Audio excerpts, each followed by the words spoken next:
Chapter 254. Yay! In the classroom, Ivanley and Ya high-fived each other, their faces brimming with happiness. That's great. Ivanley looked around at his surroundings and nodded in satisfaction. Everyone successfully ascended. That's great. On the side, Ya also couldn't hide her happiness and nodded. Orange Bar also had a smile on his face. Even the ahog on Julie's head was swaying back and forth, clearly in a very good mood. At the end of the semester, all of the freshmen had successfully ascended to level 2. Not a single one of them had failed. This wasn't strange. After all, after a few months of training and perseverance, those who couldn't endure it all applied to drop out of school in advance and return to the world of ordinary people. Those who stayed behind naturally all had good perseverance. Under the situation where their body and mind were fully trained, it was only level 2. If they still couldn't successfully ascend, that would be really strange. Therefore, right now, the entire classroom was filled with a joyous atmosphere. Almost everyone had a smile on their face. Some even had their arms around each other's shoulders. They were simply extremely excited. And among the group of students who obtained good results in the previous new blade battle and obtained an additional chance to ascend to level 2, there were a few groups that regretfully failed to ascend. Now, they had a high fever and returned to the dormitory to rest. Those who successfully ascended to level 3 had 3 groups of double tripping blades. The first group, Ivanley and Julie. The second group, Orange Bar and Ya. The third group, Kajuryu and Oki Hokasaki. Basically, they were all familiar people. And in addition to these 3 groups of double tripping blades, there was another group of double tripping blades that also successfully ascended. Naturally, it was Noah and Lilith. It's just that Noah ascended to level 4 and Lilith ascended to level 3. Being promoted to level 3 means that we have successfully been promoted to the 3rd grade. Furthermore, we have finally obtained a graduation certificate and the qualifications to enter the Dawn organization to work. Orange Bar also looked around at the crowd. It seems that until graduation, or even when we enter the Dawn organization, our group can stay together. Yes. You heaved a huge sigh of relief, causing her pair of huge and round breasts to jiggle up and down. I don't have to worry about being expelled anymore. It's great that I can graduate successfully and stay with everyone. Enter the Dawn organization to work. Ivan clasped his hands together and placed them in front of his chest as if he was grateful. His face was full of excitement. After all, Ivanley's goal was to enter the Dawn organization and earn a lot of money to revitalize his family business. Now that he had successfully reached rank 3, it meant that Ivanley's goal was more than 90% achieved. All he had to do was to complete his 3 years in the academy and get his graduation certificate. Then he would be able to achieve his goal. Therefore, among the people present, if there was one person who was the happiest about today's successful ascension, it would definitely be Ivan. Yeah, Julie nodded in agreement. Then, she turned around and looked at Noah. It's great to be with Noah all the time.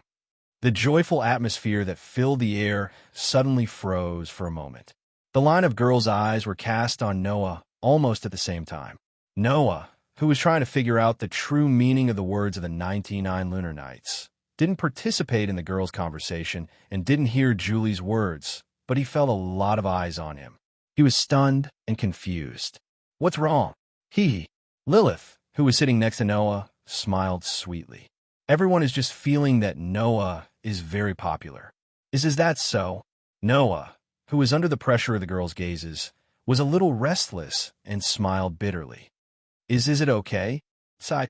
Looking at Noah's bitter smile, Ivanley sighed, narrowed his eyes, and looked at Noah. And then? You should tell us, right? Tell you? Noah asked in confusion. Tell you what? Does it even need to be said? Ivanley's eyes lit up. Of course, it's the true power hidden in your blaze after you've leveled up to rank 4. Hearing this, Julie, Orange, and you all looked at Noah with anticipation.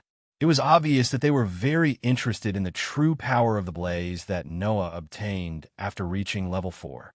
It couldn't be helped. After the Moonsight Glass Rabbits display last time, the girls all knew how strong the true power of the blaze was.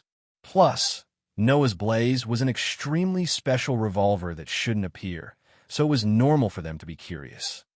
"Hurry up and tell us," Ivanley said with anticipation. "Then what is it?" "Lilith, you also know what kind of power Noah's blaze has, right?" Julie glanced at Lilith expressionlessly. "Then I also want to know what the true power of Noah's blaze is. Can you not have a sense of resistance in such a strange place?"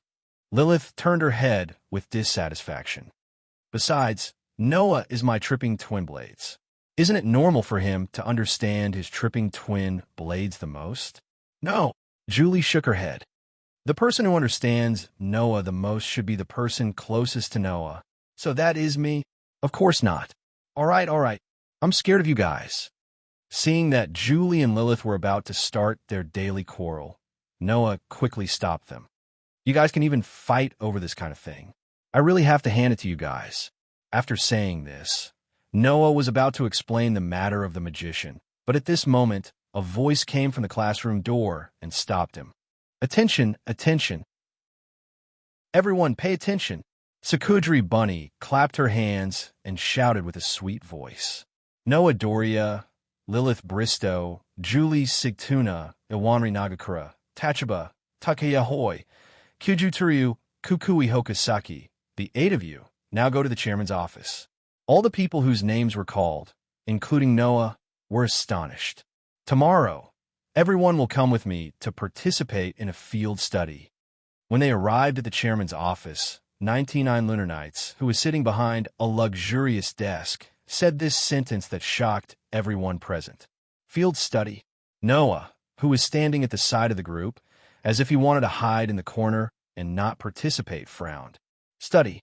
This was not unfamiliar to Noah and the others.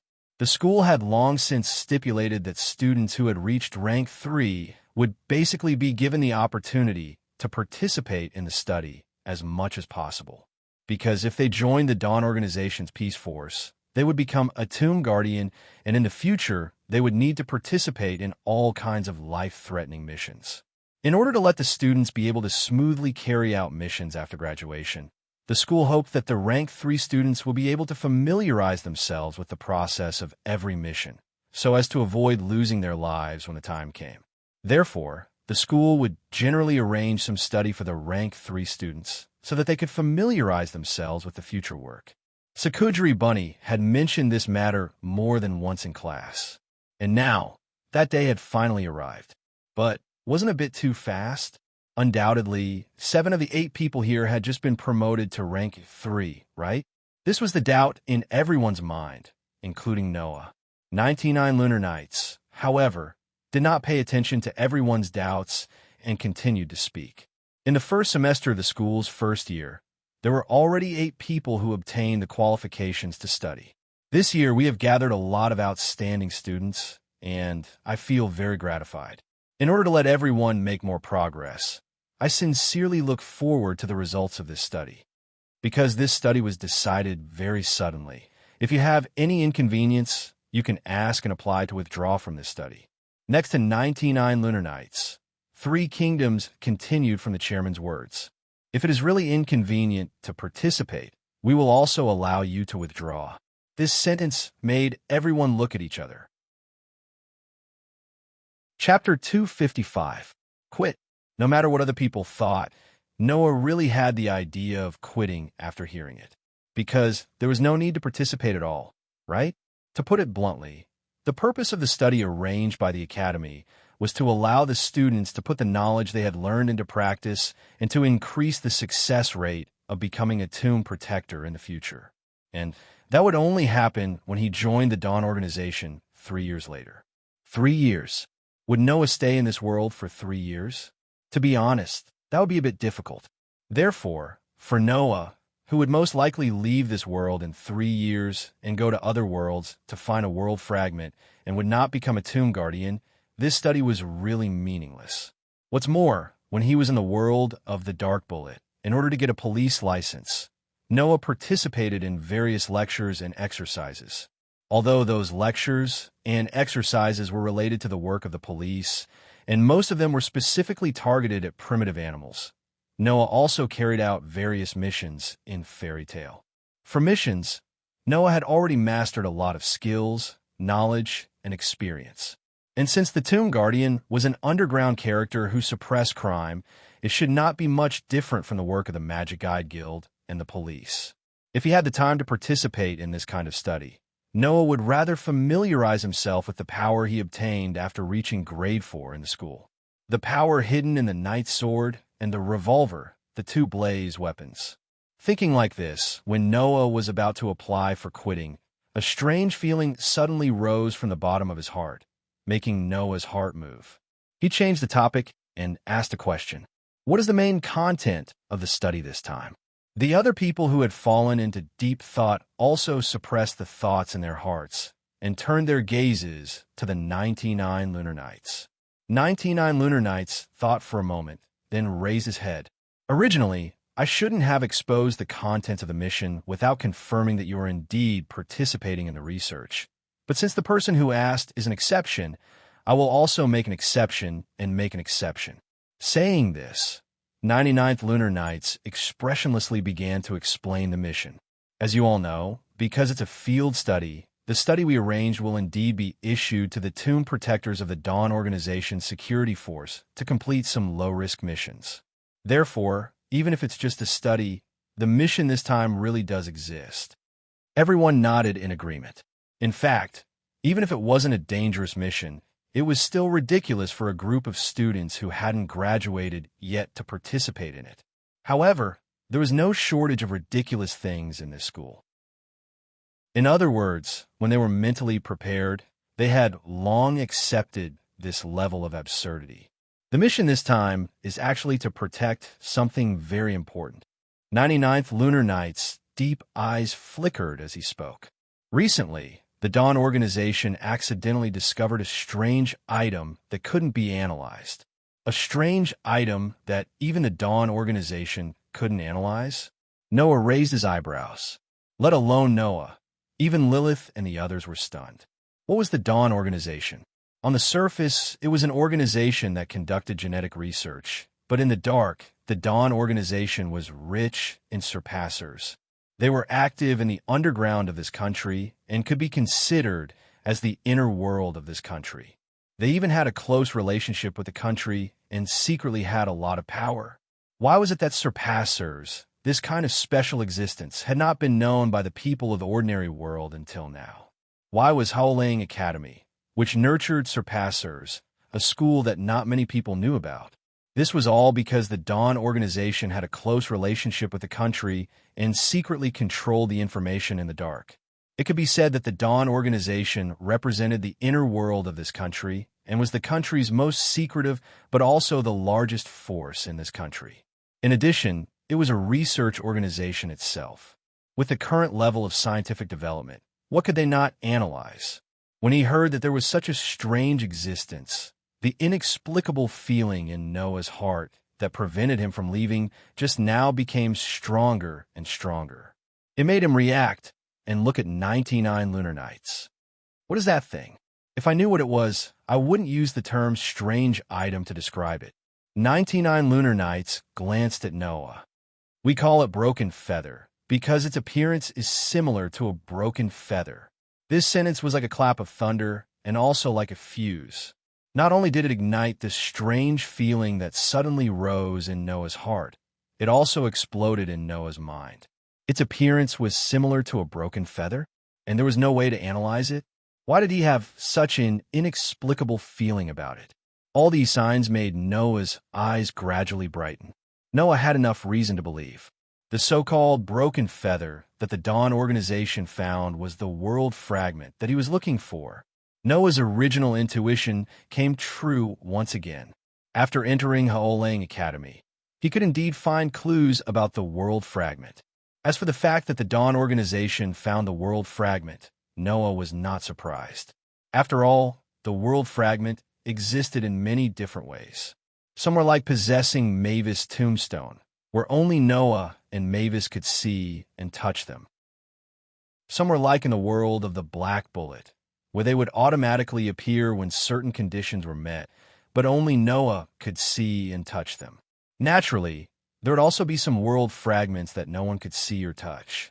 Of course, the Dawn organization wanting to analyze the world fragment was purely a joke. If they could even analyze the composition of a world fragment, then the Dawn organization could forget about creating surpassers and directly create a world. While Noah was immersed in the joy of finding the world fragment, 99 Lunar Nights continued to explain. The reason why I asked you to protect the broken feather is because the news of the Dawn organization accidentally obtaining a strange item that could not be analyzed has been leaked. Many famous people from all over the world have expressed their desire to visit the broken feather. 99 Lunar Nights looked around at everyone. Because of this reason, the Dawn organization has already decided to hold an appreciation party the day after tomorrow. At that time, famous people from all over the world will come to this country. So that's how it is. Lilith's green eyes slightly narrowed. Among them are some people who are especially interested in the broken feather and might use some crude methods to obtain it. The Dawn organization is quite famous in the industry, and they can't avoid offending people. For something that even the Dawn organization can't analyze, it's not strange for people to want to get their hands on it. 99th Lunar Night shook her head and looked at the students one by one. Don't think that this mission is simple. If someone really chooses to make a move on the day of the appreciation party, then that person is definitely an existence that can surpass humans. An existence that can surpass humans. Everyone suddenly sucked in a breath of cold air. Ivan hurriedly said, "Isn't surpassers only found in the Dawn organization?" "That is indeed the case," 99 Lunar Nights said with a smile that was not a smile. "But who told you that only surpassers can surpass humans?" Everyone's face suddenly froze. Noah and Lilith looked at each other and secretly nodded. Indeed, not only surpassers. The God Destroyer unit can also surpass humans. Of course, you don't have to be so worried. In addition to you, the members of the Peace unit will also participate in this mission. Moreover, in order to be able to take care of each other when necessary, this time you will not directly stand on the surface, but will disguise yourselves as guests of the appreciation party. After that, 99 Lunar Nights looked at the three kingdoms beside her. The three kingdoms immediately took out a document and walked out. If you all have decided to participate, I will now announce the identity that I have arranged for you. Chapter 256. 10 minutes later, looking at Noah and the others who walked out of the office one after another, a smile slowly appeared on 99 Lunar Nights' exquisite, pretty face that was like a doll. Three Kingdoms, who was standing beside 99 Lunar Night like a guard, suddenly spoke. "Is this really okay?" Hearing this, 99 Lunar Night not only did not stop smiling, but the smile on her face became wider and wider. "Are you referring to the appreciation meeting?" "Yes," Three Kingdoms said expressionlessly. "Although I know you must have a reason for doing this. But I personally think that holding an appreciation meeting in our country and receiving everyone regardless of who comes will bring you a lot of danger." Three Kingdoms did not believe that 99 Lunar Night did not understand this. Therefore, this was also the reason why Three Kingdoms could not understand 99 Lunar Night's actions. As a special item that even the Dawn organization could not analyze and was obtained by chance, how could the existence of the shattered feather be leaked so easily? Only Three Kingdoms knew that the person who leaked the information of the shattered feather and attracted the attention of many people in the industry was not someone else, but the person in charge of the Dawn organization, 99 Lunar Night. What was the reason for doing this?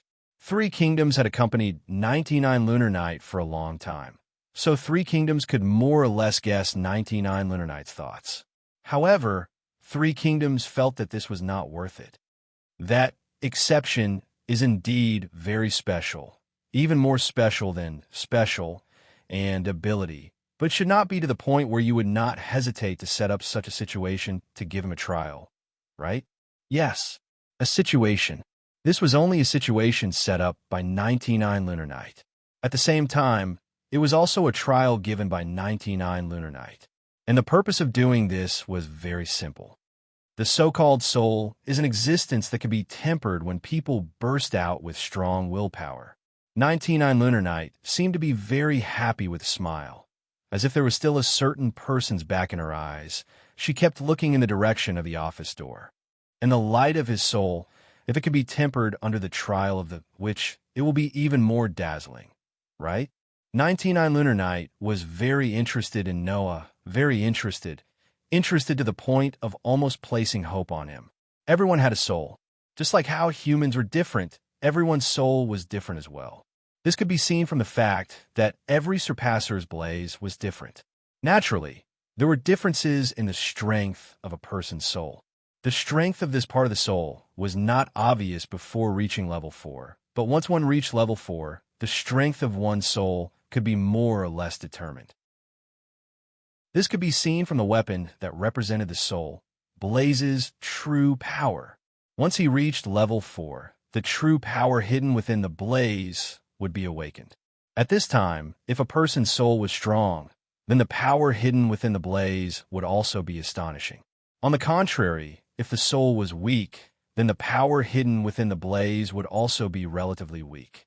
However, the true power hidden within Noah's blaze greatly shocked 99th Lunar Night.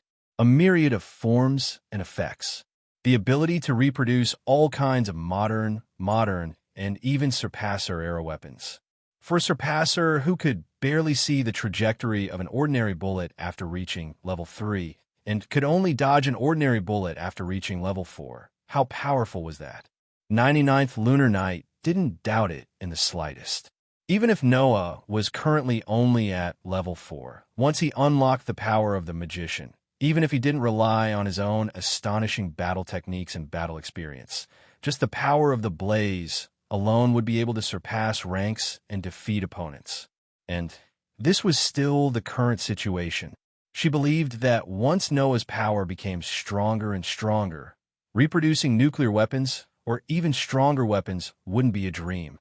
At that time, how powerful would Noah's soul be? Would he be able to reach the ultimate realm that she yearned for even in her dreams?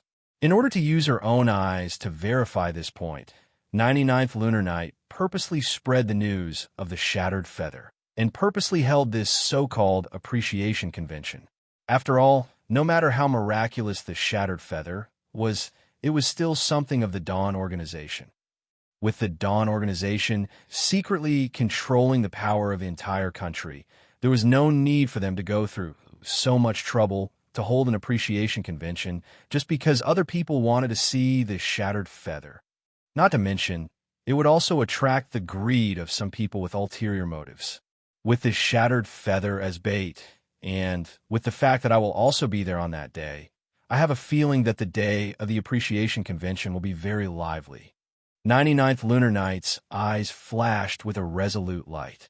Everything is for the sake of achieving absolute duo. There were many places in the school for students to rest and leisurely spend their free time. For example, there was a flower garden with all kinds of famous flowers. There was a large plaza that was flexibly designed with architectural aesthetics. There were cherry blossom trees that practically covered the entire school. There were even unique shaped pavilions. In terms of environment alone, there was no school that could surpass Haolang School. Therefore, in normal times, these beautiful and freehand places would usually be occupied by students, and they would spend their free time there. Unfortunately, today was the end of the semester, and the students who had already completed the Ascension ritual were allowed to go home and visit their families. As a result, there were many good places in the school today that were empty. With Noah in the lead, Lilith, Ivanli, Julie, Tachaba, Kuju Toriu, and Kurosaki Hokasaki gathered in a pavilion, either standing or sitting. Everyone in the group, including Noah, was looking at a document in their hands. It was given to everyone by the Three Kingdoms when they decided to participate in the field study arranged by 99th Lunar Night. Not only did it have the basic purpose of this study, the content, and various other introductions, it also had a different identity for each person here. 99th Lunar Night also said that. For this study, Noah and the others did not need to perform protection tasks like the Guardian of the Tomb in the Dawn organization. Instead, they were disguised as members of the Guardian of the Tomb and attended the appreciation of Broken Feather as guests.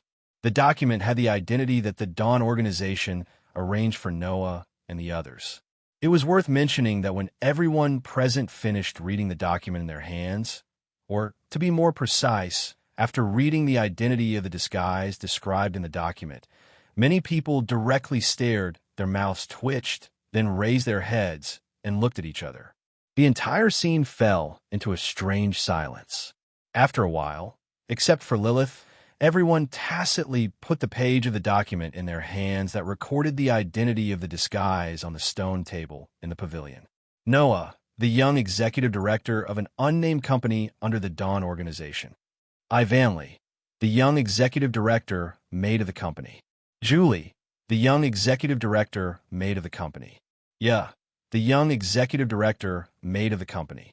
Tachaba, the young executive director, maid of the company. Kudru, the bodyguard of the young executive director. Hokusaki, the bodyguard of the young executive director. Are you playing with me? Hokusaki's fierce face showed an angry expression. Why should I be the young master's bodyguard? Bodyguard? Kudru only sighed. It's not that hard to accept. Compared to the male side, the female side had a variety of reactions as well.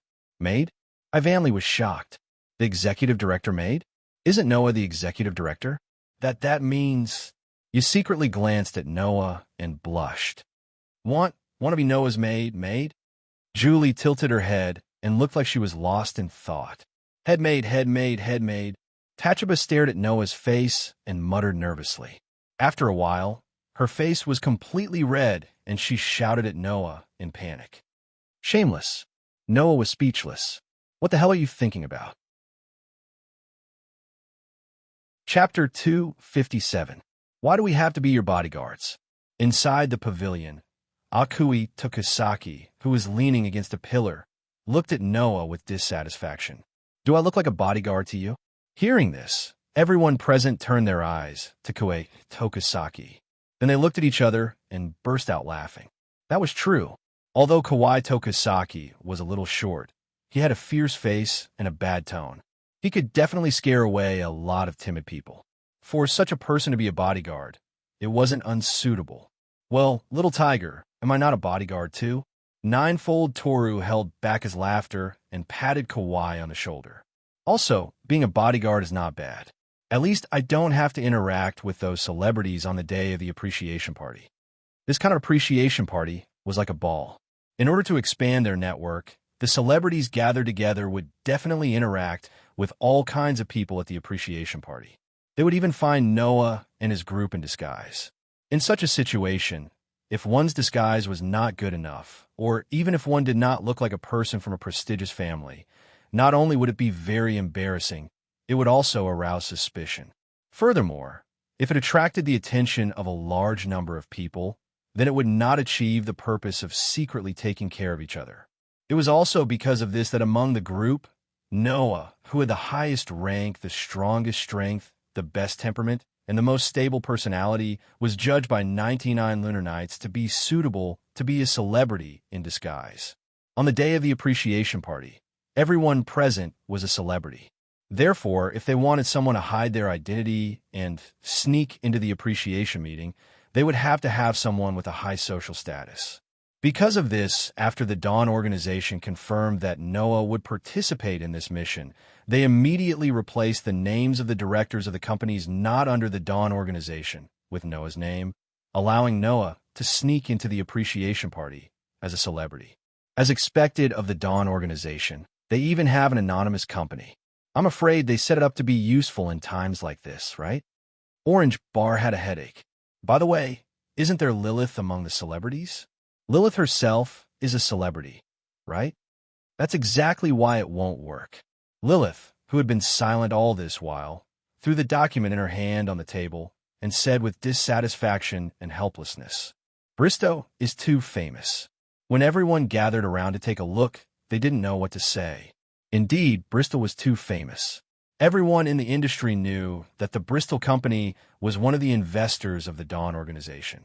Under such circumstances, even if Lilith attended the appreciation meeting, she would not be able to disguise herself as a guest and secretly take care of him. After all, everyone knew that the daughter of the president of Bristol was a member of the Dawn organization. How was he going to disguise himself? Therefore, Lilith's mission was different from that of Noah's group. Instead of taking care of them in secret, she directly appeared as the daughter of the Bristow family and gathered the attention of those who were interested in her, allowing Noah and the others to operate in secret. Noah, who had been silent all this time, rubbed his forehead and muttered to himself.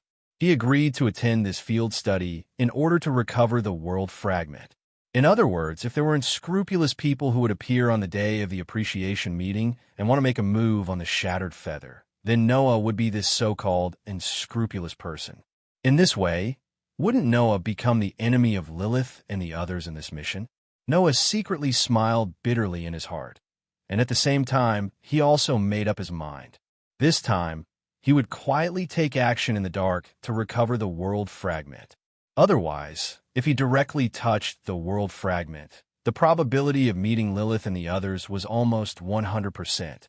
This must be avoided. Disguise? Let me disguise myself thoroughly. Lilith.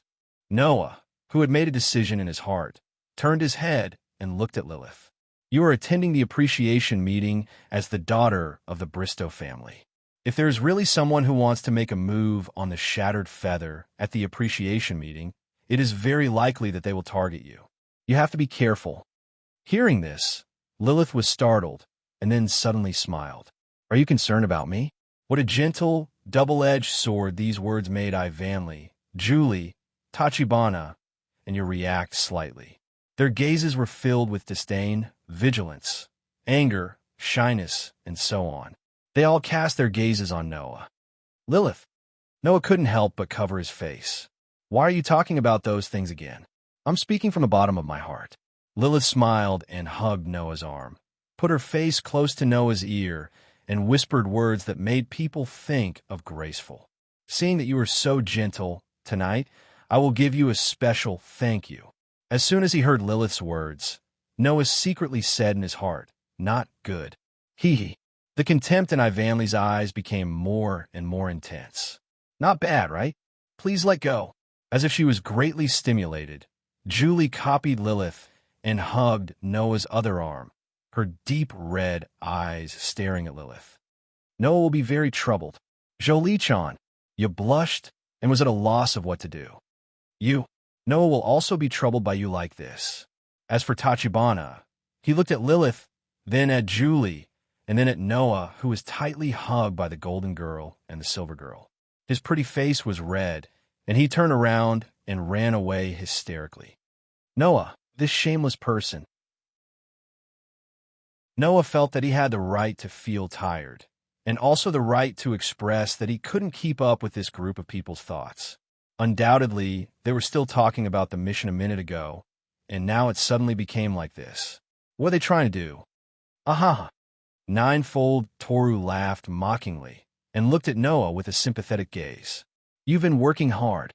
Kwai Hokusaki crossed her arms, turned her head, and threw out this sentence. Idiot. With these words as the conclusion, the day was still as noisy as ever. Of course, at night, Noah fell into a deep sleep, surrounded by the soft and delicate bodies of the two foreign beauties who represented the sun and the moon. The next day, at the school gate, Noah, Ninefold Toru, and Kwai Hokusaki were all there. However, the three of them weren't wearing their usual uniforms. Noah was wearing an extremely noble tuxedo. The hem of his black suit hung behind him like a swallow's tail. The tie in front of him had a pure gold buckle, and the leather boots on his feet sparkled under the sunlight. Coupled with Promise's otherworldly temperament, if not for the fact that he was standing in front of the school gate, he would have looked like a young master of a prestigious family. On the other hand, Kuju Turyu and Kawai Hokusaki were wearing standard suits and sunglasses. They looked like they were from the underworld, which made people not dare to compliment them. If the three of them stood together, it would give the impression of a rich young master and bodyguard. However, if the young master of a prestigious family and his bodyguard were to stand at the entrance of the school, it would seem somewhat out of place. This made Noah, Ninefold Toru, and Kwai Hokusaki a little uncomfortable. What was even more uncomfortable was that the three of them had to wear this outfit to take the monorail. They had to wait until they left the artificial island where the school was located before they could board the car specially prepared by the Dawn organization and go to the venue of the appreciation party. Wearing this to take the monorail? Fortunately, the monorail was only available to students from the school. Now that the students were on vacation, if they had to take the monorail in front of so many people, not to mention Ninefold Toru and Kwai Hokusaki, even Noah would want to die. Still not here yet? Kwai Hokusaki, who had the worst temper, complained for the umpteenth time. What the hell are those girls doing? The boys had already changed their clothes 20 minutes ago. Lilith and Sarah had already taken the helicopter to the venue. Only Ivanli, Julie, Tachibana, and you had yet to show up. Girls sure take a long time to change. Ninefold Toru pulled at his bow tie and sighed. Let's just endure it. Noah, who was wearing a tuxedo, crossed his arms and looked around in boredom. However, when his eyes inadvertently swept across the school, Noah's eyes widened and his mouth slightly opened. Over there, four girls were bashfully pushing and pulling each other as they slowly walked over. Chapter 258. The cherry blossoms slowly fell with a gentle breeze, like a pink and light curtain of rain, covering the entire school gate. Against the backdrop of the cherry blossoms, four wonderful girls walked over step by step. Some were embarrassed, some were curious, some were bashful, and some were unbearably bashful. Noah, Kawai, and Tokusaki, who were standing at the school gate, couldn't look away. The four girls were all beautiful and charming in various aspects. Their brown, silver, black, and brown hair swayed gently in the wind along with the pink cherry blossoms around them. Then, on the four girls, a set of clothes of the same color and style covered their delicate bodies. To be honest, whether it was Noah, Kawai, or Tokusaki, this was the first time they had seen that set of clothes. Tsukimi Glass Rabbits was a modified version. It was a black dress with a white apron. The style of the clothes was extremely simple. Undoubtedly, such a simple set of clothes, when worn by the beautiful girls, gave off a unique feeling that could attract the attention of the opposite sex. There was a bow on the back, and the edges of the apron and skirt were full of pleated lace. Even the girls wore white pleated hair rings on their heads. However, this wasn't the most eye-catching part. The most eye-catching part was that the skirt of the clothes only reached a little below the thighs. It was as if the private area that made a man's blood boil would be exposed at any time. Thus, Noah, who had been baptized by Lilith and Julie's naked bodies every night, had some immunity. Kawai and Tokusaki's faces turned red. Of course, although Noah's face didn't turn red, his gaze was also involuntarily attracted by the four girls in maid outfits. For a moment, he didn't know what to say. Sensing Noah's gaze, the red-faced orange bar tugged at the hem of her skirt with all her might and shouted at Noah in shame and indignation. Don't stare. Ugh. Ya's face was also red as she pressed down on the hem of her skirt. What she didn't know was that this action of leaning forward made a pair of large soft places in front of her chest shake, causing Kawai and Tokusaki to reflexively cover their noses. Only Julia blinked her eyes and curiously looked at the clothes on her body, as if she was just curious. As usual, her shyness was completely different from the others, and she even seemed to be in a good mood. Ma. A hint of awkwardness also appeared on Ivanli's face, but she forced herself to remain calm and put on a fake smile. This is also a mission. She said it twice. It was as if she was reminding herself. However, this reminder woke up the group of pitiful men. Immediately, Totoro and Kawai Hokusaki turned their heads away awkwardly. They didn't dare to look at the group of girls again, fearing that they would lose their composure again. As for Noah, he bitterly smiled and said he had been silent for a long time. Even if it's for a mission, isn't this maid outfit a little too much? Although he hadn't seen anyone wear it before today, except for a certain rabbit's modified version, Noah knew that even maid outfits had more conservative styles. Ivanli, Julie, Tachibana, and Ya's outfits although they weren't exactly revealing, would definitely attract the attention of the pitiful opposite sex. Mainly the lower half. Of course, a large part of her upper body was also exposed, but it was mainly her neck and the sides of her collarbone, which were still passable. Only Ya's chest, which had an explosive figure, looked like it would burst at any time. Her clothes were pushed up high, and her cleavage was almost exposed. That's why I'm against wearing this shameless outfit, Tachibana said with tears in her eyes.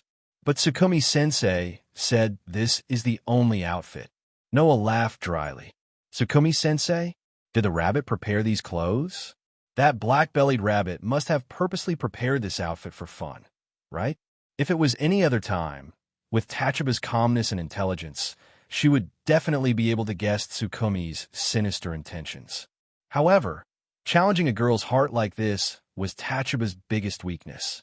Just a little bit was enough to make her lose her sense of propriety, causing her to explode with shame and lose her cool, falling for Tsukumi's trick. You don't like this outfit? Julie, who had been expressionless from start to finish, asked doubtfully. I think it's not bad. It's very cooling. Everyone was speechless. Does Julie, who is afraid of heat, only pay attention to this part of the clothes on my body? Ugh. You had to cover her upper half and lower half. Her face was already so red that tears were about to flow out. She secretly glanced at Noah, and when she realized that Noah's gaze was still on her, her face turned even redder, and she spoke in a low voice as if she was about to cry. Don't look. Noah quickly averted his gaze.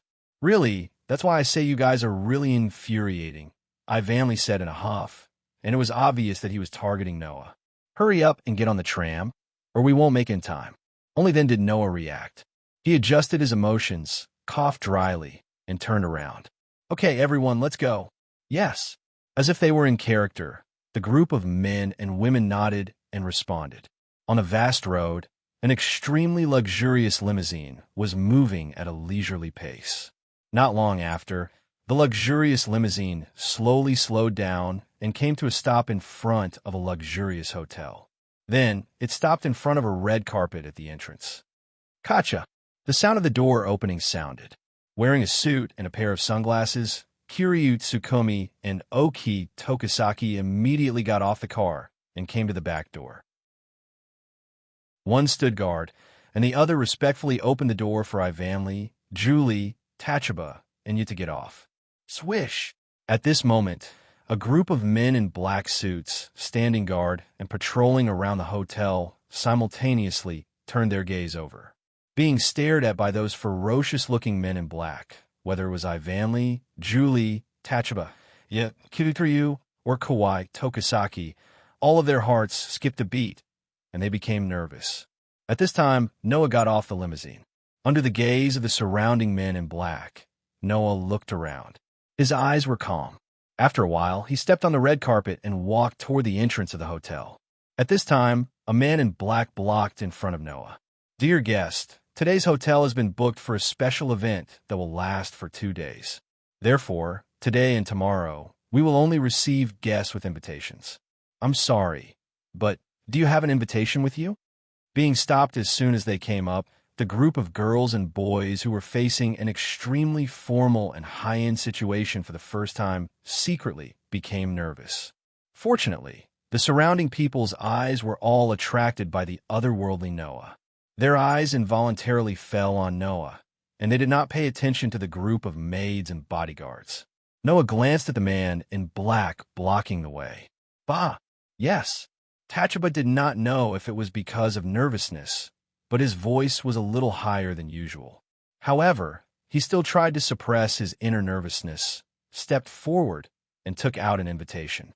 This appreciation party was organized by the Dawn Organization. As people arranged by the Dawn Organization, Noah and his group certainly did not have an invitation. Sorry, I'm sorry. After checking the invitation, the man in black immediately became respectful. He bent down and made a please gesture to Noah. Guest, please enter the venue first. The formal appreciation party will be held tomorrow. Today, we will entertain all of you.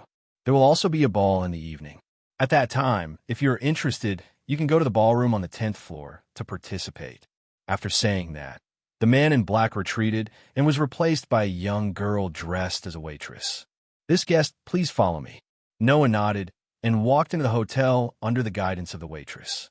Under the guidance of the waitress, Noah and his group arrived at the reception hall on the 5th floor. When the elevator door opened, in front of them, there were many people in noble suits looking over and sizing up Noah. Chapter 259. Who is that? He's quite young. So young. Which famous family did he come from? Most of the people present were celebrities, or they were brought here by celebrities. For example, Noah, after disguising himself as the executive director of the unnamed company under the Dawn organization, he also brought Ivanli, Julie, Tachaba, and 2 bodyguards, Kyuju Turyu and Oki Hokasaki. Therefore, those who would be here were either celebrities or people under celebrities.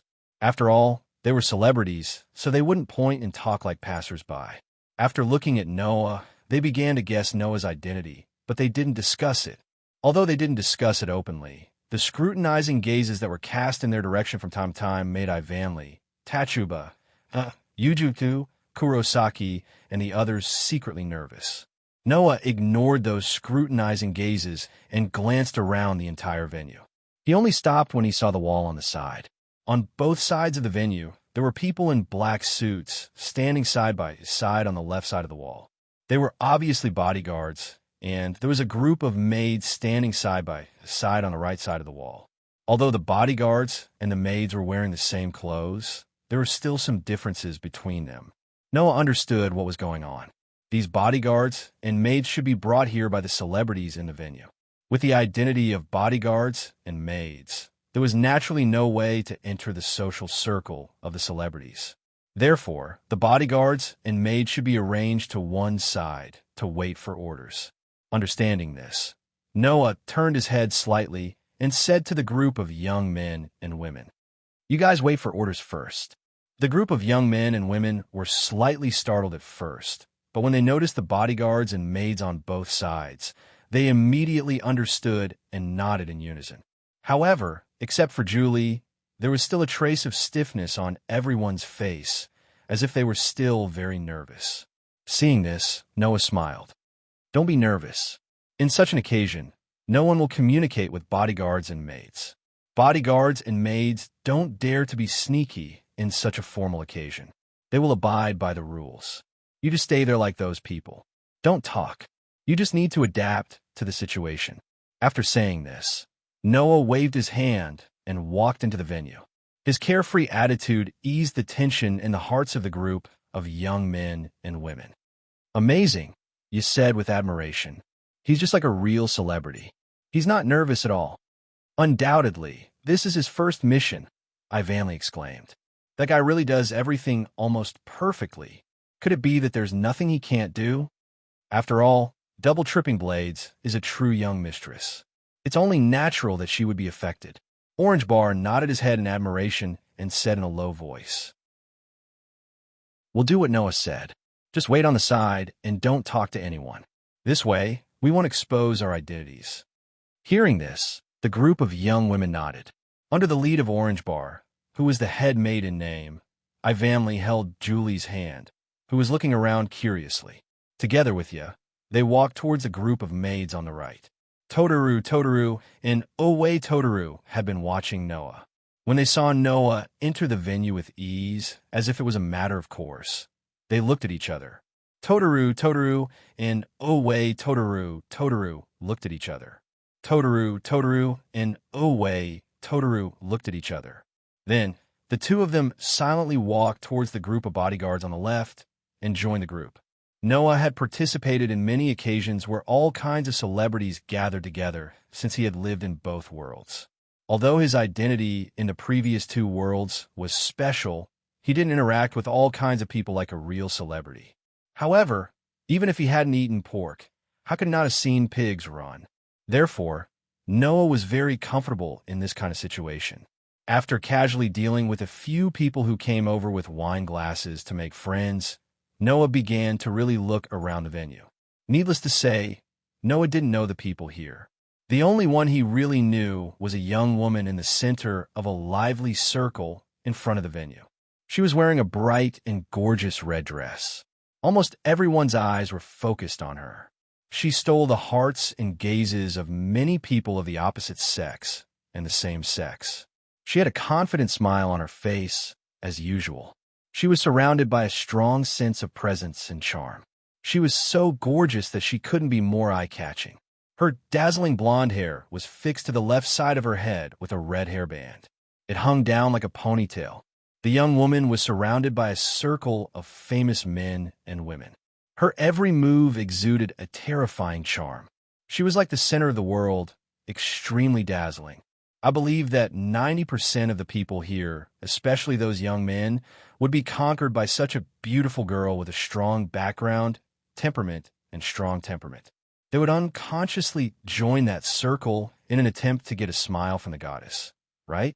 Not to mention, the young woman could basically be considered as the owner of today's and tomorrow's appreciation meeting.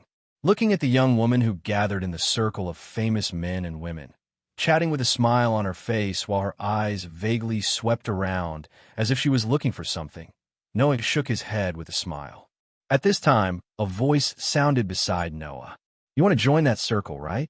Following such a voice, a man wearing a noble tuxedo and holding a glass of red wine came to Noah's side and raised his glass to Noah in a friendly manner. Let me introduce myself. I'm Bliss from England. Just call me Noah. Noah also raised the glass full of red wine in his hand and clinked glasses with a man named Bliss. They both took a sip and got to know each other. In fact, with Noah's age, he was still not allowed to drink in this country. However, in countries like England, people usually started to drink when they reached Noah's age. Therefore, in such an occasion, except for the real brats, everyone would more or less drink a little due to their status. Although Noah didn't know much about drinking, he could be considered to have done as the Romans did.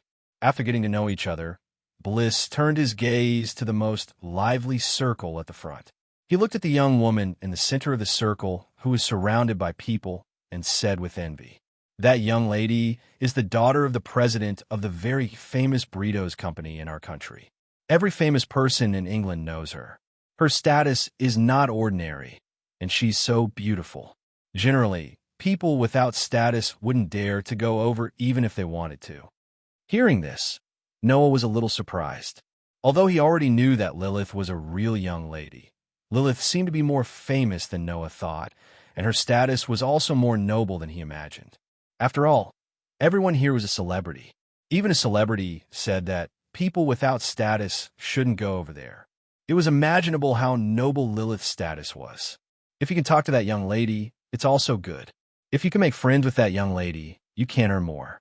And if you can win the heart of that young lady, I believe that as long as you are a man, you will be so happy that you want to die. Bliss sighed. Now, the people around that young lady are all from noble families.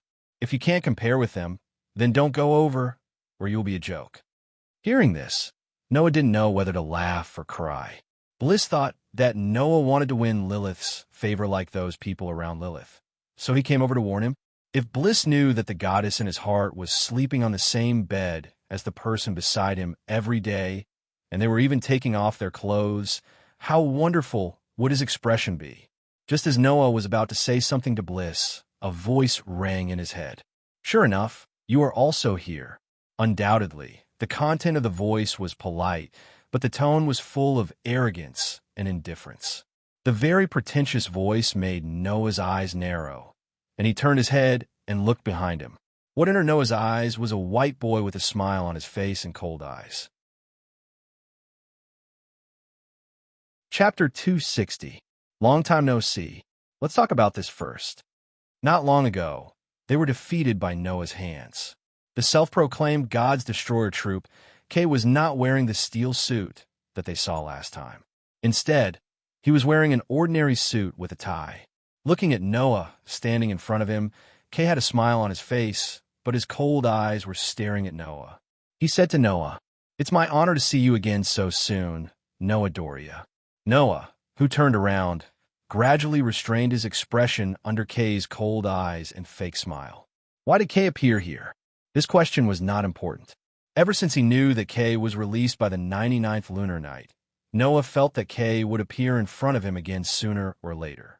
Therefore, although he was a bit surprised that Kay would appear in front of him at this time and place, Noah was not surprised and only smiled faintly.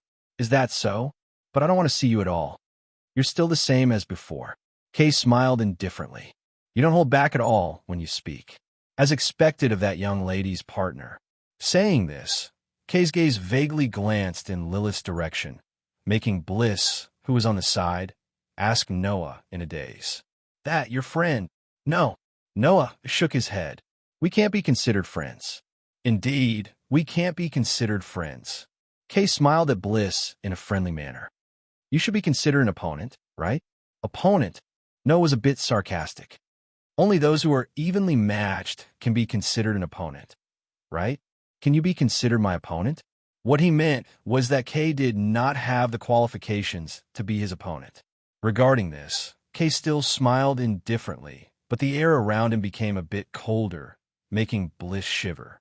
For Bliss, who lived an ordinary life like a rich family's child, it was impossible for him to know the reason why the air around him suddenly became cold.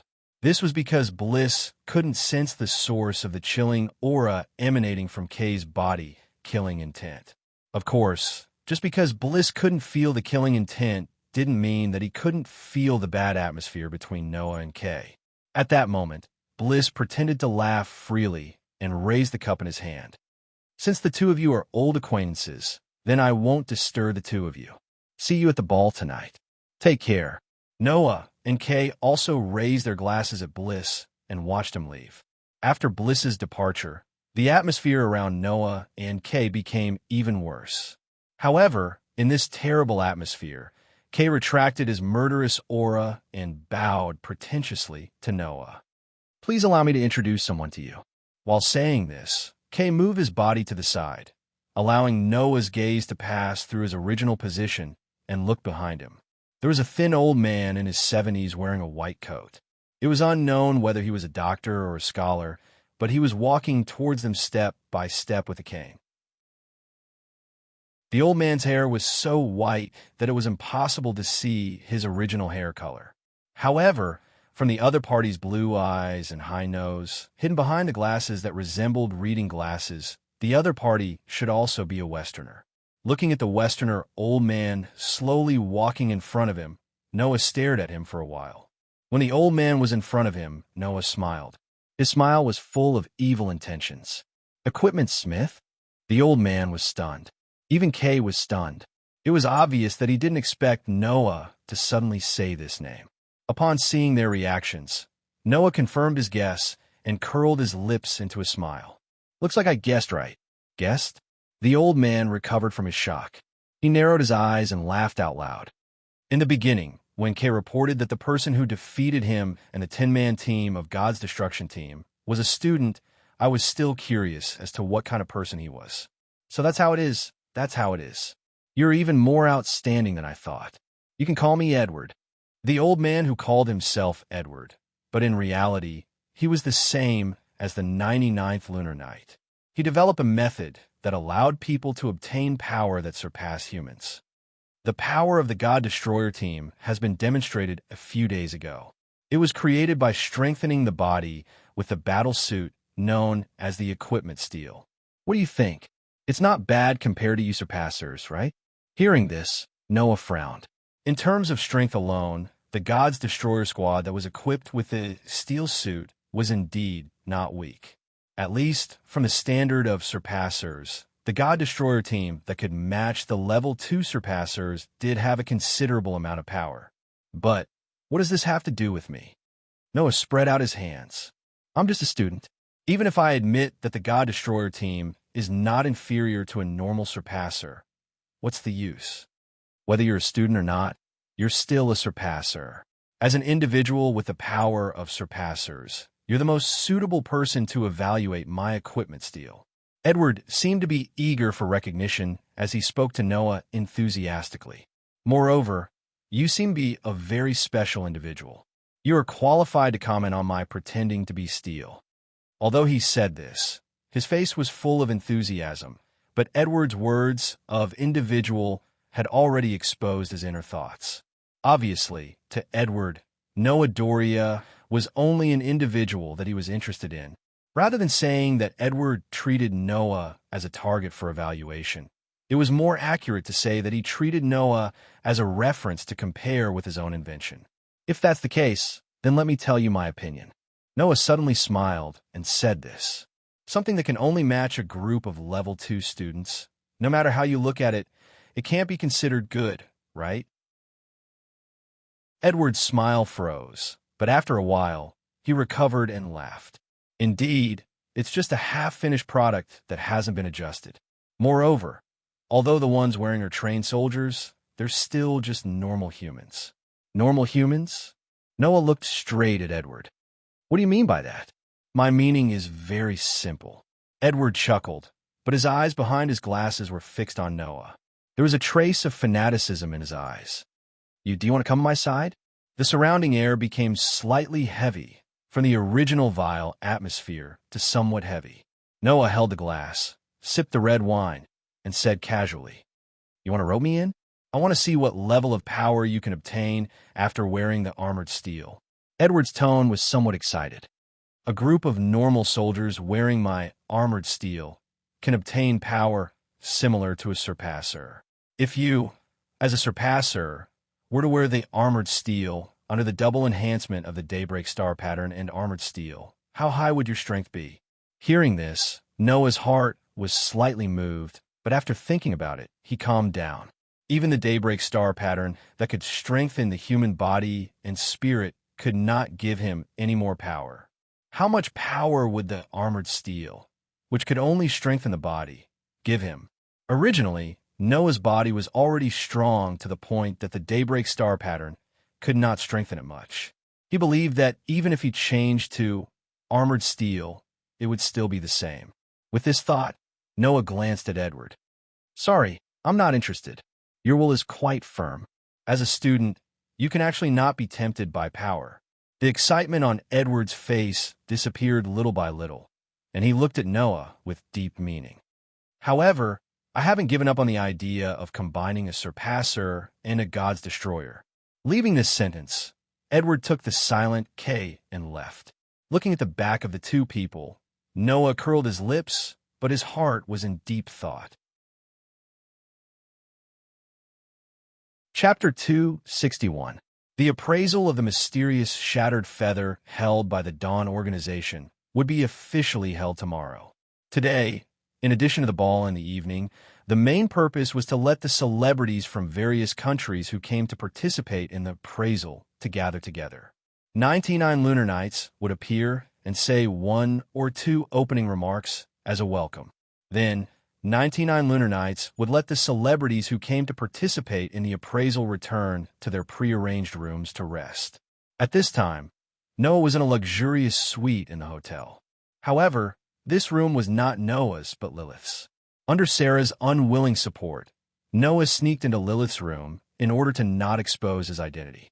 He told Lilith about his encounter with Equipment Smith and Kay at the venue. They really came?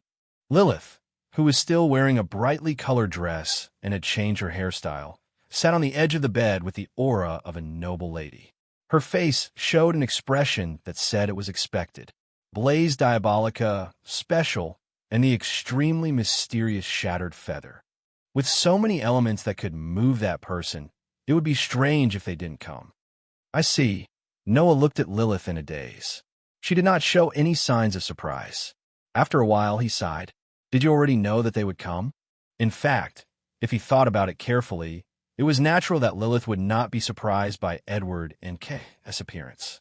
After all, Edward and Kay's appearance was completely predictable.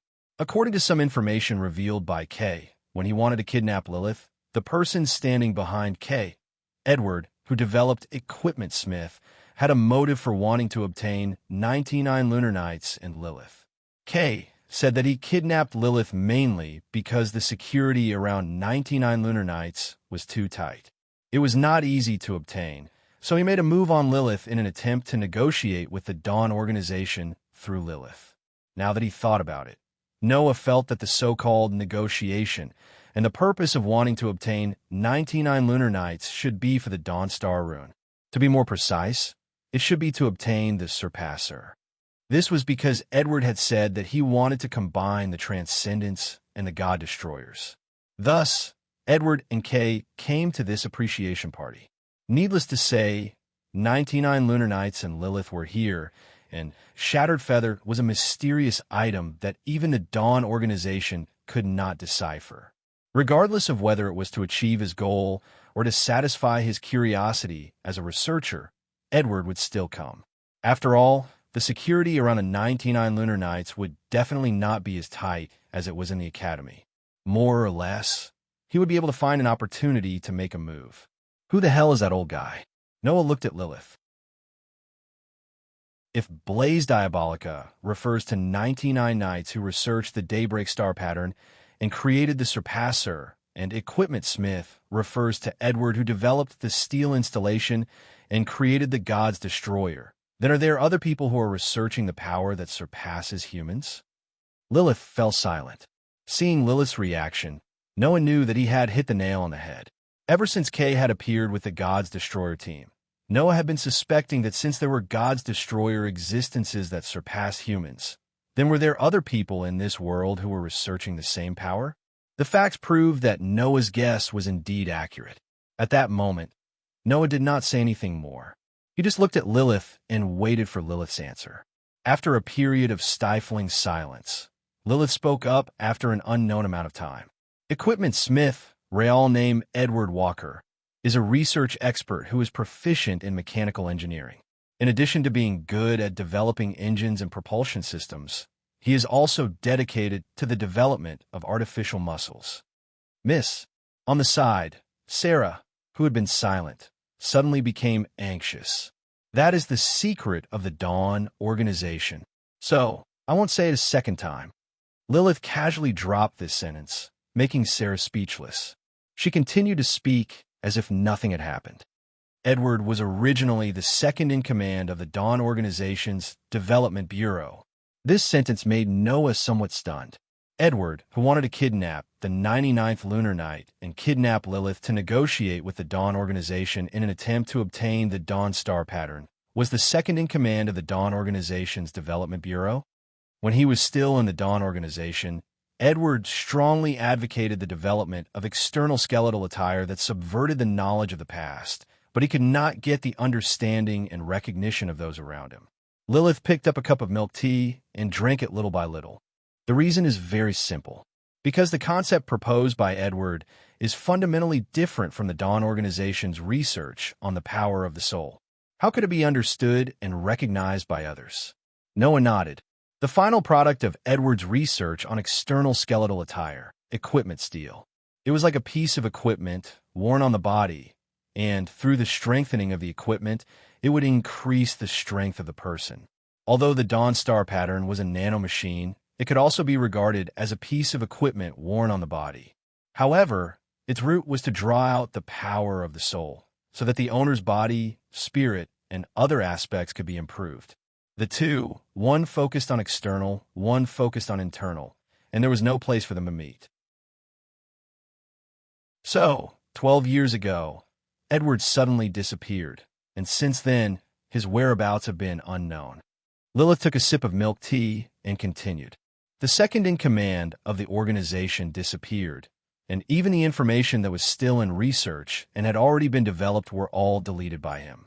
This caused a lot of chaos in the Dawn organization at that time, and it also brought a lot of trouble. But now, it seems that the trouble this old man brought was bigger than expected. Noah also laughed bitterly. Because of the difference in ideology, they parted ways. Noah had seen this kind of situation many times in the world of the Dark Bullet.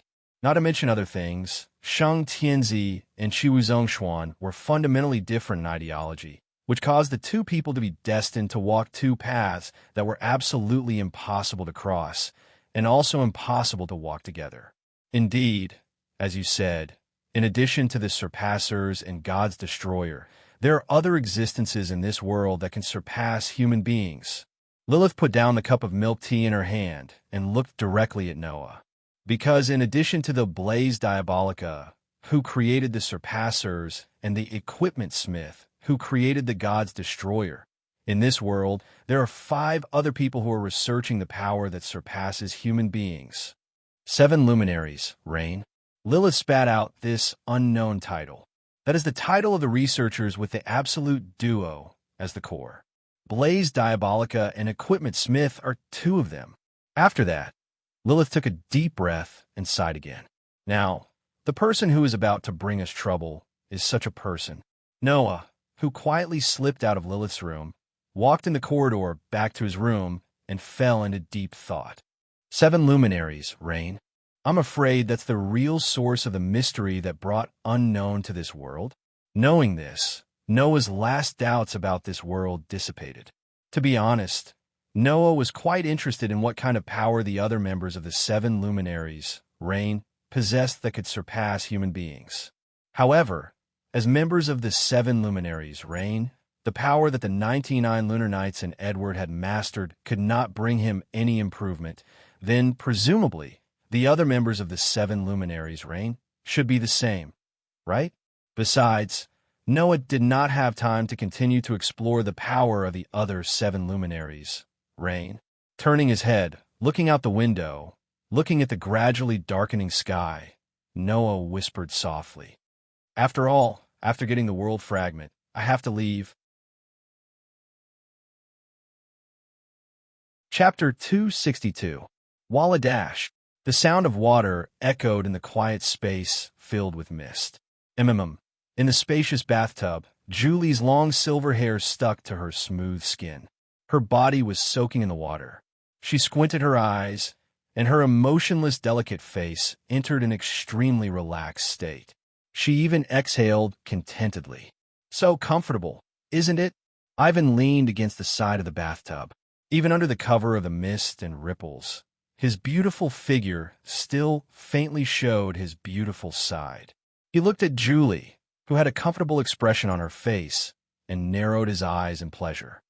As expected of the luxurious hotel chosen by the Dawn organization, it's unfair that such a large bathtub is only used by those celebrities. After being led to the prearranged room by the attendants would inform the celebrities who came to participate in the appreciation party of the existence of the bathtub. As the hotel's most famous bathtub, the celebrities who came to participate in the appreciation party today and tomorrow had the opportunity to enjoy themselves in this large bathtub. Of course, it was only limited to those with noble status. As for the maids, Ivanli, Julie, Tachibana, and the 4 of them were not allowed to enter the bathtub. Therefore, the group of girls all snuck in, under Ivanli's instigation, including Tachibana and Tachibana tied her long black hair into a ponytail and soaked in the bathtub, not to be outdone, showing off her delicate body that was not inferior to Ivanli's. Her white skin was covered with water droplets, and half of her body was submerged in the water. She couldn't help but let out a satisfied sound. However, very quickly, Tachibana's face was filled with worry. "But, is it okay if we just come in?" "Yes." hugged her body, curled up, and stayed in the corner of the bathtub. She said uneasily, "Isn't it only the celebrities who can come in? Can't we come in?" Don't worry. Ivanli smiled at Tachibana, and before coming, I already asked the attendants. During this time, the celebrities are in their rooms, choosing the dresses they need for the ball tonight. At least, no one will come here for at least an hour. The hair on Julie's head shook. "Can we monopolize this bathtub?" That's right. Ivan nodded and said regretfully, "Although it's only an hour, I think it's better for us to get out of here as soon as possible." Orange Bar, who was the most composed, shook his head. "Maybe there will be maids and bodyguards who sneak in like us." Ivan didn't seem to have thought of this, and he began to stammer. "There shouldn't be, right? You're not even sure yourself, are you?" Orange Bar glared at Ivanli and grew nervous. It can't be that a boy will suddenly barge in, right? As soon as he said this, the entire bath fell into an indescribable silence, because this was entirely possible. There was only one luxurious bath in the entire hotel. Therefore, the hotel staff would specify which time period was for the men to use and which time was for the women to use. The time period where Ivanli, Julie, Tachibana, and Yorin had not been arranged. If there was any arrangement, it would be the not available time period. If there was someone like Ivanli, Julie, Tachibana, and who wanted to sneak in to enjoy themselves, it was entirely possible that it was a boy. At this moment, the group of 4 girls began to feel uneasy. We should hurry up, Ivanli said with a smile. We still have work to do later. Yeah, Julie was the first to nod. Looking at her blushing face, she was definitely worried that her delicate body would be seen by the opposite sex. That's right. Tachibana immediately rubbed her body with her face flushed red, as if a boy would barge in if she washed too slowly. Everyone, hurry up! Hurry up! You didn't say anything and only nodded vigorously. In order to wash her body, you finally let go of the hands that had been protecting her body. As soon as she let go, Yago, who had the best figure among the girls, was seen by all of the girls. Looking at Go, who was hiding in the corner, Ivanli, Julie, and Tachibana all fell silent.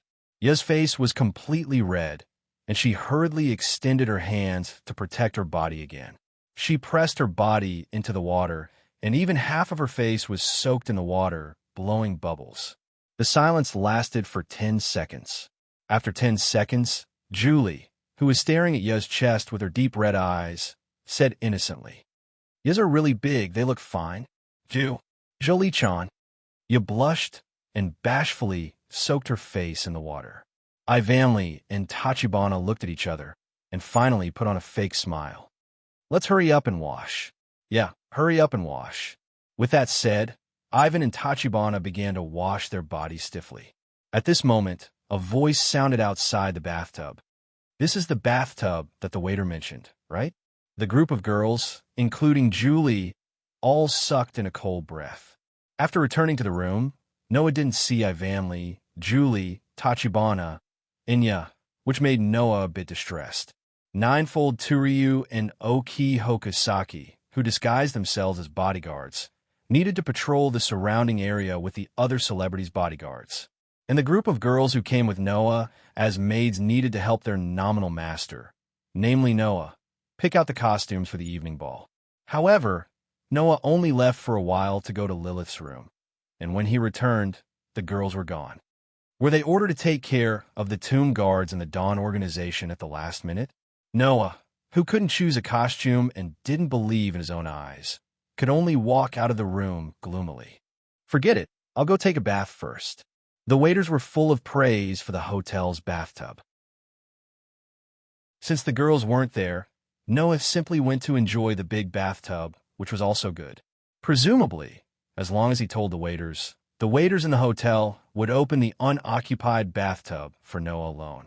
This was the so-called benefit of being a celebrity, being able to enjoy privileges that ordinary people didn't have.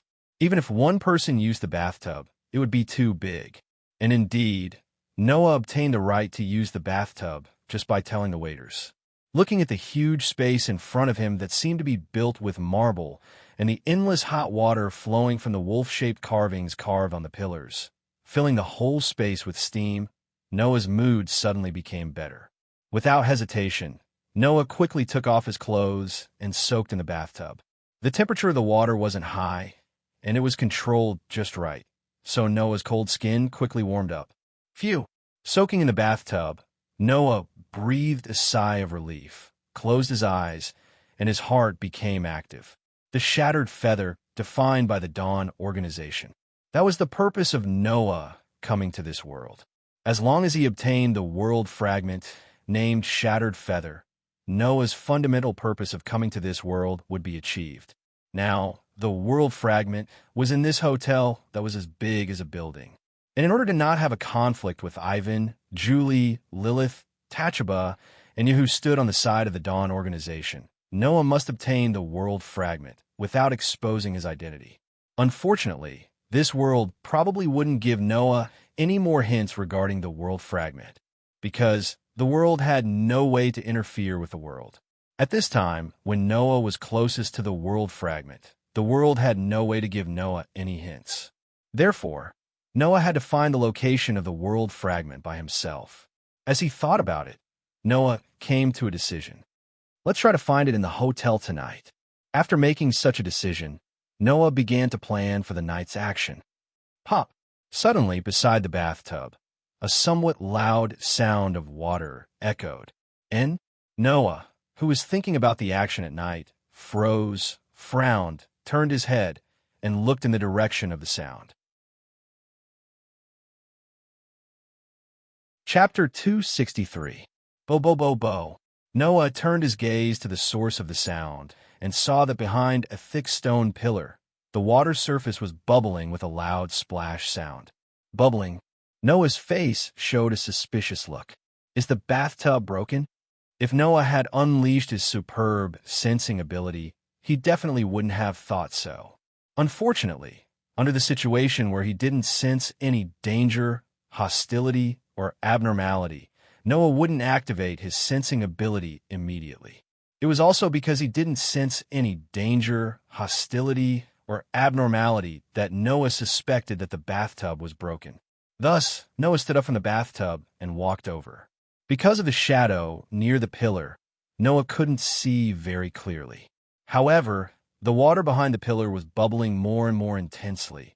Noah could still see it clearly. Noah, who thought that the bathtub was broken, stretched out his hand towards the bubbling water and reached into the water, trying to touch the broken part. Phew! In the next second, Noah's palm seemed to have grabbed something. Bo bo bo bo. In an instant, the bubbles on the water became more lively. What is this? Noah was slightly stunned. The water in front of Noah also kept bubbling, and it became more and more intense. At this time, Noah's expression began to stiffen, and his face also broke out in a cold sweat. Voila! Just at the moment when Noah woke up, under the crazily bubbling water in front of him, two heads finally popped out. Looking at the figure that suddenly appeared in front of him and the scene that was imprinted in his eyes, Noah was petrified. In front of Noah, Ivania and Enya, whose hair was tied up, were completely naked. Their pretty faces were flushed, and while they were gasping for fresh air, their eyes and faces gradually revealed an expression of shame and anger. The air froze. Still not stopping. Yee-yee-yee-yah. Wah-wah-wah-wah-wah. In a huge bathtub, Ivania's shameful screams and Yenya's extremely shy screams sounded at the same time. By the way, the weird screams came from Orange Bar, who popped out of the water behind Ivania and Yenya. What a pervert! Big pervert. Don't you have the most basic sense of shame as a human? In a luxurious room in the hotel, Ivania and Orange Bar, who were wearing maid uniforms again, glared at Noah, who was sitting on the sofa. Their faces were full of indignation and spat out insults without offensive power or novelty, which made Noah's face was full of helplessness, and his face was full of bitterness. Julie and Yenya were both changed faces, but they was not as indignant as Ivania and Orange. Julie's pretty face was slightly flushed. Clearly, even though she often slept naked next to Noah like Lilith, it didn't mean that this emotionless girl wasn't shy. After you came back from the bathroom, she used her hands to cover her body that couldn't be completely covered. Tears hung from the corners of her eyes, and her pretty face was completely red. From time to time, she would secretly peek at Noah, and the more she peeked, the redder her face became. Looking at Ivania and Orange Bar, who were angrily lecturing him, Noah could only raise his hands and surrender. Didn't I say that I didn't do it on purpose? Even if you didn't do it on purpose, it's a fact that you saw our bodies. Orange Bar, who wasn't good at dealing with this kind of thing between the opposite sex, kept blushing and was even a little flustered. No matter what, you have to be careful. I'm starting to wonder if you did it on purpose. Ivania poked Noah's cheek and said, "Speaking of which, when we first entered the school and formed the temporary double tripping blade, you saw my body naked in the dorm. You even occupied the right to sleep with my Julie and became the official double tripping blade with a super beautiful girl like Lilith, and we slept together every night. That's too much. What?" Orange Bar turned pale with fright and shouted at Noah, "You're shameless." Wait. Noah widened his eyes and said to Ivania in shock, Forget about the first part, but the later part with Lilith doesn't seem to have anything to do with you, right? What do you mean it doesn't have anything to do with me? Ivanea first stuck out his tongue and then said in a serious tone, "As a friend, I can't watch you go down a path of no return." Then I'm sorry, I still have some self-control in this aspect. Noah's mouth twitched, and he narrowed his eyes and looked at Ivanea in annoyance. Speaking of which, on the night when we first entered the school, in the dorm, if you didn't run out of the bathroom by yourself and didn't grab Julie, then I wouldn't have seen everything, right? Ivanea was speechless. Noah looked at Julie, Orange Bar, and you separately, and his tone became even more annoyed. This time, it seems like you all sneaked into the big bathtub and became like that, right? This time, even Julie, Orange Bar, and you were speechless. Strictly speaking, they were taken advantage of and seen naked. It can only be said that Ivanea, Julie, Orange Bar, and you deserved it. After all, not only did the four of them sneak into the bathtub, but after hearing Noah's voice, they actually foolishly chose to hide in the water. As a result, the four of them were seen naked by Noah, and Ivanea and Yuz's breasts were played with. At that time, if the four of them made a slight noise, Noah would still be outside the bathtub and wouldn't have gone in, and the rest wouldn't have happened. Of course, it couldn't be said that Noah wasn't wrong. No, it should be said that Noah was also at fault. After all, Noah had a sensing ability that was almost like a radar, able to scan everything within a very wide range. Although this sensing ability couldn't allow Noah to see everything clearly within the range of the sensing ability, it could almost detect the shapes and auras of all kinds of existences. For example, if there was a rock within the range of the sensing ability would give Noah feedback of the rock's outline and information. Even if there was no way to see it, Noah would still know what it was. Another example was if a person appeared within Noah's sensing range. Noah would be able to detect the other party's aura, presence, and even location. This function was indeed like a radar scanning. Even if he couldn't know the specific appearance, he could roughly know the other party's location and outline, and determine what the existence was. Therefore, if Noah could activate his sensing ability when he saw the bubbles and detect the auras of the group of girls, he could have avoided everything on the spot. However, regarding the sensing ability, not to mention the fact that the girls didn't know about it, even if they knew, they couldn't blame Noah. Therefore, it was indeed a self-inflicted wound. No matter what, you're the one who's taking advantage of me. Ivanley could only use the girls on a reasonable manner. You have to forget everything that happened in the bathtub. After being reminded by Ivanley, Noah reflexively recalled the beautiful scene he saw in the bathtub. Ivanley's slender and beautiful body that was both familiar and unfamiliar. Julie's tender and fair body. Orange Bar was full of charm, with a curvaceous figure, as well as Yuz's pair of perfect figures that no one could ignore. Then Noah discovered it. He had a good relationship with himself and had always been more active around him. He had actually seen the bodies of Ivanley, Julie, Lilith, Orange Bar, and Yuz. When he was young, he had also seen the bodies of Mira and Lysana. In another world, he had also seen Muging's delicate body. Could it be that he had another kind of physique that was destined to see the bodies of the opposite sex that he had a good relationship with? Unfortunately, Elusha had a good relationship with him, and the Holy Son of Heaven had even revealed his admiration for him. These two girls, why hadn't he seen their bodies? At the same time that this thought appeared in his mind, Noah didn't know what he was feeling right now. Regret? Speechlessness? Or was it both? Chapter 264. Even at night, the hotel was still brightly lit. However, this brightly lit situation did not occur on the top floors of the hotel. This was because on one of the floors, the shattered feather that was going to appear in tomorrow's auction was placed there. In the dimly lit floor, every corridor was filled with the echoes of footsteps.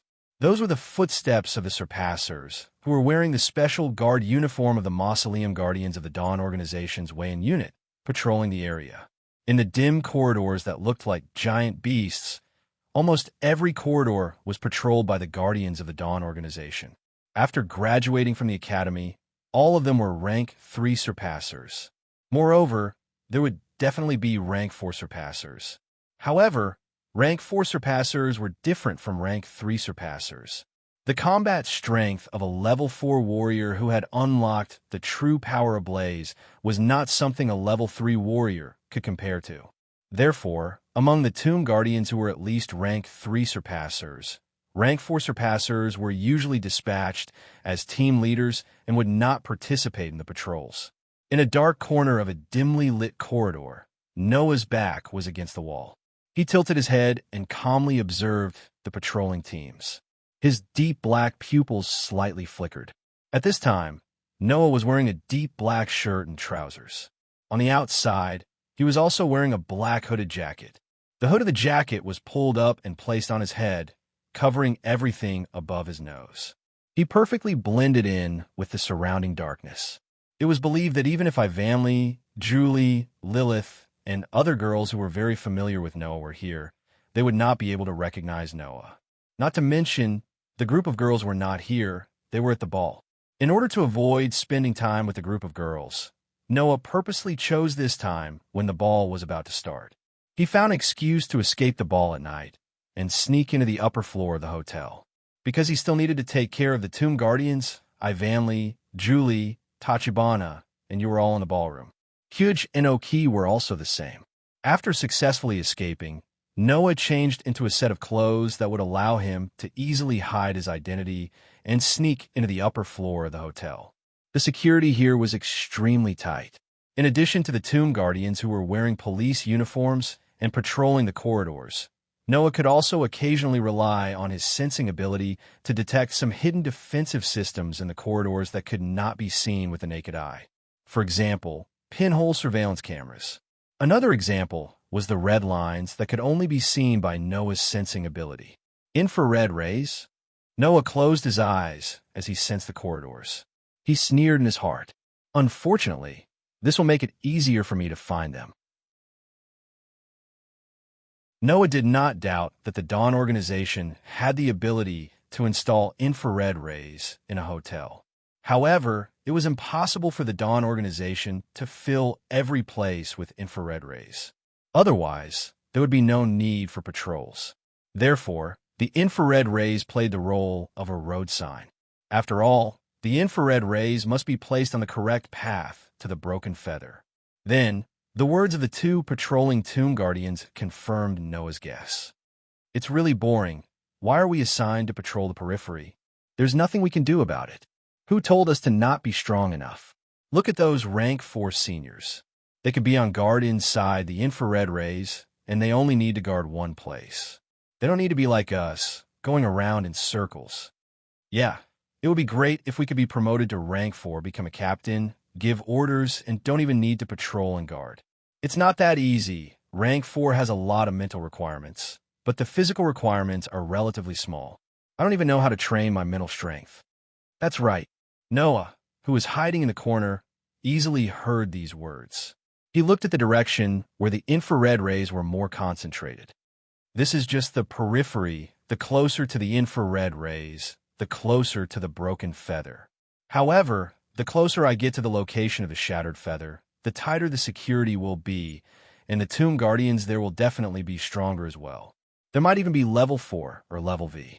Even if I can rely on my sensing ability to avoid the infrared rays, I still have to be careful not to be discovered. Immediately, Noah sneaked into the darkness, and when the patrolling Tomb Guardians turned the corner, his figure suddenly flew out. Whoosh! Like a ghostly shadow, Noah instantly flashed into the dim corridor. As if he had a pair of eyes in the sky, he nimbly twisted his body a few times, avoiding the infrared rays one by one, and swept into the infrared rays. The whole process took less than a second. The patrolling Tomb Guardians didn't notice at all. In this way, Noah especially drilled into the places with infrared rays. While turning a blind eye to all the infrared rays, he also paid attention to the pinhole cameras hidden in places that others could not see. As Noah moved forward, the infrared rays became more and more concentrated. The patrolling personnel also increased, and the security became more and more strict. A burst of rhythmic footsteps came. One by one, the tomb guardians with stern eyes patrolled back and forth in the corridor. With his sensing ability, Noah easily judged the strength of these tomb guardians from their aura. Although they are still rank 3, these are the elites of rank 3. The rank 3 patrolling the periphery is much weaker than them. Noah thought, this also proves that I'm getting closer and closer to the world fragment. With his sensing ability, no one's position could be hidden from Noah. Therefore, Noah was able to accurately choose a clever place to hide and easily avoid the sight of the patrolling tomb guardians. Soon, Noah came to a corner. Looking through the wall, Noah could clearly see what was in front of him. At the end of the corridor, there was a door.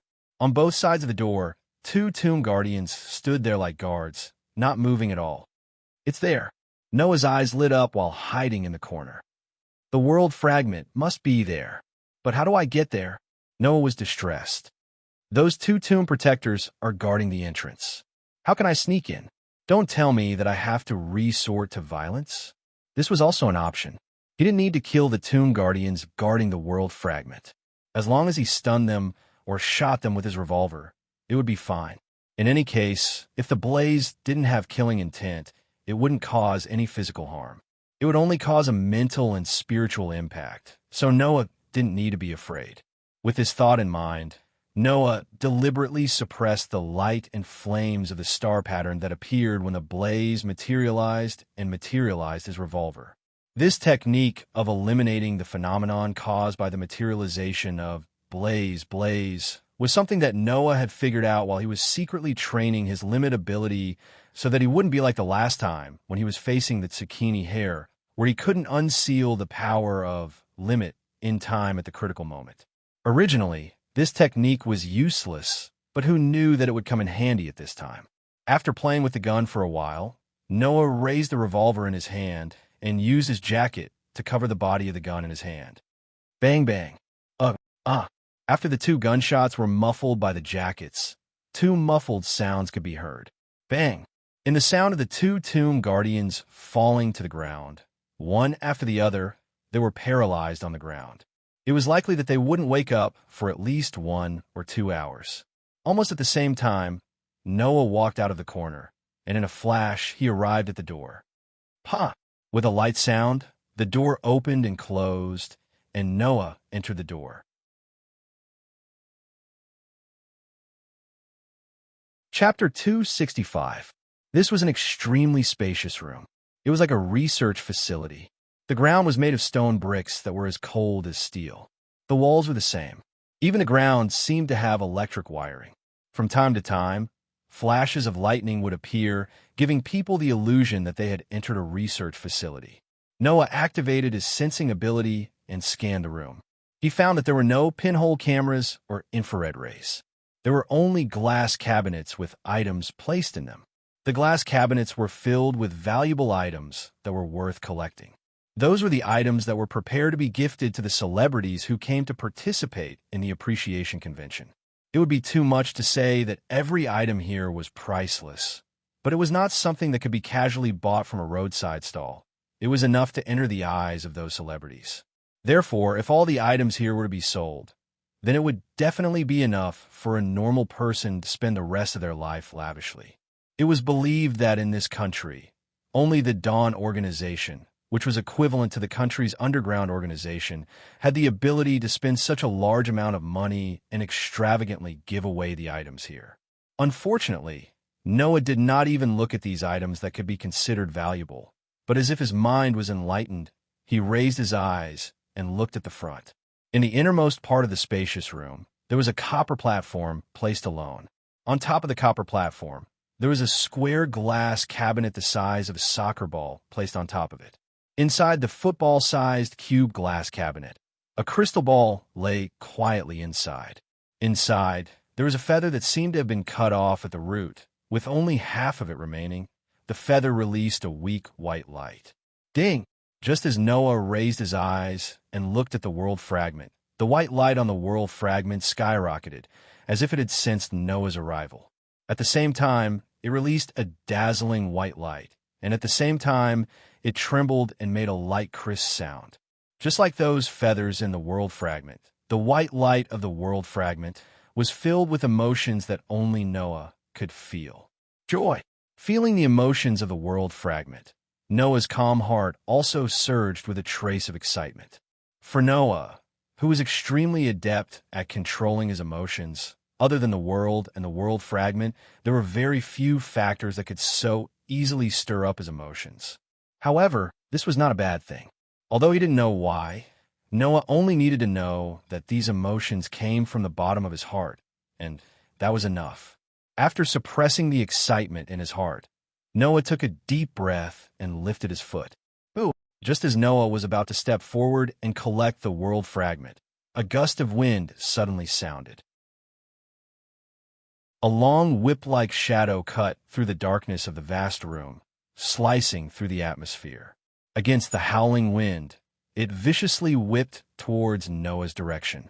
However, before the sound of the wind could be heard, Noah's sensing ability had already been triggered. The moment he stopped in his tracks, his figure was like a shadow as he retreated rapidly. Pum! The whip-like shadow heavily fell on the position where Noah was a second ago. With a muffled sound, it directly smashed the ground there. When Noah, who had retreated rapidly, saw the true face of the whipped shadow, his eyes hidden under the hood congealed. Ka. The cold blades that were connected together like the scales of a snake drew an arc in the air. Amidst a series of mechanical sounds, they combined together one after another and returned to the hands of the owner who held the hilt. That was a snake belly sword. The owner holding the snake belly sword was naturally Moonlit Glass Rabbit, who was wearing a mixture of a maid's uniform and a bunny girl's uniform. She wore rabbit ears on her head and had a sadistic smile on her face. I didn't think that there would be someone who could sneak into this place without alerting the Tomb Guardians. Standing on a counter and looking down at Noah, Eugene too laughed out loud. His laughter was extremely wild. Hey, who are you? Noah didn't speak. He buried his face in the hood of the jacket he was wearing. With the cover of the surrounding darkness and the hood, he hid his true identity. Noah knew that in the place closest to the world fragment, the Dawn organization shouldn't really only arrange 2 guards at the door. There must be other precautions inside. However, Noah didn't expect that this precaution was actually Moonlit Glass Rabbit. Keep silent. Seeing Noah standing in the same place without making a sound and not running away because he was discovered, Moonlit Glass Rabbit raised her eyebrows and the corner of her mouth hooked up in an interesting arc. Well, it doesn't matter. After I take you down, I'll see enough for myself. After saying that, Moonlit Glass Rabbit's figure turned into a stream of light. Holding the snake belly sword in her hand, before she arrived in front of Noah, the snake belly sword in her hand blew up the air and heavily chopped towards Noah. With this chop, wherever the snake belly sword passed, the air seemed to be directly shattered and annihilated. The snake belly sword carried a huge amount of pressure and mercilessly fell towards Noah's body. Looking at the snake belly sword that suddenly chopped towards him as if it didn't want to take him down, but rather kill him, and the arrogant smile on Moonlit Glass Rabbit's face, Noah completely calmed down. Moonlit Glass Rabbit was a level V level surpasser. With the power of Moonlit Glass Rabbit's snake belly sword, a normal level 4, even if it was a level 4, without 4 or 5 people attacking together, it was impossible for them to be Moonlit Glass Rabbit's opponent. However, Noah had already defeated Moonlit Glass Rabbit once, when he was a level 1. Although he relied on the power of Annihilation Strike and Leap to win against Moonlit Glass Rabbit's carelessness, Noah was no longer the level 1 from before. Without releasing the power of Limit, Noah was a level 4 level surpasser. Now, even if it was a direct confrontation, Noah was not afraid of Moonlit Glass Rabbit at all. However, it was not to the point of fighting Moonlit Glass Rabbit empty-handed. If he wanted to defeat Moonlit Glass Rabbit cleanly, he either had to release the power of Limit or use the Blaze. If he used the revolver, Noah's deliberately hidden identity would be exposed.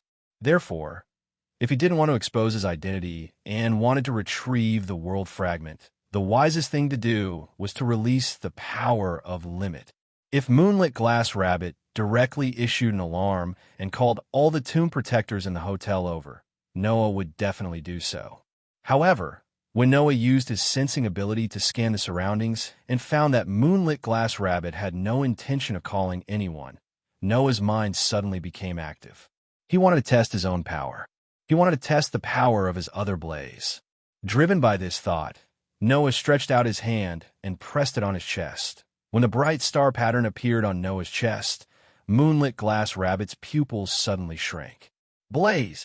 Amidst the heavy call, a pale blue flame burst out from Noah's body. In the next moment, within the blue flame, a completely black sword with white patterns on the sword fell into Noah's hand. Knight's Sword. At the moment of imminent peril, the Knight's Sword and the Snake Belly Sword were raised and slashed, each containing a ferocious force as they collided together. Clang! The sound of steel colliding with steel rang out. A burst of violent shock waves swept out, blowing in all directions.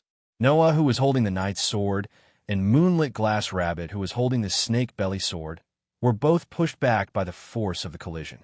Both of their feet fiercely stomped on the ground, and with a dang-dang sound, both of them were pushed back. After putting some distance between them, the two of them forcibly stopped their bodies at the same time and came to a standstill. Facing each other from a distance, Noah, whose face was covered by a hoodie, had a calm expression on his face. Moonlit Glass Rabbit, on the other hand, tightened his grip on the Snake Belly Sword. The arrogant smile on his face disappeared as he stared at Noah with a gloomy expression. "Who are you?" Chapter 266. Who are you? You Jinli Rabbit, who no longer had her usual arrogance, gripped the Snake Belly Sword tightly with a gloomy face. When she realized that the intruder, whose face was hidden under the hood, raised the Knight's Sword in his hand and pointed it at her without any intention of answering her question, Jinli Rabbit's face turned even uglier. When did a traitor like you appear in the Dawn Organization? Yes, a traitor. Now, Noah was undoubtedly betraying the Dawn Organization, because only a surpasser could use the blaze, and only the Dawn Organization could create a surpasser. As the result of the Dawn Organization's research, now a surpasser who hid his identity and a rank 4 surpasser stood opposite her and had tried to make a move on the Dawn Organization's things. It was easy to imagine how bad Jinli Rabbit's mood was. However, Jinli Rabbit was also very confused. A rank 4 surpasser who could release the true power of the blaze betrayed her. She and the Dawn Organization did not receive any news at all, which proved that the other party was still hiding in the Dawn Organization. However, whether it was in the Academy or in the organization, Jinli Rabbit had never heard of anyone's blaze being the Knight's Sword in front of her. What was going on here? Jinli Rabbit would never have thought that the intruder in front of her was the one who had defeated her and was her student Noah. Noah's blaze had long been recognized as a revolver. Therefore, using the Knight's Sword, this blaze would not only not expose Noah's identity, it would also create a better concealment effect. As for the possibility of someone having two blaze, that was a thought that no one would have. Blaze was a materialized soul, and a person's soul only had one. If that was the case, how could they turn into two completely different blaze fangs? Therefore, no one would suspect Noah. This made Noah's mouth, which was only exposed outside of the hood, curl up, and he raised the Knight's Sword high above his head. Bang! The Knight's Sword that was held high above Noah's head suddenly burst into a ball of blue flame, burning fiercely. Then Noah called out that name. He called out the name of the true power hidden in the Knight's Sword. Blaze. Wanton plunder. Black Tea King. The blazing flames on the blade of the Knight's Sword suddenly stagnated. With a curl, the flames retracted into the blade of the Knight's Sword. Everything returned to normal.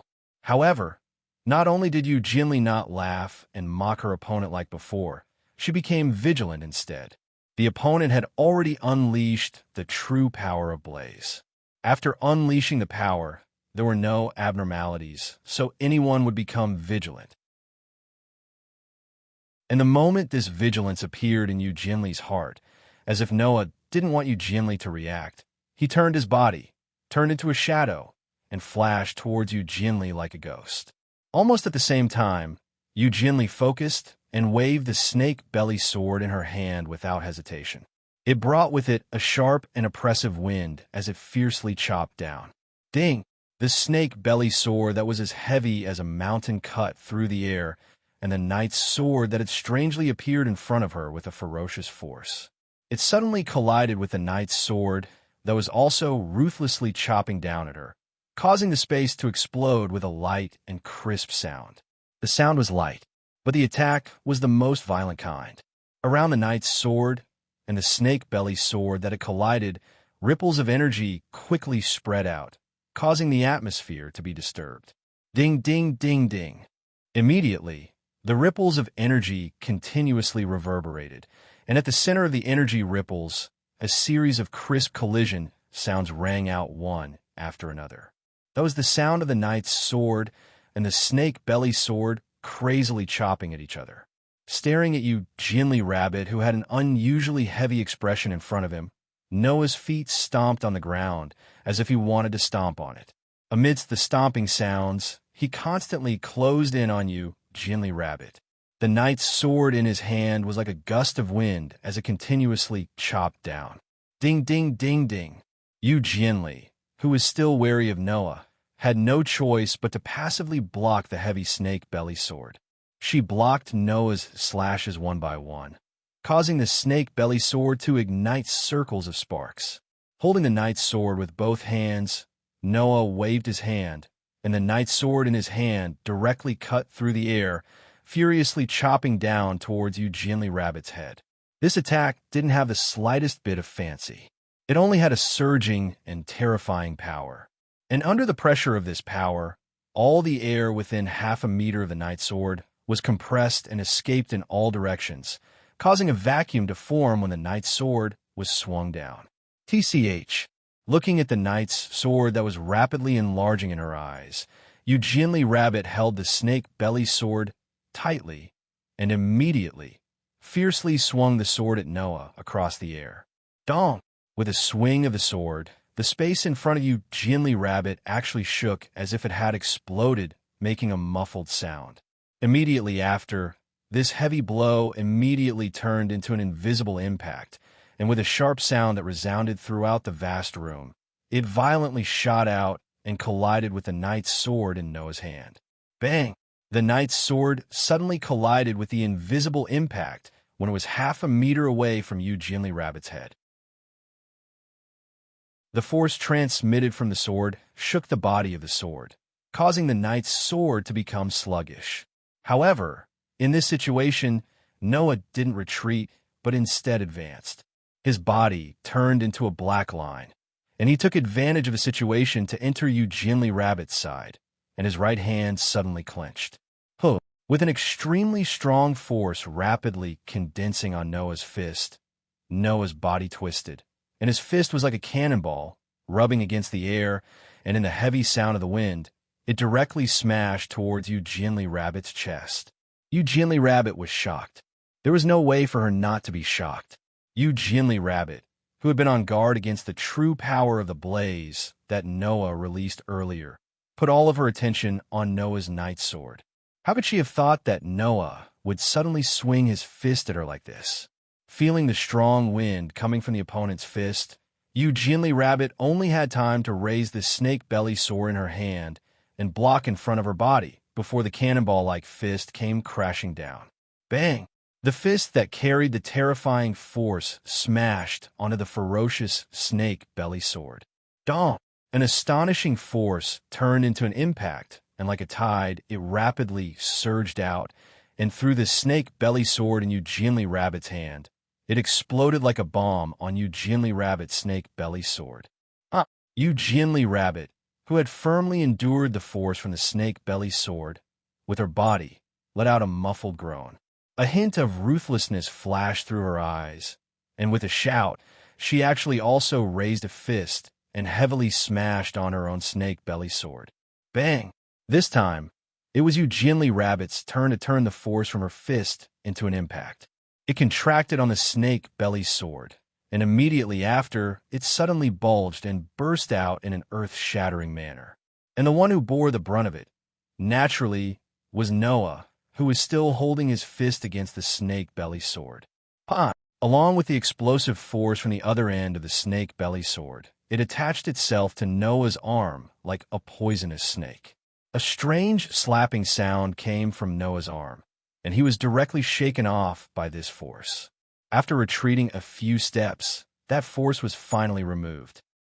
Seeing Noah being shaken off, Eugenly Rabbit's gaze turned ruthless, and she raised the snake belly sword high above her head. "Bite him to death, crazy snake who!" As she spoke, a scorching blue flame suddenly ignited from the snake belly sword in Eugenly Rabbit's hand. Finally, Eugenly Rabbit had also released the true power of her blaze. Seeing that Eugenly Rabbit had begun to release the true power of her blaze, Noah's eyes flashed, and the corners of his mouth slowly curled up. Chapter 267. Pong! The body of the snake belly sword that was raised above Eugenly's head suddenly exploded, turning into sharp blades. With a spin, it soared into the sky like a twisting poisonous snake, forming a ring and rapidly spinning. The air slightly vibrated. A sword ring with a diameter of more than 3 meters let out a sharp buzzing sound and crazily spun. The true power of the blaze burned on the sword ring, causing the crazily spinning sword ring to turn into a dark blue halo that emitted an aura of death. That was a halo that was truly linked to death. As long as one was slightly grazed by this dark blue halo called the wild snake ring, it would definitely result in one's flesh being torn apart. Eugenly Rabbit raised the snake belly sword that only had the sword hilt left. The wild snake ring, floating above her head, spun while shaking the atmosphere, creating a gust of wind that blew up Eugenly Rabbit's bangs, causing Eugenly Rabbit's cold eyes to be exposed in the air. "I originally wanted to capture you alive, but your abilities are not small. Don't blame me for using my full strength, but don't die too quickly, intruder." After saying that, Eugenly Rabbit did not even give Noah a chance to reply. The snake belly sword that was raised above her head suddenly swung down and swung down. "Go for me, wild snake ring." Rubbing against the atmosphere and letting out a sharp, buzzing sound, the dark blue sword ring immediately fell from the sky. It cut through the air, cutting through the wind, and mixed with the blazing blue flames. Like a meteor, it pulled a long tail of light and violently shot in the direction of Noah. Looking at the dark blue sword ring that was slicing towards him at an extremely fast speed, Noah suddenly raised his head and his eyes shone brightly. Pump! In the midst of an explosion, the knight's sword in Noah's hand once again burned with blue flames. Like a ray of light, it rapidly expanded. "Let's go too, Black Tea King." As soon as he finished speaking, Noah tightened his body and raised the blazing knight's sword in his hand. His body shot out like a meteor. Instead of retreating, he charged forward to meet the crazy blue sword ring. Buzz! The blue sword ring that represented death was still spinning, rubbing against the atmosphere and emitting a sharp, buzzing sound. As the dark blue sword ring approached, the surrounding airflow was also disrupted.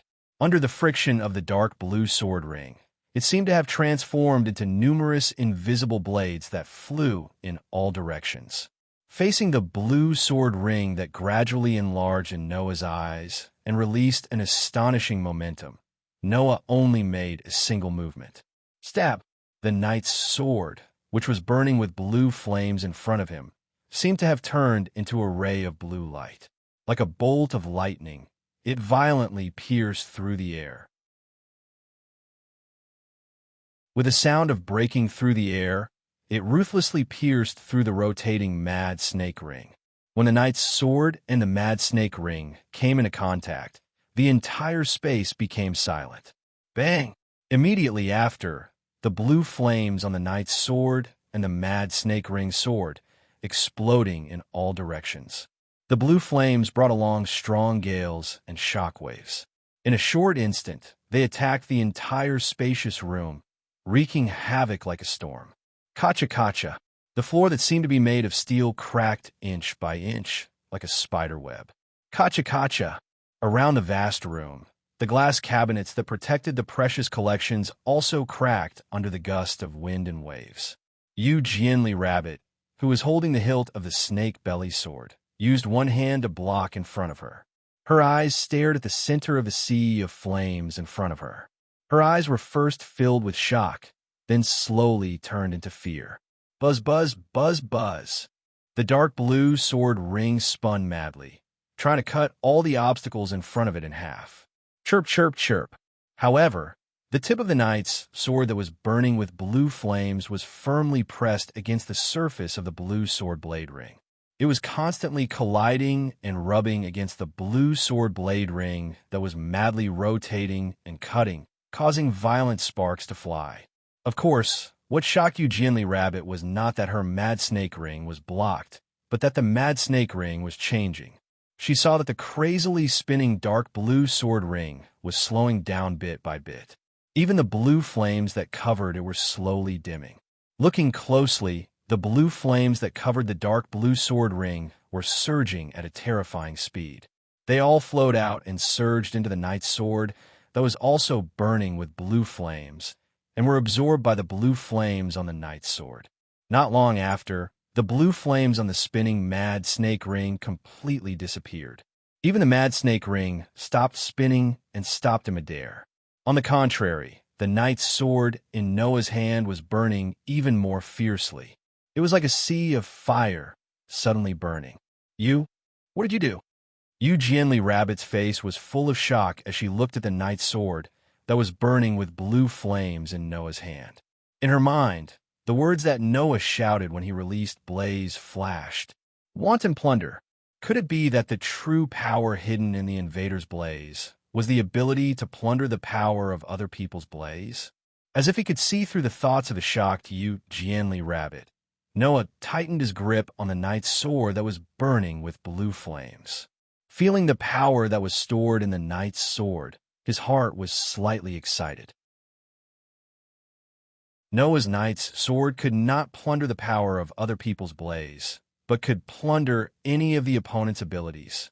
As long as the knight's sword that released the true power of blaze came into contact with it, Noah could plunder any of the opponent's abilities as he wished. At this very moment, Noah had stolen the ability of Moonlit Glass Rabbit's Mad Serpent Ring.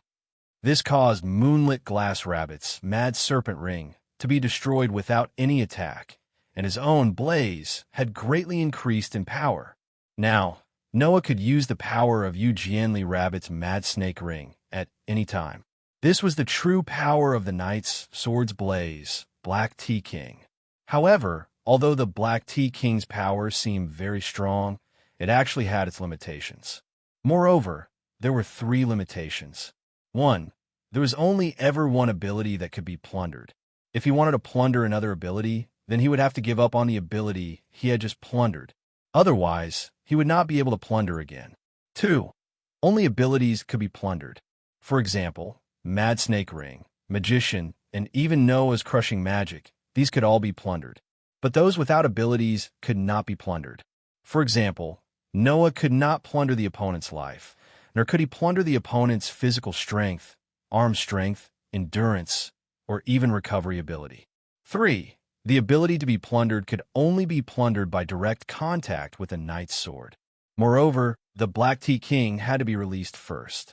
If it was not released, and there was no direct contact, then Noah would not be able to plunder the ability.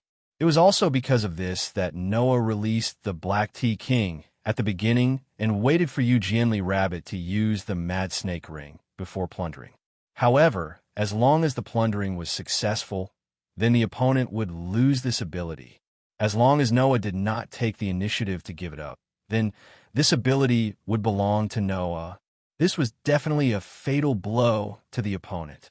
Therefore, even if the Black Tea King had 2 limitations, Noah was still very satisfied with this ability. As for Yu Jianli Rabbit, After discovering that he could not use the Mad Snake Ring again, his gaze towards Noah became uncertain. Yu Jianli Rabbit had never heard of being able to plunder other people's blaze. What should he do next? Bang! At this moment, the tightly shut door was violently knocked open. A group of about 20 to 30 Tomb Guardians rushed in from the outside. When they saw the black-clothed man who was confronting Yu Jianli Rabbit with a blazing night sword in his hand, they were all shocked. One of the leading tomb protectors hurriedly yelled, "Quick, catch him!" The group of Tomb Guardians reacted, raised the weapons in their hands, and rushed towards Noah's direction. Chapter 268. Catch him.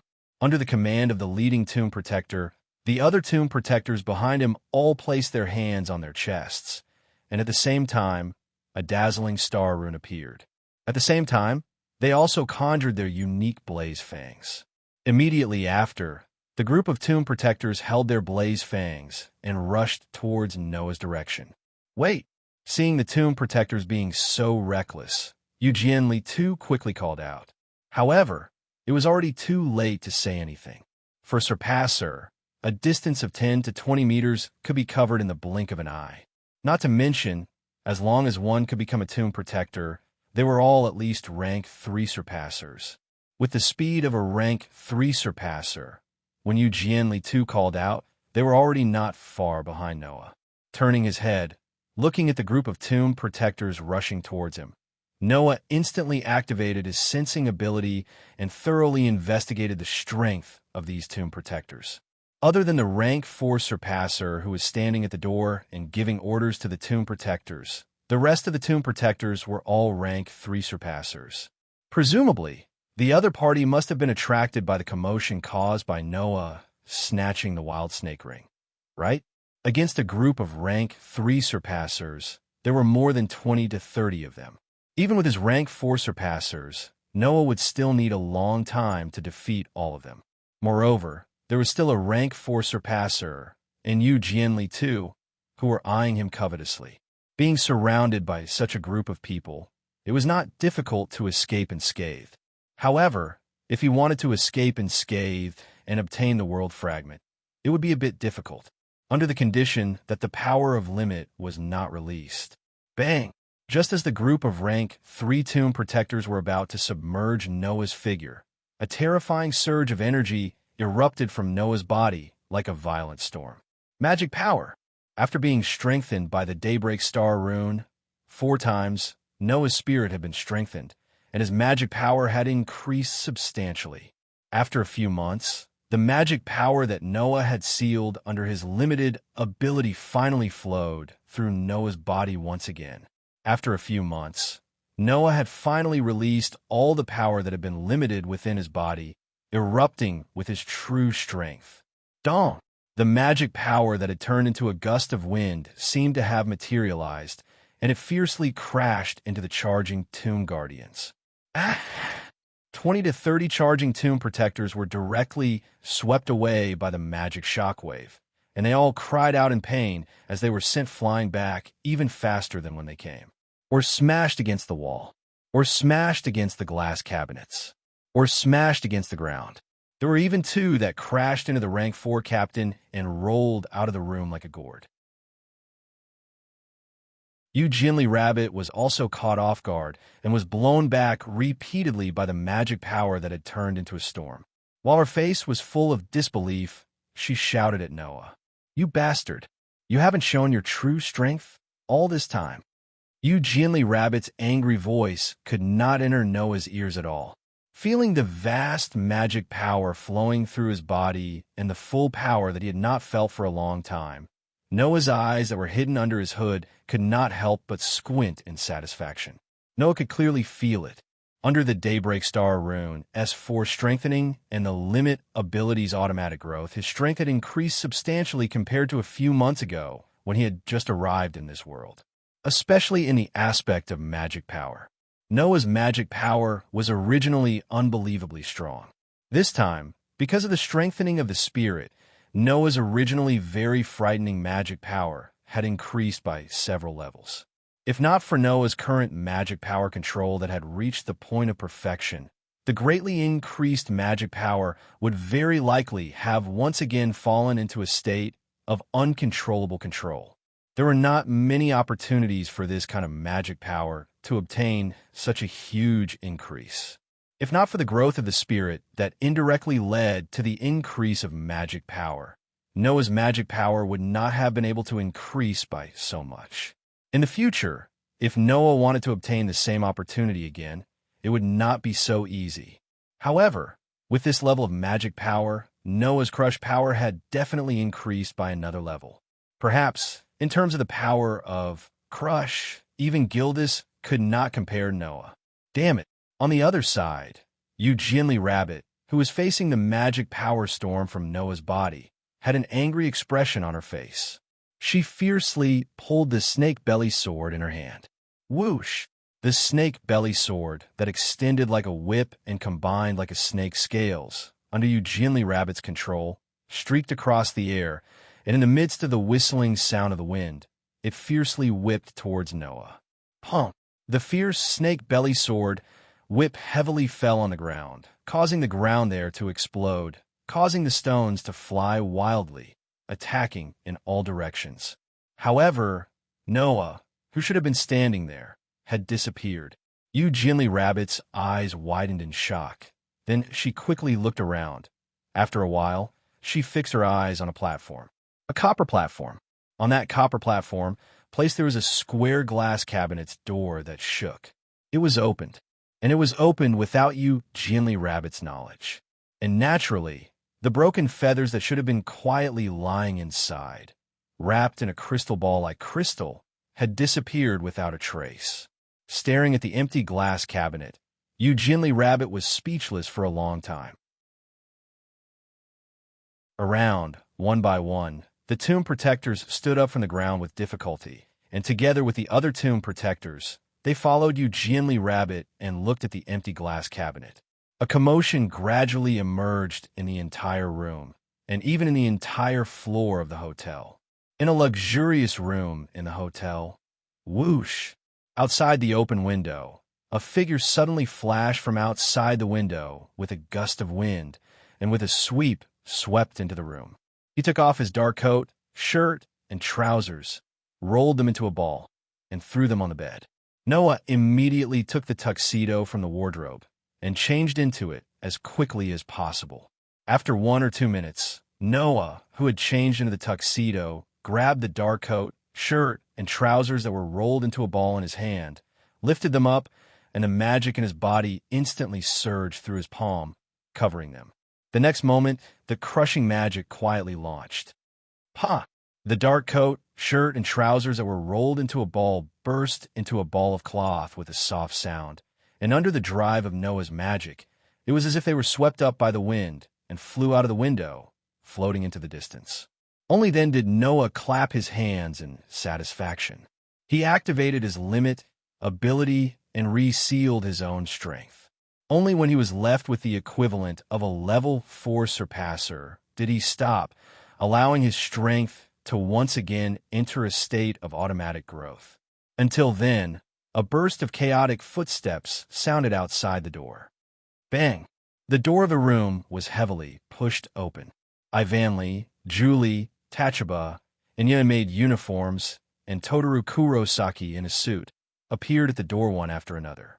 Some of their faces were full of anxiety, while others were full of seriousness. Immediately, Ivanli hurriedly said such a sentence to Noah. Not good. Noah, the shattered feather was stolen.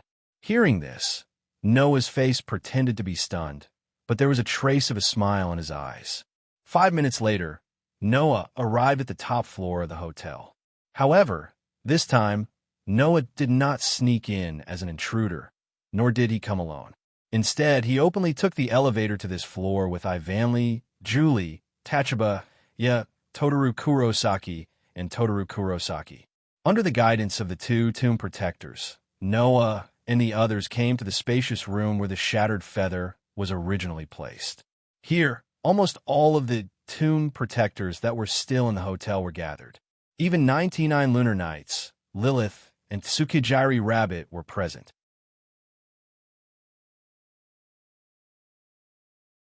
Chapter 269. An oppressive silence pervaded the entire spacious room. There were over 100 tomb protectors lined up on both sides of the vast room, standing in front of the cracked glass cabinets. A step in front of these tomb protectors, there were 4 or 5 rank 4 tomb protector captains standing there with their heads lowered, not saying a word. In front of the platform where the shattered feather was placed, 99 lunar knights, Lilith, Zucchini Bunny, and even 3 kingdoms and Sarah were all present. They all silently looked at the empty glass cabinets without saying a word, until Noah brought Ivanli, Julie, Tachaba, Kyuju Turiyu, and Kawai Togasaki in. Many people began to look at the door. Noah. Lilith, who was still wearing her formal dress, called out to Noah. Noah nodded to Lilith and then looked at 99 lunar knights. 99 lunar knights didn't say anything, but expressionlessly waved her hand. Immediately after, Zucchini Bunny, with an unhappy expression, began to talk about how the shattered feather was lost. From a moment Eugenli Rabbit discovered that the tomb protector at the entrance had been defeated, to the moment she discovered that the intruder was a surpasser and fought with the intruder. In the end, she put away her unhappy expression and solemnly recounted how her mad snake ring was stolen by the intruder. A blaze that can steal the power of other people's blaze. Everyone present looked at each other in dismay. Not to mention others. Even 99 lunar knights showed a trace of surprise and frowned. Impossible, there really is such a special power. There is no way I don't know about the existence of such a person. 99 lunar knights was the highest person in charge of the Dawn organization. Although the number of surpassers trained by the Academy and the Dawn organization wasn't small, every surpasser was very precious, let alone a rank 4 surpasser. 99 lunar knights would definitely have these people under their control. And as the highest person in charge of the Dawn organization, 99 lunar knights held the lifeline of all surpassers, the Dawn Star Rune. If a surpasser wanted to ascend and increase their rank, they must first obtain 99 lunar knights' approval to give the surpasser the Dawn Star Rune to ascend. Therefore, 99 lunar knights was aware of all the level 3 transcendents who obtained the sublimation instrument to ascend to level 4. 99 lunar knights was also aware of the true strength of the Blaze Fong of the transcendents who successfully ascended to level 4. He knew it like the back of his hand. If a surpasser successfully ascended to rank 4, 99 lunar knights would know, and it was even more impossible not to know the true power of the surpasser's blaze. Since the intruder who took away Shattered Feather was a level 4 surpasser, even if he betrayed them, being able to successfully rise to level 4 meant that the intruder had gone through the Ascension Ritual. Since the surpasser had undergone the Ascension Ritual, the surpasser's blaze's true power would have been recorded. However, 99 lunar knights didn't know of any rank 4 blazing fangs that could steal the power of other people's blazing fangs. Therefore, 99 lunar knights' first reaction to Moonsight Glass Rabbit's words was disbelief, but his second reaction was to ponder. A blaze that could steal the power of other people's blaze?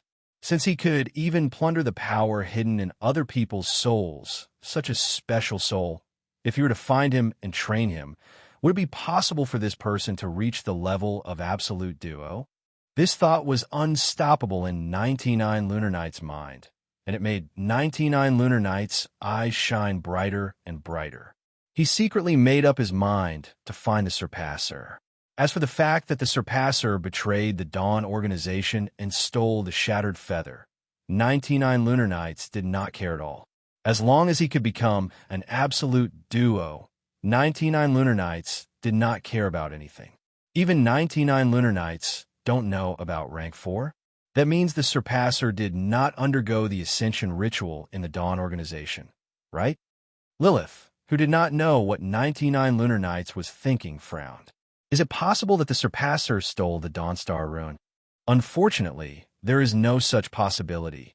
3 kingdoms indifferently replied. The Dawnstar Rune in the Dawn organization is controlled with the strictest methods. If it was lost, we would be the first to know. We did not receive any news that the Dawnstar rune was lost. Moonsight Glass Rabbit shrugged, his face full of displeasure. Otherwise, it would not be so annoying. After saying this, the scene fell into an oppressive silence. 99 Lunar Nights, Lilith, Moonsight Glass Rabbit, and the others all muttered to themselves, clearly still considering all kinds of possibilities. On the other hand, Ivanli, Julie, Tachaba, Yuju Kawai, Takasaki, and the others were silent. They didn't know much about the Dawn organization, so they couldn't say anything at this time, let alone give their opinions. Noah, on the other hand, was happy that everyone had reached a dead end. He did not say anything, and also kept his mouth shut. He only vaguely glanced at Moonsight Glass Rabbit, whose face was full of displeasure, and laughed in his heart. In the battle with Moonsight Glass Rabbit, Noah only wanted to test the power of the Black Tea King. After all, even if Noah knew the effects of the Black Tea King before, he did not know the effects of the Black Tea King before he used it. Fortunately, Noah only wanted to test the Black Tea King, and Moonsight Glass Rabbit was not a real enemy. Otherwise, Moonsight Glass Rabbit would probably fly into a rage. Because if the Moonlight Glass Rabbit was a true enemy, Noah wouldn't have given up the mad snake ring that the Black Tea King plundered and let it return to the Moonlight Glass Rabbit's body. After thinking for a long time, Lilith could only bitterly smile and look at her tripping double blade. Noah, what do you think? Me? What can I think? All possibilities have been rejected by you, right?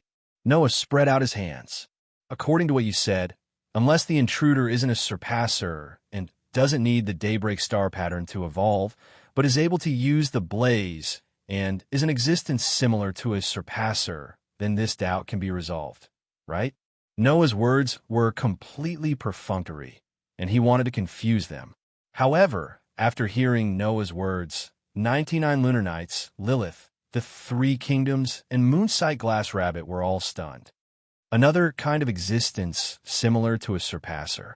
For a moment, 99 Lunar Nights, Lilith, and the others looked in Julie's direction, and then looked away. Julie's delicate body trembled slightly, and her face was still expressionless, but her pair of deep red eyes began to evade and became very uncertain. At the scene, only Noah, who had the perception ability, noticed the change in 99 Lunar Nights, Lilith, and Julie. This made Noah slightly stunned, and he was a little surprised. Could it be that the reason he casually said actually had such a possibility? Another kind of existence similar to a surpasser. Is there really such an existence? Without waiting for Noah to think of anything, 99 Lunar Nights seemed to have thought it through, and she raised her head and said to everyone, "No matter what, the shattered feather has been lost, and what we need to do is continue to track down the thief. In addition, we need to cancel tomorrow's appreciation meeting." Everyone present looked at each other and could only helplessly nod. There was no other way. This appreciation meeting was originally held for the sake of the shattered feather.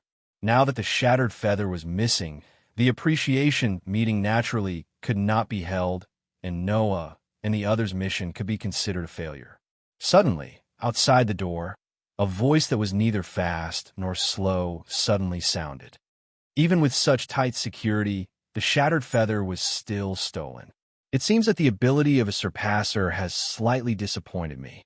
As these words rang out, two figures slowly walked in from the outside and appeared at the entrance, entering the sight of all the people present who were looking over as if they were about to shoot off.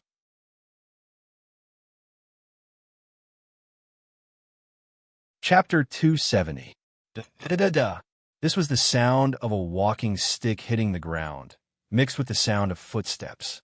Under the gazes of over 100 people that filled the spacious room, Edward and Kay walked in step by step with a fake smile on their faces. Looking at Edward and Kay, who gradually walked into the room, many people revealed a blank expression. Who is that? Only 99 Lunar Nights, Lilith, Moonlit Glass Rabbit, and the Three Kingdoms group focused their gazes on Edward and Kay, who were slowly walking in, their eyes gradually fluctuating. Noah also narrowed his eyes, feeling the unfriendly atmosphere in the air, and curled his lips into a smile. Kay, who was one step behind Edward, raised his eyes and swept his gaze toward Noah.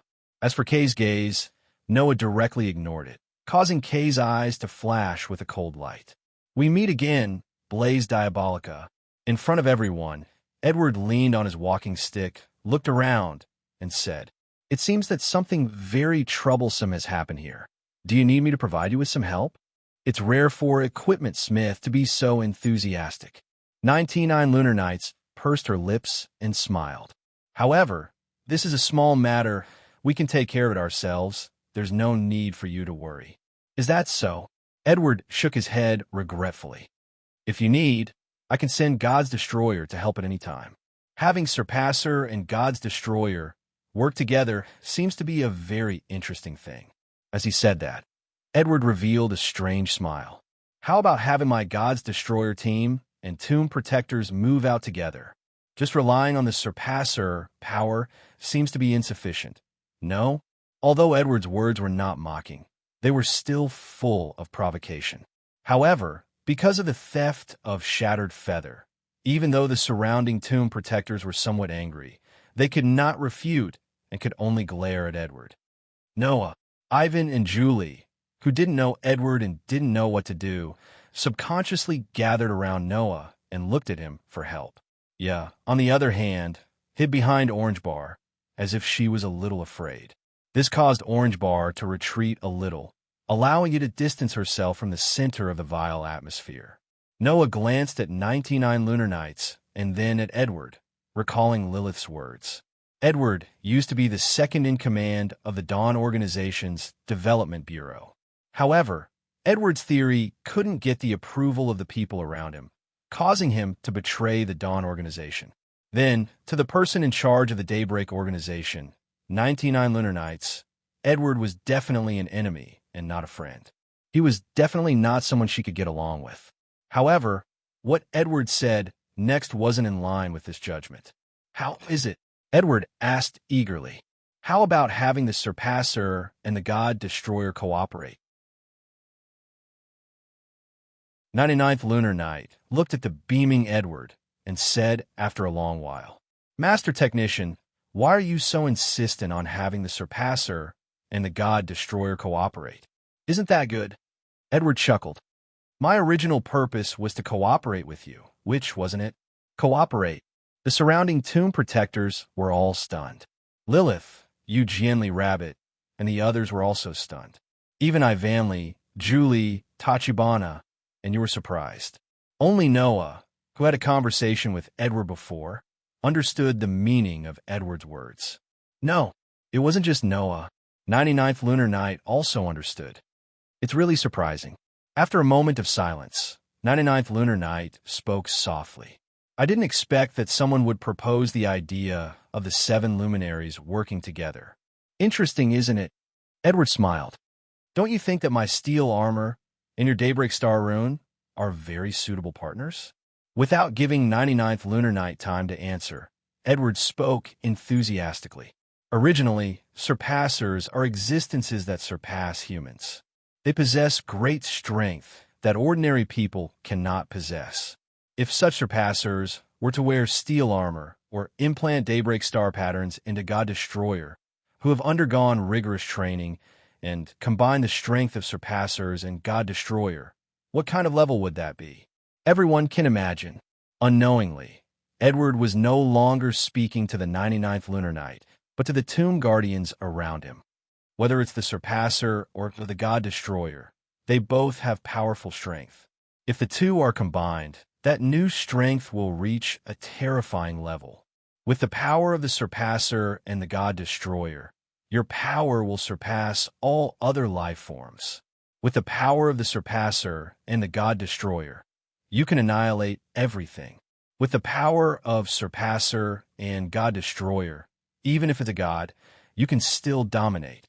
At that time, the real God Destroyer troop will be completed. Don't tell me you're not tempted. In the spacious room, facing the excited old man who made such a declaration, the group of Tomb Guardians looked at each other in dismay. Surpass God? Is that why it's called the God Destroyer? How powerful will it be? Unimaginable. It's really unimaginable. Will the combination of the Surpasser and the God Destroyer really work? The Tomb Guardians, who had strict military order and would never discuss without order in this kind of situation, were moved by Edward's theory. They forgot about order and started to quarrel. Seeing this situation, Lilith, Jinli Bunny, and the others had a troubled expression on their faces. 99th Lunar Night was silent. Ivan and Julie couldn't help but reach out and grab Noah's clothes. Their faces showed uneasiness. You trembled and hid behind Orange Bar. Even Orange Bar was frowning, not knowing what to do. Evidently, the group of young ladies were also caught off guard by this situation. After all, this wasn't something they could come into contact with right now. Noah reached out his hand and gently patted the back of Ivan and Julia's hands that were on the corner of his shirt, comforting the two girls. Looking at Edward's happy expression and the hidden pride in his eyes, Noah's eyes turned cold. At first, Noah planned to stand by and watch. But since even Ivan and Julie were affected by Edward, if he didn't strike a blow at this dreamy old man, Noah wouldn't be Noah. "I say, Mr. Equipment Smith," Noah said indifferently, "are you really one of the 7 luminaries?" "Oh, do you know about the 7 luminaries?" Edward was stunned for a moment. Then he smiled. "Why do you ask?" "Because isn't the 7 luminaries the title of the sages with the goal of absolute duo ? Noah shrugged. "But no matter how you look at it, your ideas and inventions are only in pursuit of power on the surface. It doesn't match the absolute duo that exerts the power of the soul to the extreme, right?"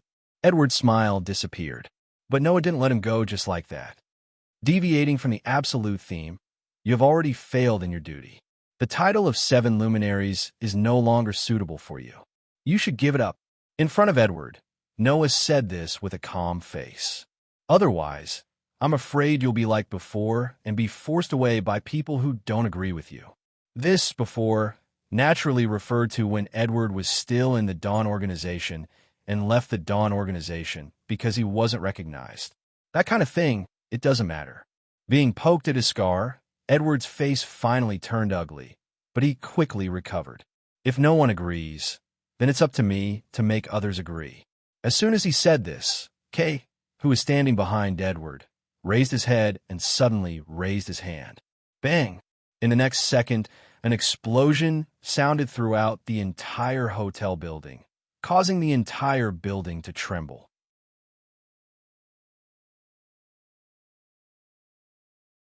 Chapter 271.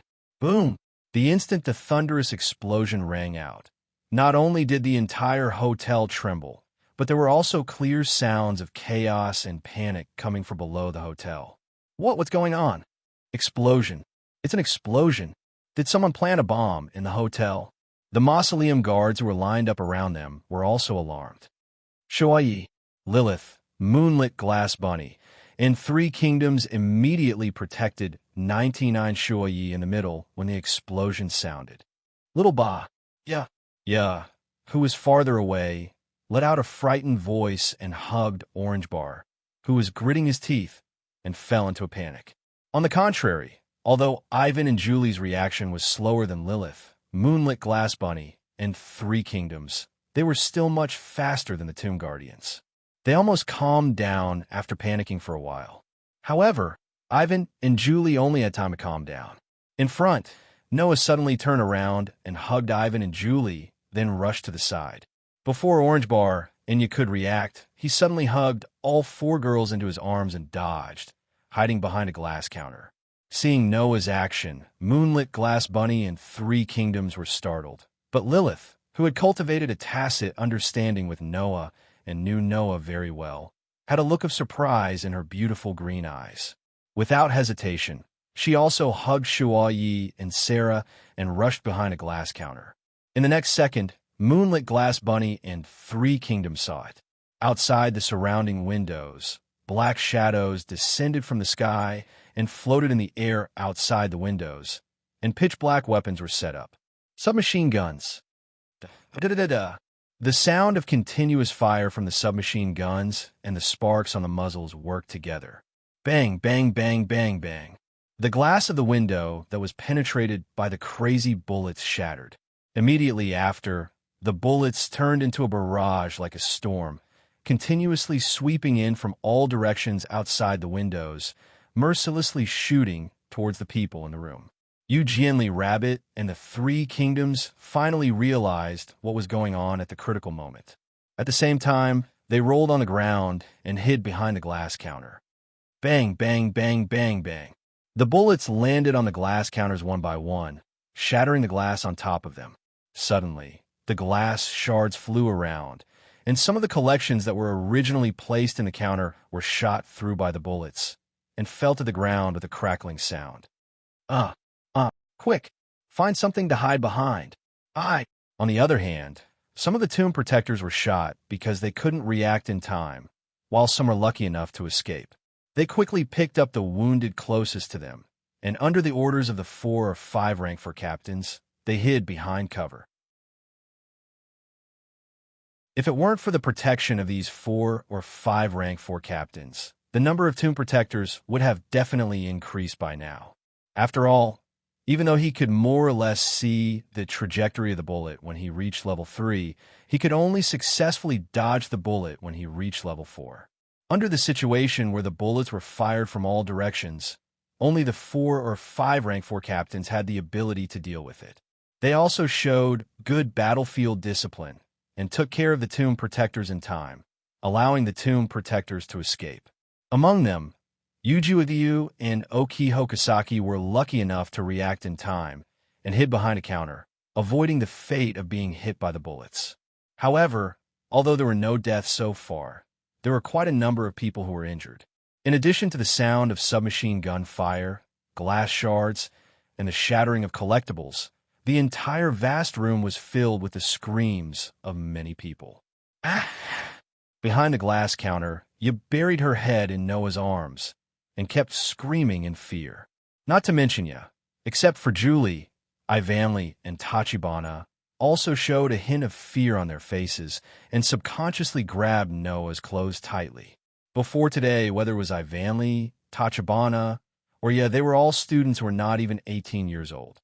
Even if Holang Academy taught combat skills, after graduation, they would join the Dawn organization and become tomb protectors. They would have to fight against all kinds of villains in order to crack down on crimes. It was inevitable that they would encounter such a dangerous battlefield, but that was a matter for the future. Now, it had only been a few months since they entered Holang Academy. Even if they were used to fighting, the group of girls was not used to the battlefield yet. Not to mention, now was a critical moment where they could lose their lives at any time, so it was inevitable that they would panic. Julie, on the other hand, was still calm from beginning to end. She even poked her head out from Noah's arms, and her deep red eyes vigilantly scanned the entire room. After a while, except for the timid Ivanli and Tachibana finally displayed the excellent combat skills they had trained in the academy. They suppressed the panic in their hearts and forced themselves to calm down. At this time, the shooting of the submachine gun also stopped. Outside the surrounding windows, God's destroyers wearing steel armor flew into the room with the help of the thrusters equipped on the back of their combat suits. They slowly landed and surrounded the room with their submachine guns. Leaning on his walking stick, Edward, who was the only one who was not in the range of the submachine gun's bullets, laughed with regret and sarcasm. Even if the surpassers have the power to surpass humans, they're still just a group of people who graduated from a school full of impurities. Can they really not be compared to soldiers who were born purely for the sake of battle? Go! Kay, who was standing behind Edward, ordered coldly. Capture the 99th Lunar Knight and the eldest daughter of the Bristol family. Hearing this, the people hiding behind the counters understood what was going on. From the beginning, Edward had planned to capture the highest-ranking person in charge of the Dawn organization and the daughter of the investor's president if the negotiation failed, and then use them to achieve his goal. However, because Noah poked at his sore spot, Edward did not wait for the 99th Lunar Knight's reply and launched an attack in anger out of humiliation. Lilith, who handed the 99th Lunar Knight to Eugenly Bunny and the Three Kingdoms to protect, tore a hole in the hem of her dress, revealing her white thighs. While making it easier for her to move, she looked in the direction of Noah. Noah also handed the terrified Ya to Tachibana, raised his hand, and signaled Ivanli and Julie not to make a sound. After exchanging glances with Lilith, he shrugged with a calm expression and nodded. Lilith suddenly smiled sweetly, and then stood up from behind the counter, exposing her figure to the eyes of all the God's destroyers. "Don't move." The group of God's destroyers moved when they heard this, and all of them aimed the submachine guns in their hands at Lilith. They originally wanted to kill her directly, but when they realized that she was one of the targets they had to capture alive, they hurriedly stopped. Bang!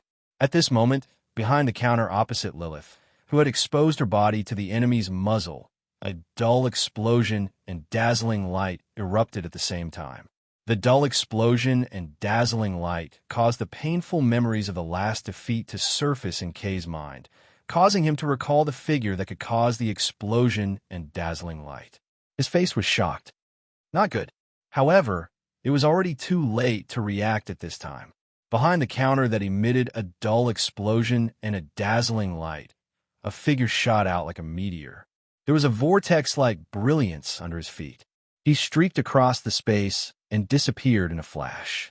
When the meteor-like figure with a whirlpool-like brilliance under its feet appeared again, it was already in front of Edward. Edward turned pale with fright. Kay, who was standing behind Edward, narrowed his eyes to the size of a needle tip. "Gotcha!" Immediately after, the figure in front of Edward held up a revolver with rippling white lines and pressed it against Edward's forehead.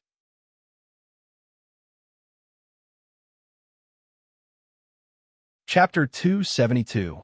The entire place suddenly went silent. The group of God destroyers in steel armor finally reacted. Just as they were about to turn the direction of the submachine guns in their hands and aim at the figure that was holding the revolver against the shocked Edward, Kay's cold voice rang out. "Don't move." The group of God destroyers' hands suddenly froze, and they did not dare to move even an inch. Seeing this situation, Lilith and Moonlit Glass Bunny, who were waiting for an opportunity behind the counter, clicked their tongues. If those God destroyers had turned the direction of the submachine guns in their hands and aimed at Noah, then Lilith, Moonlit Glass Bunny, and the others who were waiting behind the counter would have instantly launched a counterattack. Unfortunately, this plan was seen through by Kay. Now, those God destroyers were still aiming their submachine guns at them, so Lilith, Moonlit Glass Bunny, and the others could not move. Therefore, the situation suddenly became a stalemate. "Save me," Edward shouted angrily at Kay, with a face full of panic. "Shut up." Noah pressed the revolver against Edward's head heavily, causing Edward to shut his mouth in fear. However, his lips were still trembling, and the crutch in his hand fell to the ground. Noah then looked around. After exchanging glances with Lilith, he turned his head and looked at Kay. "Tell them to put down their guns." Hearing this, Kay, who had already distanced himself from Noah and Edward, was silent for a while, then laughed. "No, the person who should put down their guns is you." Noah raised his eyebrows. "I have to say, to be able to find an opportunity to counterattack in such a situation, you are indeed very outstanding. Compared to you, those Tomb Guardians who graduated before you are simply trash." Kay put on a disgusting, hypocritical attitude. "However, please don't forget that you have a hostage in your hands, and so do we." After saying this, Kay waved his hand slightly, and the surrounding God destroyers immediately raised their submachine guns and aimed at Lilith, who was the only one exposed outside the counter. Lilith's face fell. Noah also frowned. Only Kay had a victorious smile on his face as he shrugged. "For the sake of the eldest daughter of the Britos family, and for the sake of your classmates and companions, I'm sorry, but could you please put down the gun in your hand?" As he said this, Kay stared at Noah. His body tensed up to prevent Noah from suddenly exploding and creating more problems. After all, if he did not focus all of his attention on Noah, Kay was afraid that the next time he would be controlled by Noah, it would be his turn to be controlled by Noah. It couldn't be helped. Noah's great leap forward was simply too terrifying. With Noah's rank 4 strength using great leap forward, There was no one present who could keep up with Noah's speed. Even if they used their eyes to follow Noah's figure using great leap forward, it would be difficult. Therefore, the only thing Kay could do now was to stare at Noah. While preventing Noah from causing trouble, he also had to firmly control the hostage in his hands. Otherwise, this time, let alone Kay, even the entire God Destroyer team, personally led by Edward, would suffer defeat at the hands of this student, leaving behind a lifetime of humiliation. Unfortunately, Kay thought that his ability to grasp the situation was very good, but he underestimated Noah. Bang! Following the sound of a gunshot, Edward's leg was directly pierced through by a pitch-black bullet formed from mental strength, filled with killing intent. Blood splattered everywhere. Ah! Edward immediately screamed and knelt on the ground. What? With Lilith as the leader, the people hiding behind the counter, including Ivanli, Julie, Tachibana, and Yatongtong, all sucked in a breath of cold air. The God Destroyer team, with Kay as the leader, all stood up in shock and anger. You're very smart, but don't treat others as fools. Noah smiled indifferently. The revolver in his hand was once again pressed against the head of the screaming Edward, who was kneeling on the ground. His eyes carried a bit of coldness as he looked at Kay. So, the smart you can guess. If I and these so-called God Destroyers shoot at the hostages in our hands at the same time, will both hostages die? Will both hostages survive? Or will one live and one die? When Noah said this, not only Kay, but even Lilith understood what was going on. Lilith was a level 3 surpasser, and she could barely see the trajectory of the bullets. In this kind of situation, if the God Destroyers opened fire, Lilith might not be able to avoid all the bullets even if she tried her best. However, she could still pay a small price in exchange for a chance to live. Compared to Lilith, Edward was just an ordinary person, and an old man at that. If both sides opened fire at the same time, in the end, Lilith could pay a small price in exchange for a chance to live. But Edward was definitely going to die. Kay's expression gradually darkened, but after a while, he regained his composure. The celebrities downstairs are also under our control. And then, Noah looked at Kay with a smile that wasn't a smile. He looked at Kay with an even more composed expression. Do you want to use the lives of those celebrities who have nothing to do with me to accompany the life of the technician who invented steel installation and gave you power?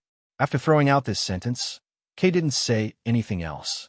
He looked at Noah, and the atmosphere slowly became oppressive. You really aren't an easy person to deal with. After a while, Kay slightly raised his eyes and said coldly, "We'll make you let them go." Noah curled his lips and smiled. He didn't pay attention to Kay, but turned his head and looked at Lilith. Lilith immediately understood and whispered to Moonlit Glass Rabbit and 3 Kingdoms, "Take New Moon and leave this place." Moonlit Glass Rabbit immediately curled her lips in displeasure, as if she was very dissatisfied that she had to leave. 3 Kingdoms didn't hesitate at all. He brought the silent 99 lunar nights from behind the counter and moved in the direction of the door. What? You don't want to leave? Moonlit Glass Rabbit also got up from behind the counter and shouted at the tomb protectors hiding behind the counter with a nasty tone. "Take the wounded. All of you leave. All of you leave." The few rank 4 captains clenched their teeth and gave the order for all the tomb protectors to come out from behind the counter. They followed behind 99 lunar nights, Moonlight Glass Rabbit, and the 3 Kingdoms and left the place. Noah, Ivanli, Julie, Tachibana, and you seem to want to stay. Even Yuju Aturiyu and Kue Hokusaki stood up with a determined expression. "All of you leave. Don't leave a single one here." Noah threw out these words without turning his head. Don't forget what this guy said. The celebrities downstairs are also being controlled. There must be other God Destroyers there. I'll leave those people to you. You can't do anything here.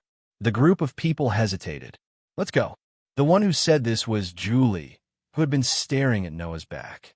Leave this place to Noah. Noah. Ivanli seemed to be struggling and hesitating. After a while, he clenched his teeth and nodded. Let's go. Noah, you muttered worriedly. Be careful.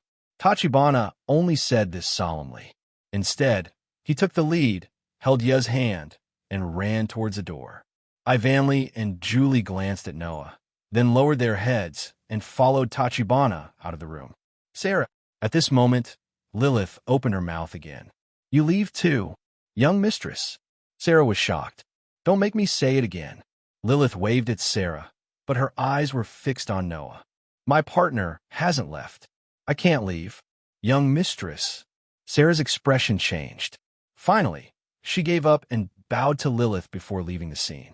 In the spacious room, other than Noah and Lilith, only Edward, Kay, and a group of god destroyers were left. Are you satisfied? Kay's expression was somewhat gloomy. Can I ask you to let him go? Noah didn't answer. Instead, he violently pulled up Edward, who was still kneeling on the ground and holding his thigh, and pressed the revolver against his temple. Then, Noah's voice echoed in the air. Rooftop.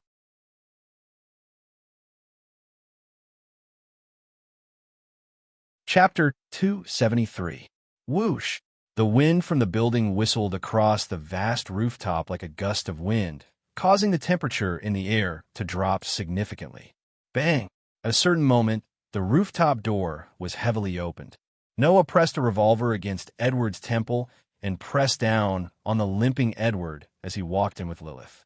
At the same time, a group of God's destroyers with submachine guns swarmed in from outside the door and surrounded Noah and Lilith in a semicircle.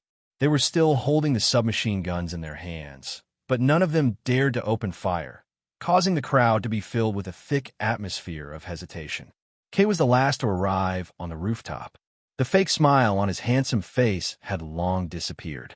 Kay stared at Noah expressionlessly as he walked out of the crowd and came to the front of the God's Destroyer unit.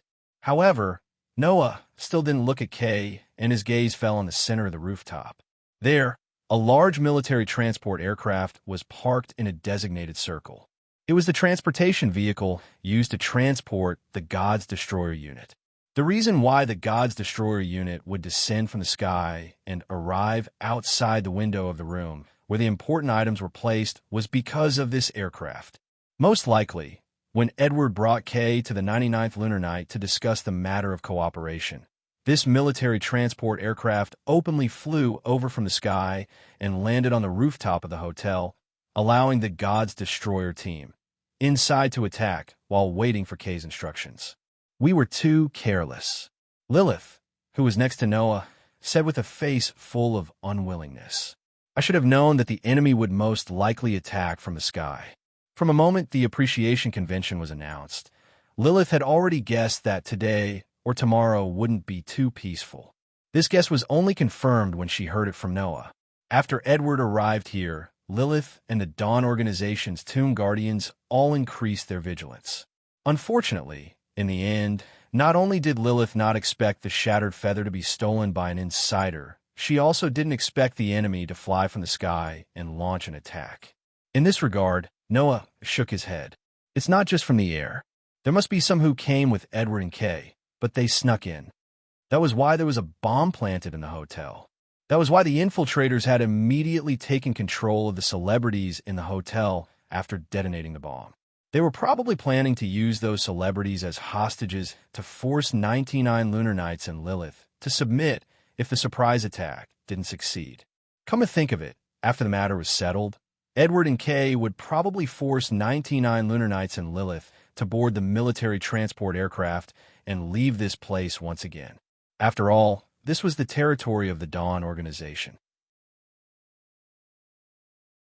If they didn't escape by air, it would have been very difficult for Edward and Kay to escape from this country with so many members of the God's Destroyer squad. However, no matter how much they thought about it, Edward and Kay never expected that it would end up like this. The Dawn Organization was careless and allowed the God Destroyer team to arrive at the venue by air. The God Destroyer team was also careless and allowed Noah to control Edward. Noah raised the revolver in his hand. He didn't turn around, but the revolver suddenly pointed behind him. Bang! The pitch-black bullet pierced through the air, space, and darkness. Finally, it landed on the fuel tank of the military transport aircraft. Bang! The revolver bullet, which was more powerful than an anti-tank sniper rifle, directly blew up the fuel tank of the military transport aircraft and caused a huge explosion. Raging flames burned along with the explosion and enveloped the entire military transport aircraft, turning the military transport aircraft into a piece of charred iron in the scorching flames. The hot wind blew on the K and God destroyer troop members. The light from the fire illuminated K's ugly face. Noah withdrew the revolver and pushed Edward, who was in his hand, away.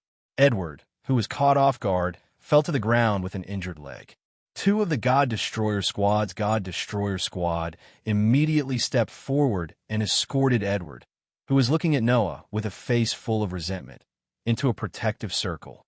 The moment Edward returned to the protection of the God Destroyer Squad, a violent, murderous aura emerged from each of the God Destroyer Squad's bodies, especially K, whose eyes became incomparably red. The murderous aura on his body was unprecedentedly strong.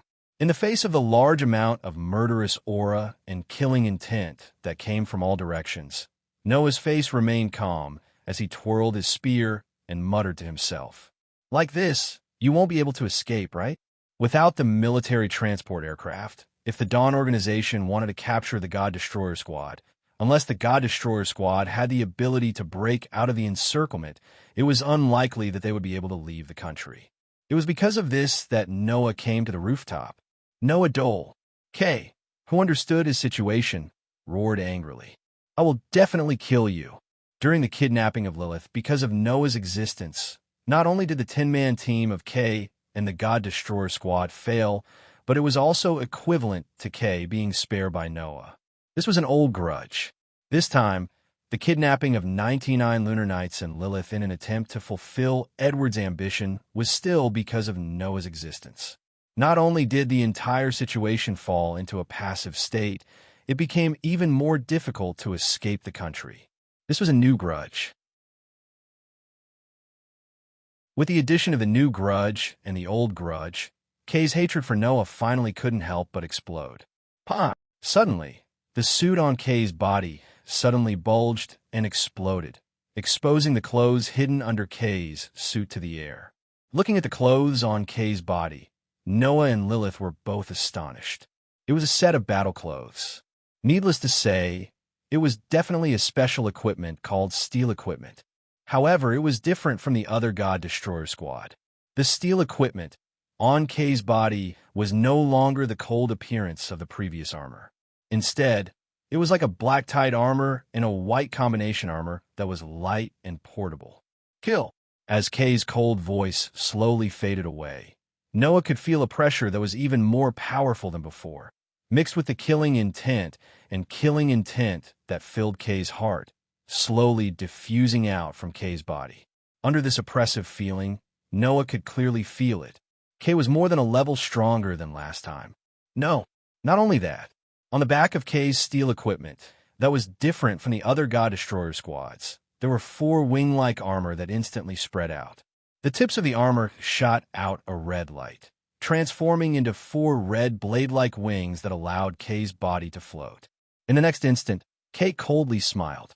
His body suddenly moved, and the 4 red blade-like wings on his back immediately shot out a large amount of red light like a propeller, causing K to transform into a red shadow and violently rush out. That speed, even if it couldn't compare to Noah's leap, it wasn't too far off. Thus, with the support of that terrifying speed, K's body suddenly appeared in front of Noah like a ghost. The sudden appearance of K in front of him also caused Noah's pupils to slightly constrict. However, Noah, who possessed a godlike sensing ability, would not be so easily ambushed. Thus, at the same time that K appeared in front of him, the revolver in Noah's hand immediately moved. With a chi sound, the revolver cut through the air and with a vigorous force, viciously smashed down on K's head. The heavy body of the revolver fell, but K did not dodge. A cold light flashed through his eyes, and he expressionlessly waved his hand. Gotcha! Suddenly, a pair of wings on K's back suddenly rotated mechanically. It popped out from under K's armpit and was grasped by K's hand. At this moment, the wing-like equipment shooting out a red light turned into a real weapon, light blade. Clang! Immediately after, the light blade that was composed of red light, like a laser lightsaber, forcibly collided with the body of the revolver that was smashing down, causing a crisp sound to ring out. The revolver and the light blade collided. Chi. Intense sparks burst out, illuminating Noah and Kay's faces.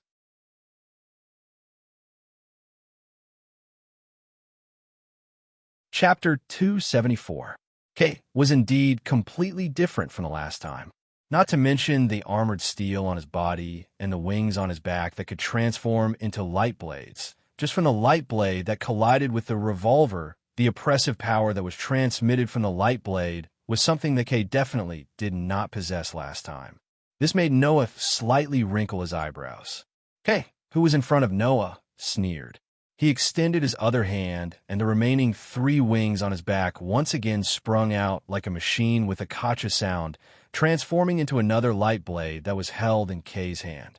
Like a bolt of lightning, the light blade in Kay's hand directly pierced towards Noah's heart. Looking at the momentum and ferocious strength that caused the air to slightly heat up due to the friction. If he were to be pierced, there was no doubt that Noah's chest would be directly pierced through, and his heart would also shatter in order to announce his opponent's victory. With such a close-range attack, even Noah might not be able to dodge in time. Therefore, Noah did not choose to dodge. Instead, he reflexively raised his hand and heavily slapped towards the side of the light blade that was thrusting towards him. Pah! This was the sound of Noah's palm hitting the light blade. This was the sound of Noah's hand landing on the light blade.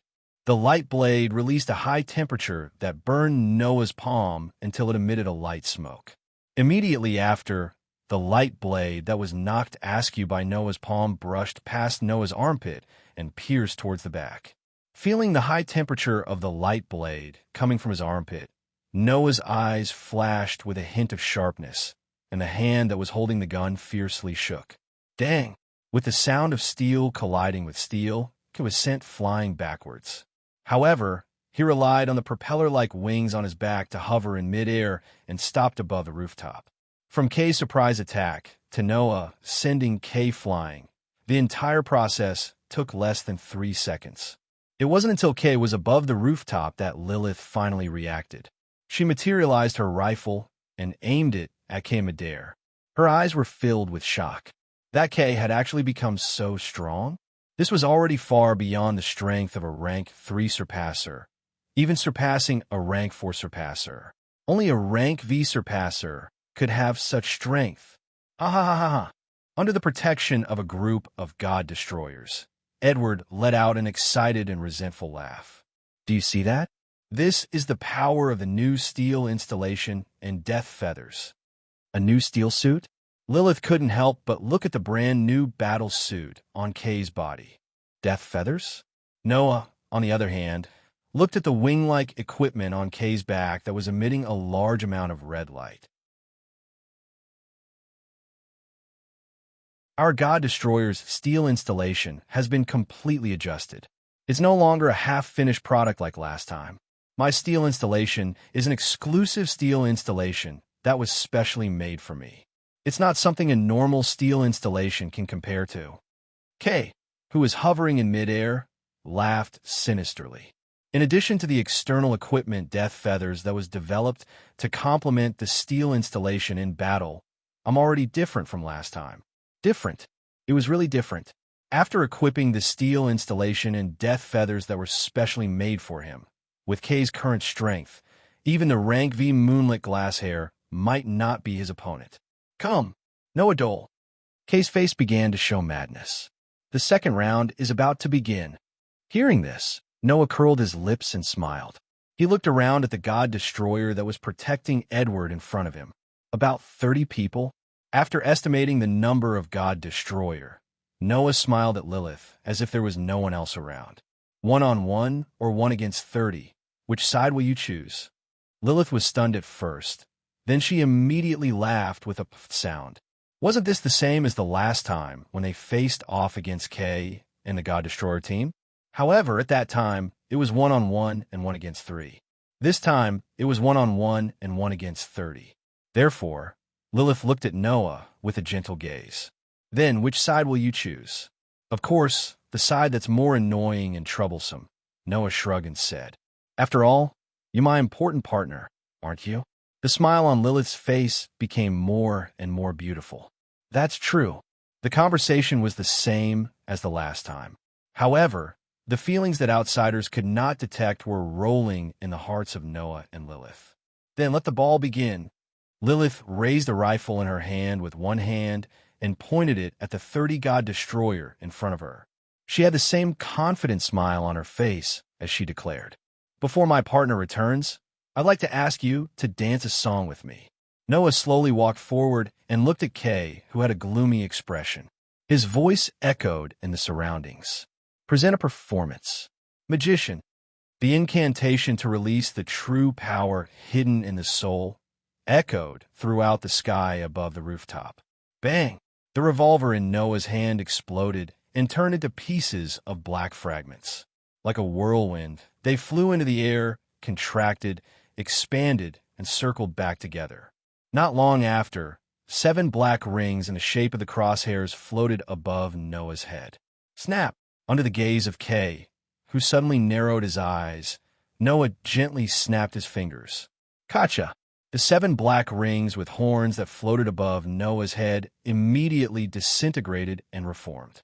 After a rotation, they turned into a huge, heavy cannon. Whoa! Light appeared from the surrounding space. As if it was being absorbed, it shrunk into the muzzle of the heavy cannon. Kay's expression finally changed. Bang! At this moment, the light that gathered at the muzzle of the heavy cannon directly exploded and turned into a dark green beam of light. It shot out from the muzzle of the heavy cannon and directly pierced through the air as it rushed toward Kay. Hi-ya! Looking at the incoming beam of light, Kay roared and stretched out his hand. A pair of wings immediately popped out from the death feathers on his back. However, this time, the death feathers did not turn into a light blade, but a laser gun. Following Kay's roar, the red light at the muzzle of the laser gun in his hand suddenly surged. A red beam of light that was almost the same as the beam of light shot out. It rubbed against the air like a meteor and fiercely collided with the beam of light that was shooting toward him. The 2 beams of light that contained extremely terrifying power collided with a loud bang. An ear-piercing explosion suddenly resounded in the sky like thunder, causing many of the God Destroyer's soldiers' minds to go blank. Lilith, who had seized the opportunity, attacked them head-on. In the sky, flames suddenly appeared. Despicable!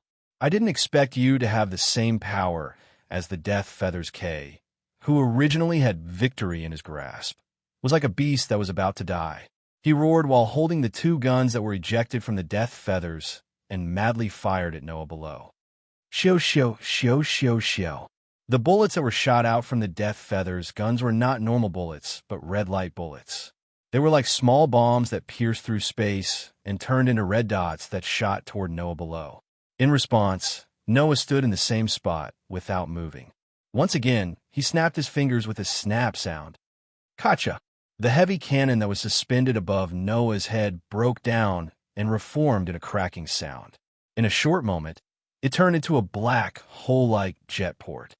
Bang!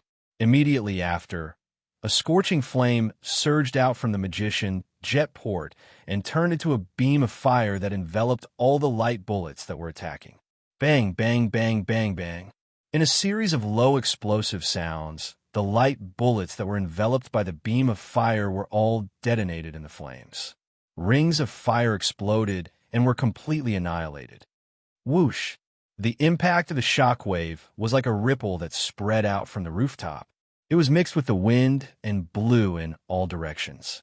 The scorching flames illuminated the entire rooftop and the night sky, revealing the battle between the magician and the Death Feathers.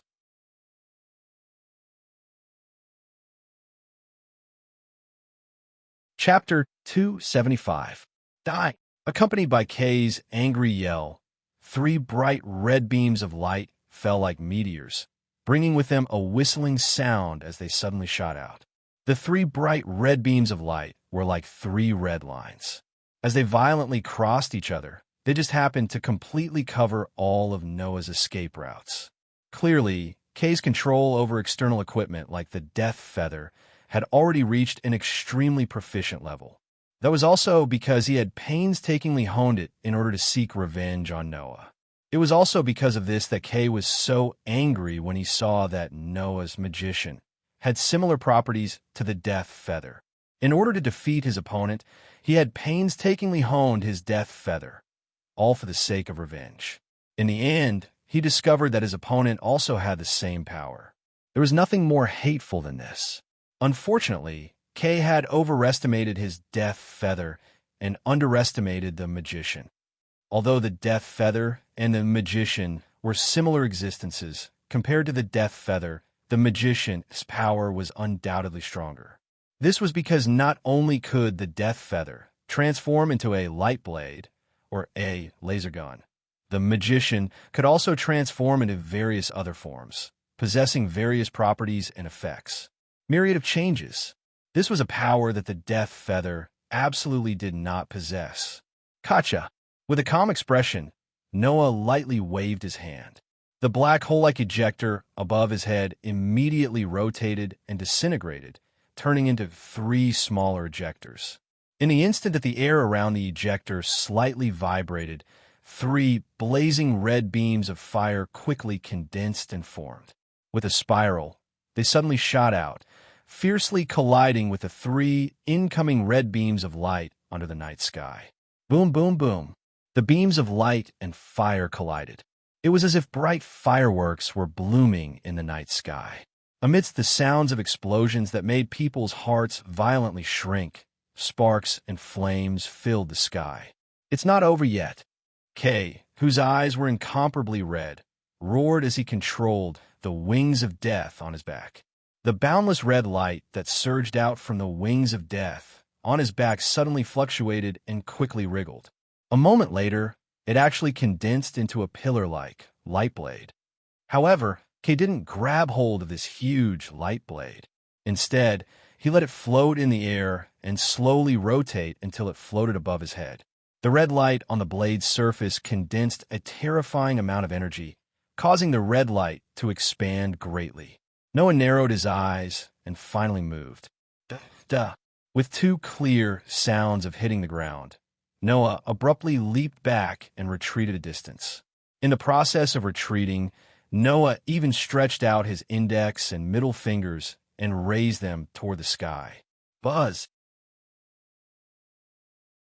As Noah moved, the magician began to reassemble from the three black, hole-like nozzles, forming a triangular black instrument. Phew! The sound of something breaking through the air rang out. One by one, the black triangular instruments flew out like streams of light, leaving behind streaks of starlight.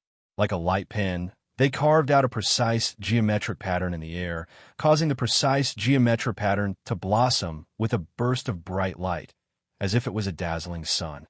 Looking at the marvelous geometric pattern in front of Noah and the dazzling light exploding from it, Kay's expression became very uncertain. Regarding the fact that after his equipment had been adjusted and made according to his own exclusive armor steel and wings of death, his strength had greatly increased and he was unable to easily take down Noah, Kay felt incomparably angry. However, Kay couldn't help but admit that even if he didn't take into account the fact that he was a level 4 surpasser, Noah's combat experience, combat skills, and combat methods were truly endless. It was like a bottomless pit, making it impossible for others to see through his true strength. Therefore, no matter how angry Kay was in his heart, he constantly reminded himself that he had to be cautious. In order to deal with an opponent with endless methods, Kay could only think of one method. I have to end this quickly. As this thought flashed through his mind, Kay's eyes suddenly turned sharp and a fierce shout filled with cold, killing intent resounded. Go! As the shout fell, the gigantic blade of light floating above Kay's head trembled, and an extremely sharp sound of something breaking through the air suddenly rang out. One could only see the enormous light blade madly spinning and with a sharp cry, it violently swept out like a wheel of light. Phew! The enormous wheel of light's speed was so fast that it seemed to be able to pierce through the obstruction of space. In just a few flashes, the enormous wheel of light, which in the eyes of others could only see a flash of light in the air, appeared only a few meters away from Noah. It was just like moonlight glass rabbits, mad snake ring, but its power was even more powerful. It mercilessly cut towards Noah's direction. However, just as the enormous wheel of light was about to land on Noah's body, an intricate geometric pattern that seemed to be formed by light appeared in front of Noah's body. It immediately became like a shield, and with a spin, it stood in front of Noah for a long time. The enormous wheel of light ferociously shot over and fiercely collided with it. Boom! The terrifying sound of the collision was like a sudden clap of thunder, resounding through the air. Lilith and the god destroyer, who were still fighting, were caught off guard, and their ears buzzed. Even their vision became slightly blurry. Pung pung pung pung pung. The enormous wheel of light relentlessly attacked the intricate geometric pattern that had turned into a light shield, causing waves of shock waves to madly undulate. This caused the air to become distorted from the collision, and a series of sonic booms exploded, causing violent sparks to fly in all directions. Goo! The earth-shattering shock waves spread out, causing Kay, who was relying on the power of feathers of death to float in the air, to be affected as well. He reflexively raised his hand and blocked in front of him. In the next moment, Kay's expression suddenly changed. Pung! Just as Kay's expression changed, a muffled explosion sounded out. Below him, a figure with a whirlpool of brilliance under his feet suddenly shot out from the center of the shock waves and blazing sparks. Leap! Noah finally used the speed-boosting skill Leap Forward that had led to the decisive defeat of Kay in a previous battle. A dazzling brilliance formed from a whirlpool-like shockwave spread out under his feet. It was as if he was directly stepping on air. With a sudden kick, he swept into the air like a lightning bolt. You're courting death. Seeing that Noah actually dared to directly rush into the air, Kay immediately let out an angry laugh. With feathers of death, not only did he have the ability to fly, he also had abnormally strong mobility. It could be said that the sky had completely become Kay's domain. Noah rushing into the air like this was no different from courting death. However, in the next moment, the angry smile on Kay's face stiffened. Dong!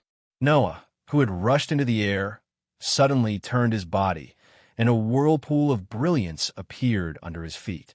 It was as if he was really stepping on flat ground, and in the midst of the sonic boom, he fiercely stepped on the air and suddenly flew in another direction. The principle of leap was the same as Annihilation Strike, using the shock waves to accelerate one's movement. It was not impossible to think of it as a propeller installed on the soles of one's feet. Naturally, Noah could also use the technique of leap to create shock waves and use the momentum of the shock waves to change direction in midair. That's right. It was as if he was stepping on air. Dong, dong, dong, dong. Amidst the sonic booms, Noah's feet, which were filled with a dazzling light due to the great leap forward technique, kept stomping on the air, causing Noah's figure to turn into a ray of light. He kept changing his direction, leaving behind afterimages, as if he was flying from all directions. While Kay was absent-minded for a moment, a dazzling brilliance suddenly appeared behind him. Feeling the strong wind coming from behind him, Kay's face showed a hint of shock. Immediately after, a fist that was similar to a whirlpool of resplendent light instantly arrived like a bolt of lightning and heavily landed on Kay's back. Pung! A muffled sound shook the night sky. Poochie! A mouthful of dark red blood violently spurted out from Kay's mouth, turning into a flower of blood that spread to the horizon.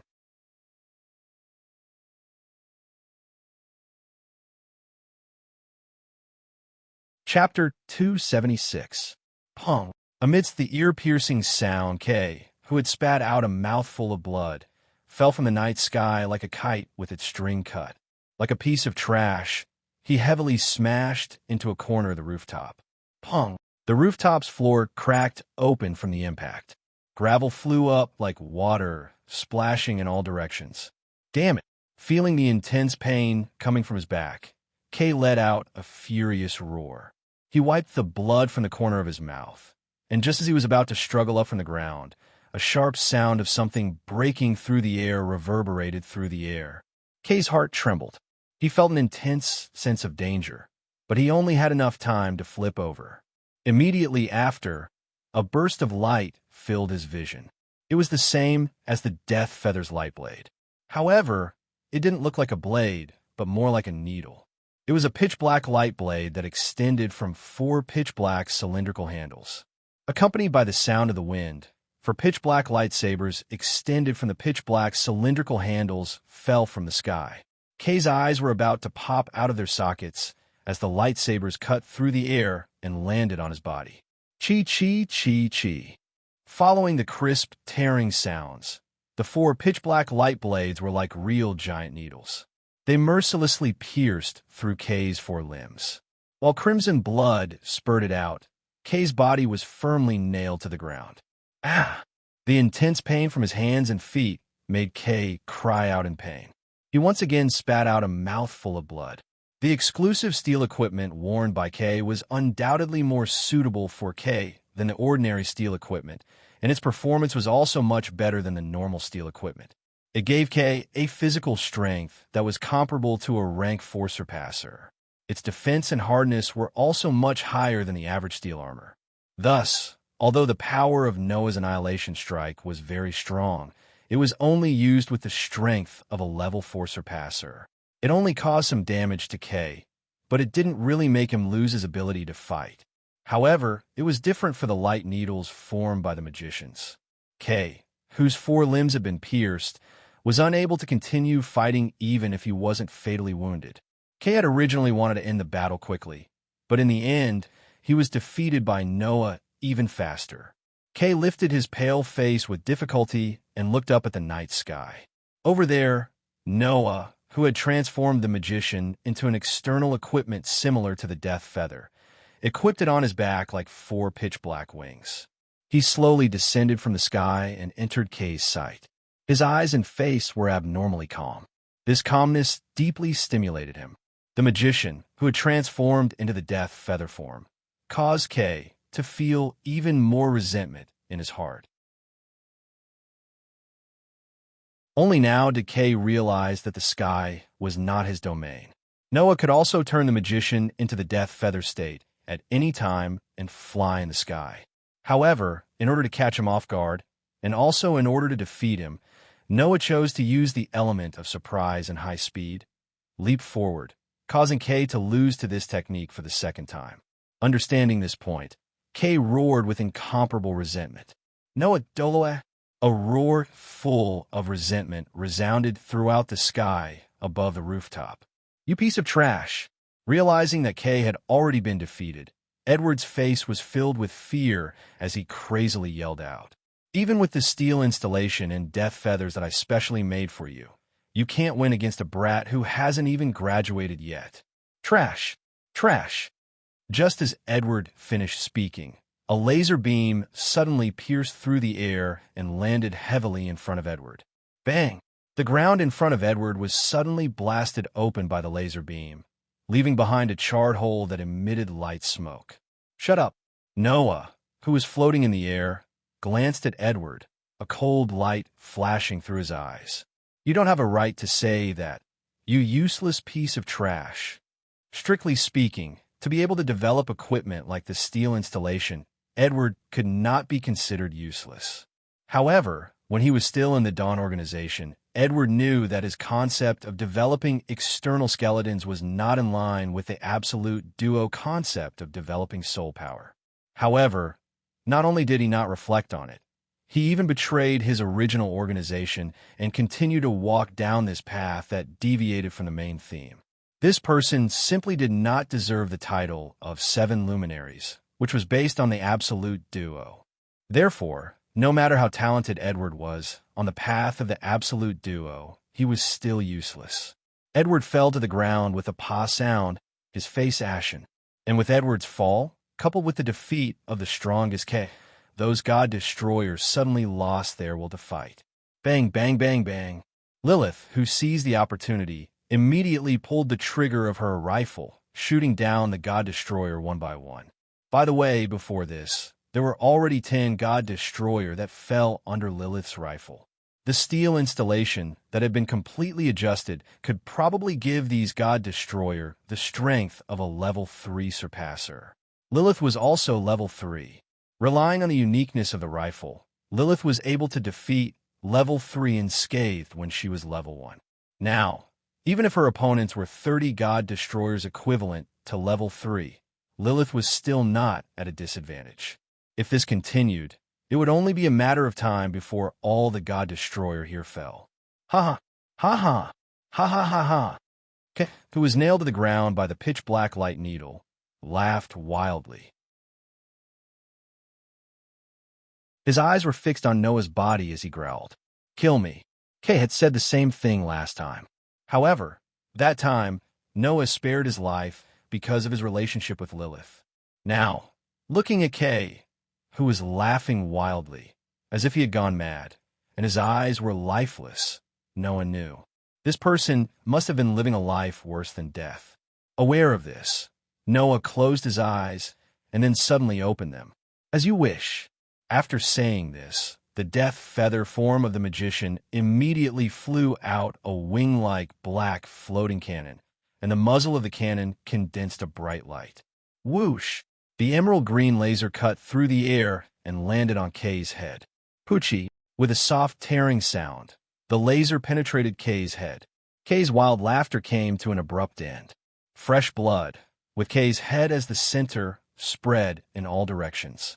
Wong! The pitch-black light sword that penetrated Kay's 4 limbs dispersed with a vibrating sound. The 4 cylindrical handles also disintegrated into pitch-black fragments and floated into the air. Bang! The death feather form of the magician behind Noah exploded and also disintegrated into pieces of pitch-black fragments, floating above Noah's head. Not long after, all the fragments of the magician burned together with blue flames, turning into little blue flames and gradually dissipating into the air. Without looking at Kay, who fell on the ground, Noah turned around and walked toward the rooftop entrance. There, Lilith, whose dress was slightly damaged but not injured, welcomed Noah's arrival with a gentle smile that was rarely seen. Looking at the smile on Lilith's face, Noah was silent for a while, then sighed. "Sorry, my soul is still stained with blood red." Hearing this, Lilith smiled and shook her head. "But you also erased the darkness in other people's souls." Saying this, Lilith stepped forward and hugged Noah. "Thank you for your hard work, my partner." Listening to Lilith's soft voice as she buried her head in his arms, smelling the delicate fragrance from Lilith's body, and feeling Lilith's slender, soft, and curvy body, Noah hesitated for a moment, then finally reached out and gently hugged Lilith. With her eyes closed, Lilith, who leaned her face in Noah's arms, slowly smiled, because this was the first time Noah responded to Lilith's intimate actions.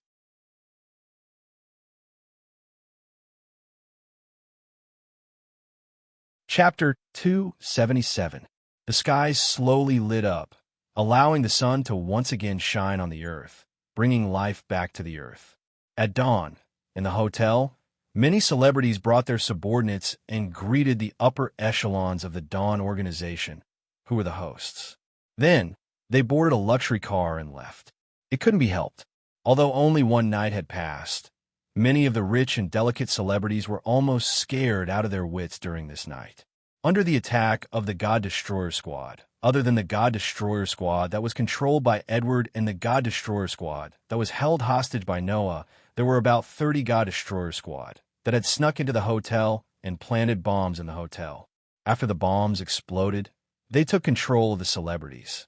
Originally, these God Destroyer Squad only needed to take control of the celebrities.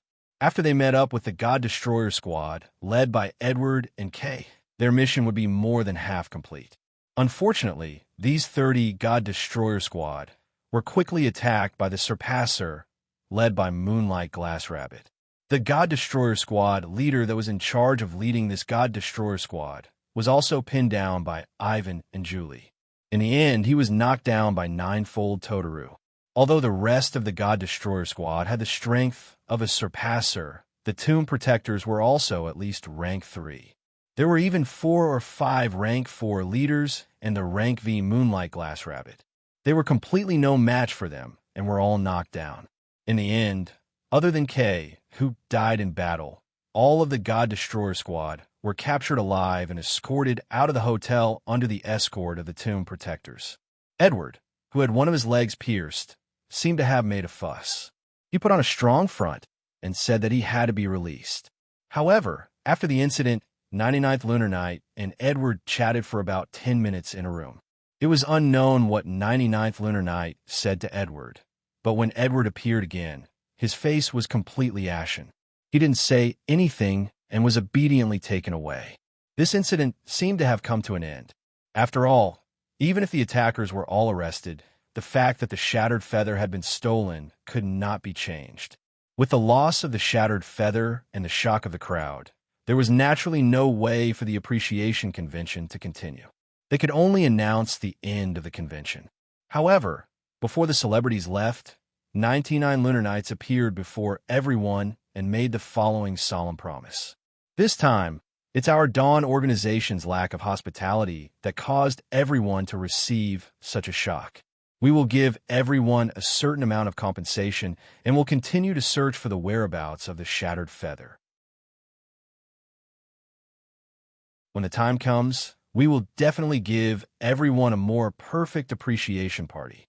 Thus, the Art Appreciation Conference came to an end. As for Noah, after retrieving the Shattered Feather, he had naturally completed his mission in this world. Just as Noah was thinking about how to say goodbye to the group of girls who had a good relationship with him, 99th Lunar Night personally came to him and solved his problem. Retrieve the Shattered Feather? With regard to 99th Lunar Night's words, Noah was completely stunned. Not to mention Noah, apart from you who was still in shock in the other room, Ivanley, Julie, and Lilith were all stunned.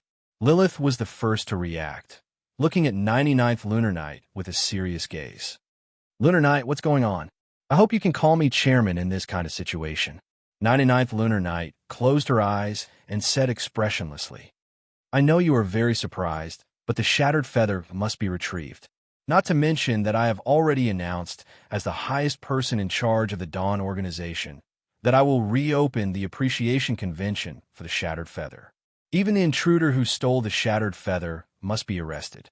Hearing 99th Lunar Night's words, Ivanley, Julie, and Lilith looked at each other. Noah also frowned slightly.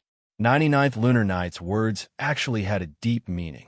Why was it that after the Shattered Feather was stolen, the 99th Lunar Night announced that they would recover the Shattered Feather in the future and reopen the Appreciation Fair? Was that necessary? Moreover, 99th Lunar Night said that she must arrest the intruder who stole the Shattered Feather. Was that really just because she wanted to arrest the intruder? I'm afraid not. What 99th Lunar Night really cared about was not the Shattered Feather, but the intruder who stole the Shattered Feather. There were 2 reasons. 1. Find out the intruder's true identity. The identity here did not refer to the name of the intruder, but whether or not the intruder was a surpasser. After all, the intruder this time could use the blaze, so it was very likely that the intruder was a surpasser. If the intruder was not a surpasser, then it would be fine. But if the intruder was a surpasser, then how did the intruder hide the true power of the blaze from the Dawn organization? Or how did the intruder rise to rank 4 without anyone knowing? These questions must be investigated clearly. Otherwise, the Dawn organization's management mechanism might have some major problems that 99th Lunar Night did not discover, leading to a lot of loopholes. 2. Absolute Duo. 99th Lunar Night was definitely interested in the intruder's ability to steal the power of the blaze. In order to achieve her ultimate goal, the demonized 99th Lunar Night would not let go of any possibility. It was understandable that she would want to find the intruder and even firmly control the intruder in her own hands. Of course, the first reason could be thought of by everyone present. As for the second reason, It was probably only Noah and Lilith who understood 99th Lunar Night's true nature could guess it. Lunar Night. Lilith wanted to say something, but Noah reached out his hand and stopped Lilith from speaking. Why me? Noah looked straight at 99th Lunar Night. Other than me, there should be a lot of high-level existences in the Dawn organization. Even the Wayne unit would be more suitable to hunt down the intruder who stole the shattered feather, right? This was indeed the biggest question in Noah's heart. There was no reason for 99th Lunar Night to let Noah be solely responsible for hunting down the intruder who stole the shattered feather, right? Whether or not the intruder's strength was really only rank 4, or whether or not Noah could capture him. Just based on the fact that Noah was only a student, there was no reason for him to be given the task of hunting down criminals. Moreover, he was alone. Hearing Noah's question, 99th Lunar Night's dark eyes slightly flickered. 99th Lunar Night naturally couldn't tell Noah that this was deliberately arranged by her. Originally, this appreciation convention was held to train Noah. However, after this incident, 99th Lunar Night found that Noah was more capable than she thought. Not everything could force him to a dead end and force out his inner potential.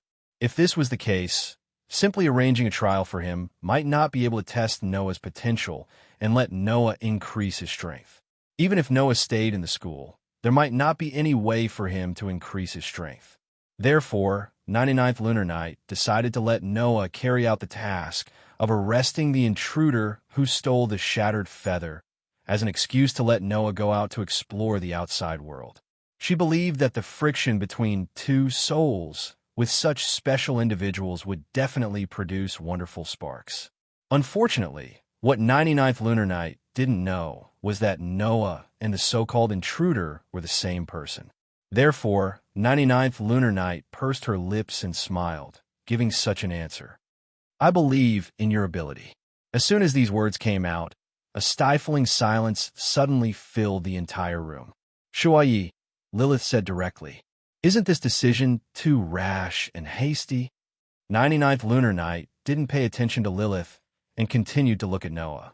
Her dark eyes carried an expression that others couldn't understand as she stared at Noah. 99th Lunar Night's intuition told her. Noah would definitely agree. Reality proved that 99th Lunar Night's intuition was right. After a while, Noah suddenly smiled. Understand.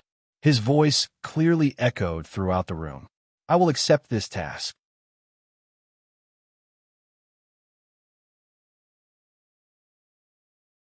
Chapter 278. Noah was about to carry out the mission of arresting the intruder who stole the broken feather. The duration of the mission was unknown. Moreover, it was to be carried out immediately. This news quickly spread throughout the Dawn organization's tomb protectors who were still in the hotel. Regarding this decision, everyone expressed that they were very puzzled, and many people expressed their indignation. Such an important mission, and the danger was unknown, and the duration of the mission was unknown. Why would the Dawn organization give it to a student who was still in school and had not yet graduated? Even if this student had successfully ascended to rank for when only 1/3 of the first year was over, not to mention his excellent grades, his combat strength was also very outstanding, but there was no reason to give such a mission to him, right?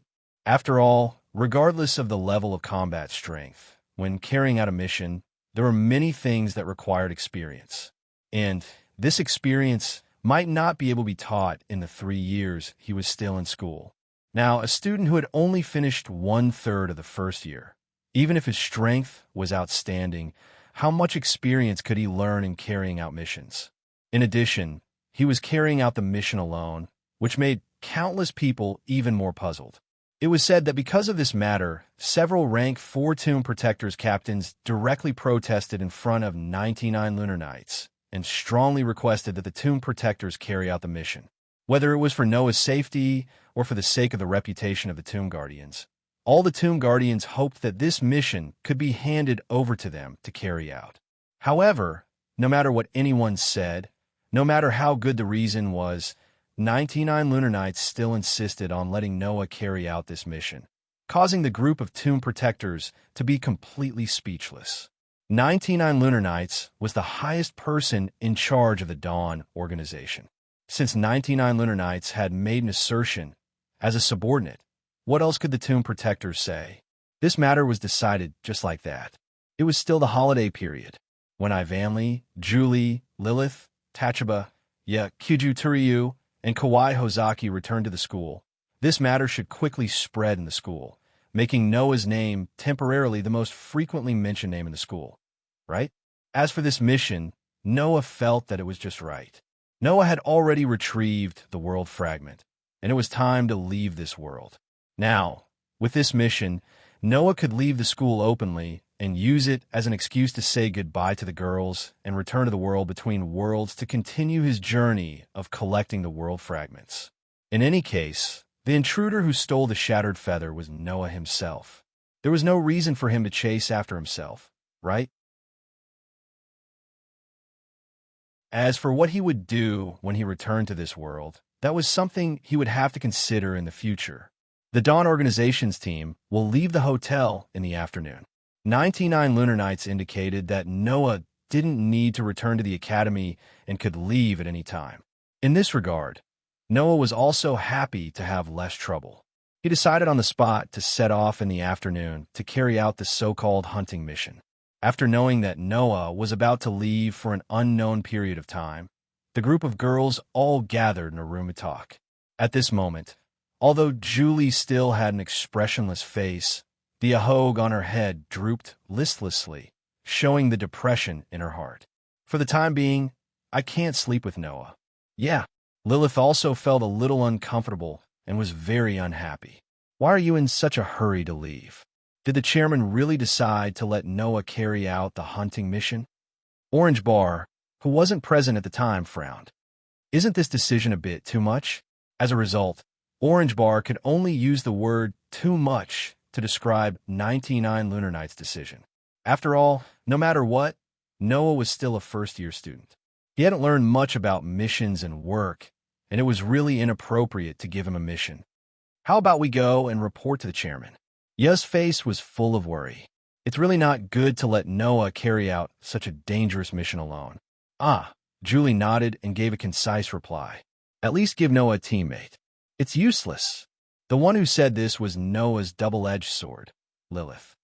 It's not that easy to change what the Lunar Nights have decided on. Besides, a mission is a mission. Following orders is fundamental. It's best if we don't do something that goes against orders. There won't be any results even if we do. You was shocked. Even Lilith can't do anything? No, even if I'm special. Lilith sighed. Besides, that child decision isn't something I can disobey. The scene suddenly became silent. Julie looked at Ivan, who had been silent the whole time, but found that Ivan was in a daze.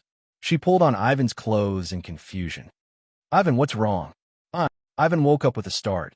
When he found that everyone was looking at him, he quickly waved his hand and shook his head. It's nothing. I was just in a daze for a while. However, whether it was Lilith, Orange Bar, or even Julie, who didn't know how to read people's expressions, they could all see that Ivan's smile was more or less forced. Lilith looked at Ivanli with her green eyes. Are you very worried?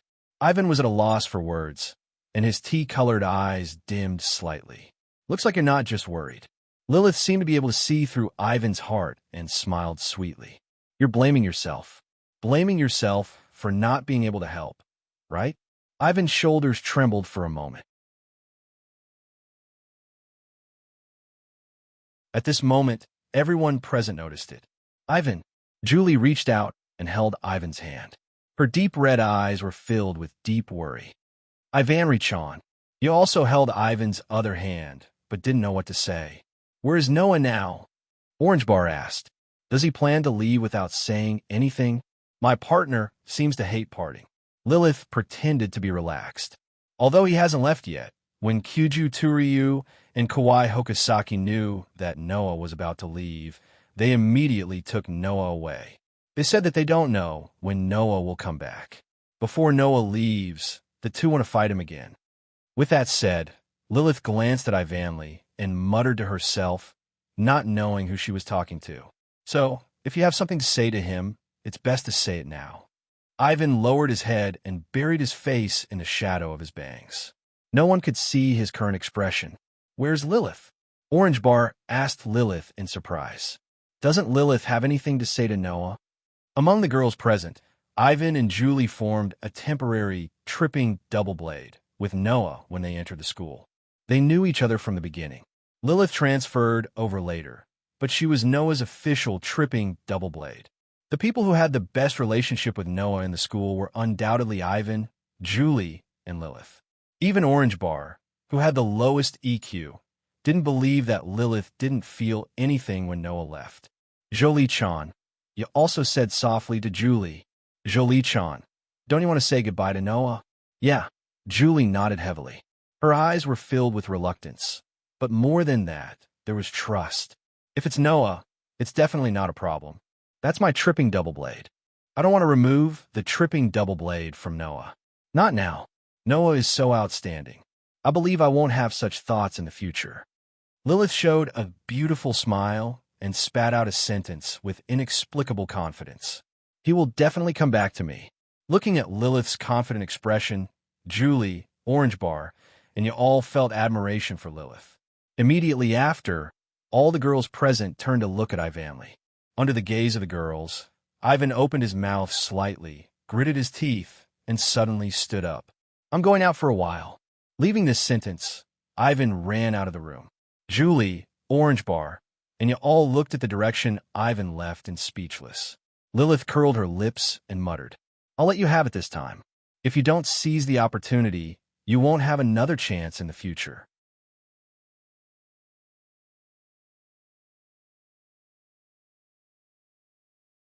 Chapter 279. Haya, pulling his fist behind his back like a bow, his entire fist was covered by a whirlpool-like halo of airflow. While roaring, he charged forward. His fist was like the heavy hammer of the thunder god, and in the midst of a muffled explosion, it blasted forward. There, Noah wasn't wearing uniform, but rather a shirt, trousers, and a jacket. He raised his eyes and stared at the 9-layer penetrations that had mercilessly used its strongest attack on him. The corners of his mouth curled up. Wong. At some point, Noah also pulled his fist behind him like a drawn bow. Around his fist, specks of golden brilliance appeared, like bright golden starlight, converging on Noah's fist. In the end, it also turned into a whirlpool-like halo of airflow, illuminating the surroundings. Without the slightest hesitation. Regardless of whether it was Noah or the 9-layer penetrations, both were truly terrifying attacks. Even the air was scorching due to the friction between the attacks. They were like two cannonballs as they ruthlessly bombarded each other. In the next instant, the fists that were enveloped by the swirling airflow collided with each other.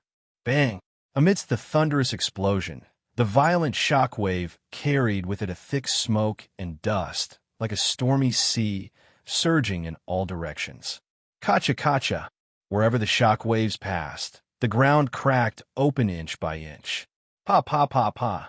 In an extremely straightforward manner, the surrounding trees seemed to have been smashed by an invisible heavy hammer.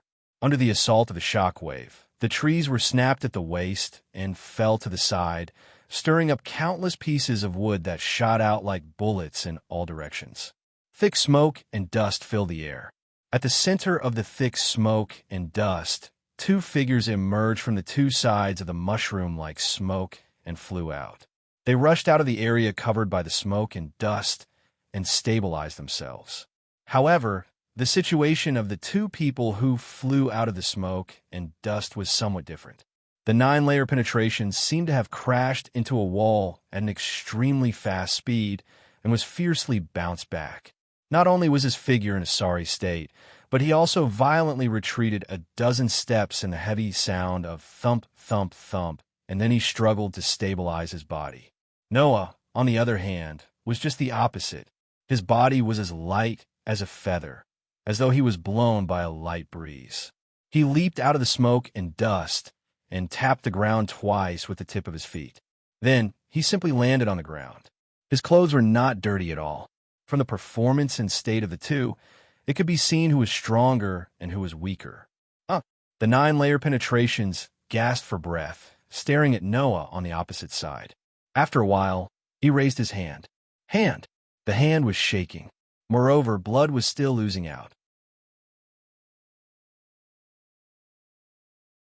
Glancing at Noah, who appeared to be calm and carefree, and then glancing at his slightly trembling fist that was dripping with blood, Nine-Layer towed her aside and sat down on the ground with a paw sound. Forget it. I won't fight. Consider it my loss. The Nine-Layer penetrations used the predecessor of the Annihilation Strike that Noah had not modified. Therefore, using this move would put a great burden on the body of the Nine-Layer penetrations. Even the Nine-Layer penetrations could only be used twice a day, and the limit was 3 times. However, after using it 3 times, he could not even think of getting up from the ground. Although he had only used it once, the Nine-Layer penetrations could still feel the pain in his arm, and it was very difficult to move it again. That was not only because Nine-Layer penetration had used a move that placed a heavy burden on the body, but also because the power of Noah's Annihilation Strike was greater than Nine-Layer penetration, causing Nine-Layer penetration, his arm to be injured even more. Under such circumstances, even if he could use this move one more time, the Nine-Layer penetrations felt that he wouldn't be able to raise his fist. He might as well just admit defeat and be done with it. Finally willing to admit defeat compared to the Nine-Layer penetrations, Noah just shook his fist and then said to the Nine-Layer penetrations with a smile that was not a smile. I thought you wouldn't admit defeat if I didn't beat you down like Chi did. Really, useless. Not far from the ground, Oki, who was lying on the ground with his arms and legs spread out, said sarcastically, being defeated by someone who stole a move from you. It doesn't feel good, right? I don't want to be mocked by someone who can't even land a punch. The Nine-Layer penetrations also mocked Oki. At least I found a chance to land a punch. Oki choked and angrily snorted. Ha! The Nine-Layer penetrations laughed a few times, then sighed after a while. In the end, I couldn't even defeat you once before you left. There's nothing to be sad about. Noah stepped forward, stretched out his hand, and pulled the Nine-Layer penetrations up from the ground and looked straight into his eyes. There's no end to learning, and everyone has to constantly improve. Right now, you're already at level 3, and I've also smoothly risen to level 4. You're becoming stronger, and so am I. It's just a matter of whether you can become stronger than me. That's right.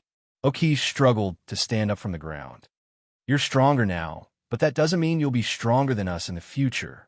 Hearing this, Noah shook his head and laughed. Then let's see if you can catch up. When he said this, Noah wasn't being perfunctory. Even if there was a hidden power in his body that was much stronger than what was shown on the surface, Noah didn't think that he could always lead. Not because of anything else, but because a person's potential was limitless. Cookie Tokusaki was one thing, but Ninefold Tokusatsu gave Noah the same feeling as Naz and Rentaro. They both had unlimited possibilities. Therefore, if one day the Nine-Layer penetrations suddenly became very strong, stronger than Noah when he showed his true strength, Noah wouldn't be surprised, let alone deny such a possibility. It was precisely because of this mentality that Noah could continue to grow without taking credit for himself. He was becoming stronger every minute and every second. The Nine-Layer penetrations took a deep breath, extended his bleeding fist at Noah, and said with a determined face, "Let's fight again next time." Noah smiled and nodded. He extended his fist and didn't care that the Nine-Layer penetrations was still bleeding and heavily bumped his fist with the Nine-Layer penetrations. "Let's fight again next time." Hey, Oki was suddenly dissatisfied. "Don't forget about me." Ha ha ha. Noah and the Nine-Layer penetrations suddenly laughed out loud. At this time, a figure trotted to the scene. Originally, he was running and panting, but when he saw Noah, his footsteps slowed down and slowly approached. Noah naturally noticed and turned his head, and a surprised expression appeared on his face. Ivanli? Ivanli was panting and calming his breathing and didn't speak. He just quietly looked at Noah, and Noah didn't know what to say. The Nine-Layer penetrations and Oki looked at each other, and tactfully left quietly and walked towards the direction of the hotel. At the scene, only Noah and Ivanley were left. "What's wrong?" Noah scratched his cheek. "What's the matter?" Ivanley still didn't speak. He just stepped forward, grabbed Noah's hand, and silently walked towards the hotel. Noticing that Ivanley seemed to have something to say to him, Noah didn't break away from Ivanley's hand and followed Ivanley's lead, walking forward. Hotel, rooftop. After a night, there were still traces of the fierce battle from last night on the rooftop. There were scorch marks and holes everywhere, and it was a complete mess. Especially the place where the military transport aircraft used by the God Destroyer troop was originally located. There was a large area of scorch marks, showing the intensity of the fire last night. Under Ivanley's lead, Noah came to the messy rooftop. Whoosh! The wind blew past and raised Noah's coat, as well as Ivanley's ponytail and skirt. Standing on the edge of the rooftop, looking into the distance, Noah and Ivanley stood side by side and didn't speak, temporarily enjoying the peace. However, this peace was destined to last for a long time, because time was limited. "Hey!" Not long after, under the light breeze, Ivanley said such a sentence. It sounded like a soliloquy, but also like a plea, and it was almost covered by the wind, as if he was absent-minded. "How can I become as strong as you?" Noah didn't expect Ivanley's first sentence to be like this, and directly froze.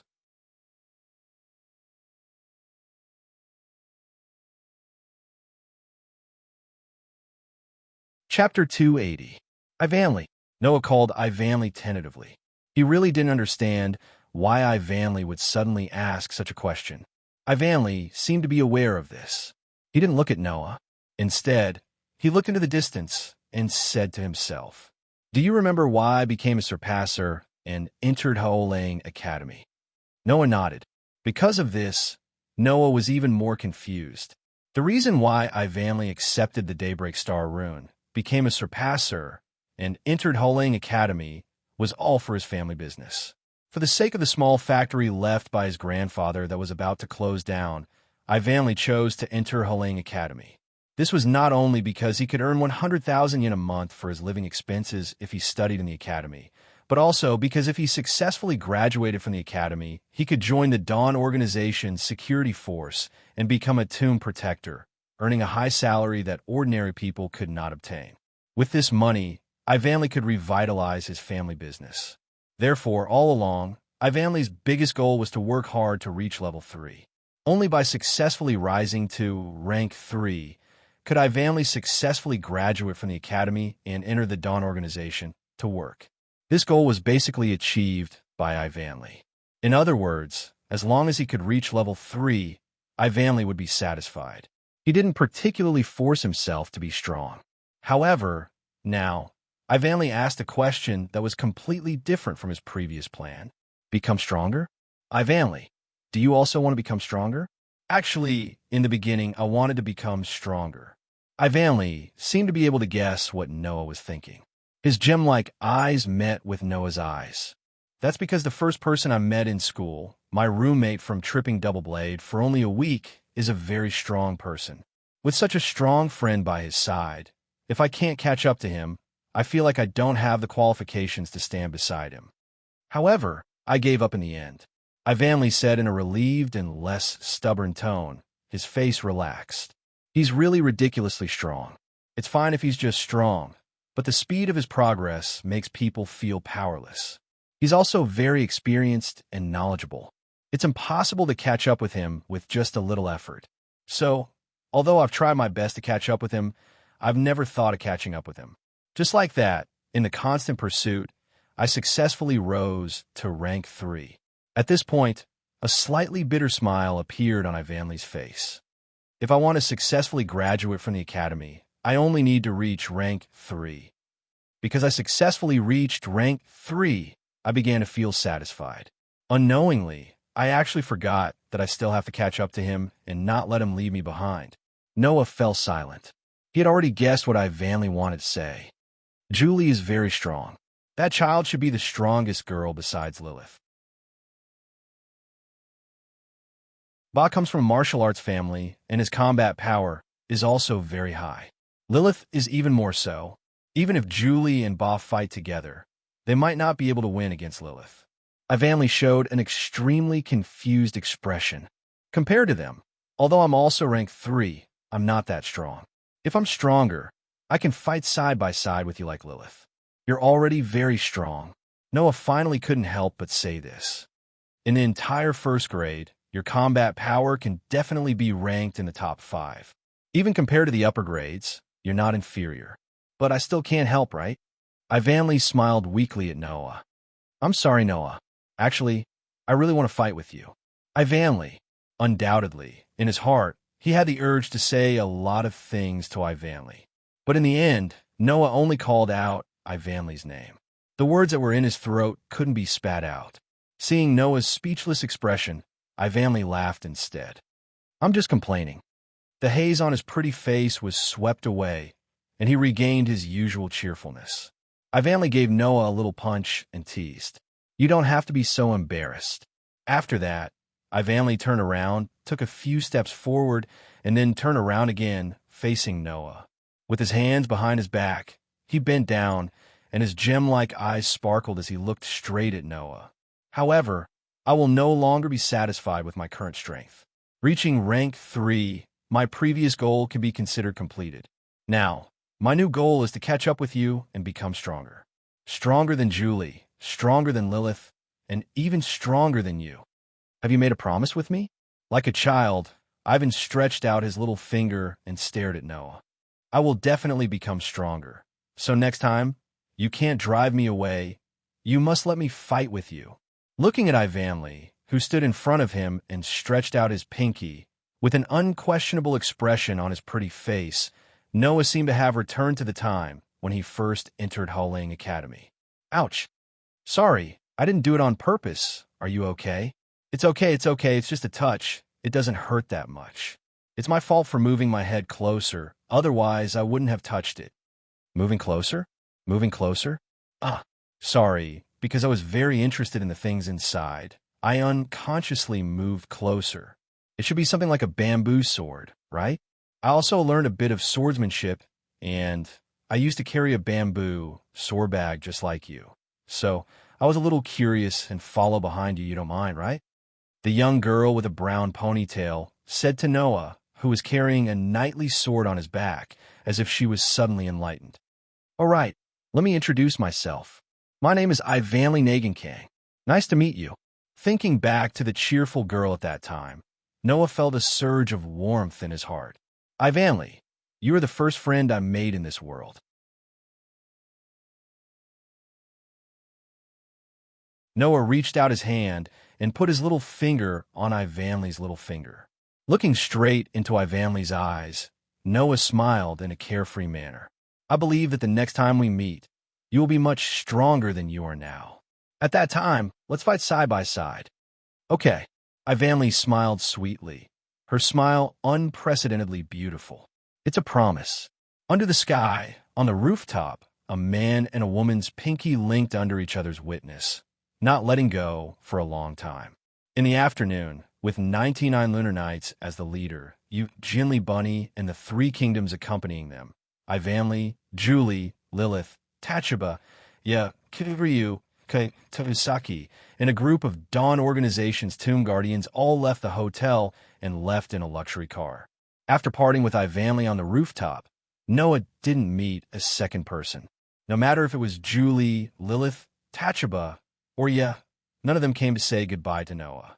They all followed the group and returned to the school. Noah on the rooftop also didn't say goodbye to the group of girls. He just watched the luxury cars leave until all the cars disappeared at the end of the road. Only then did Noah disappear from the rooftop and return to Between Worlds. Ding!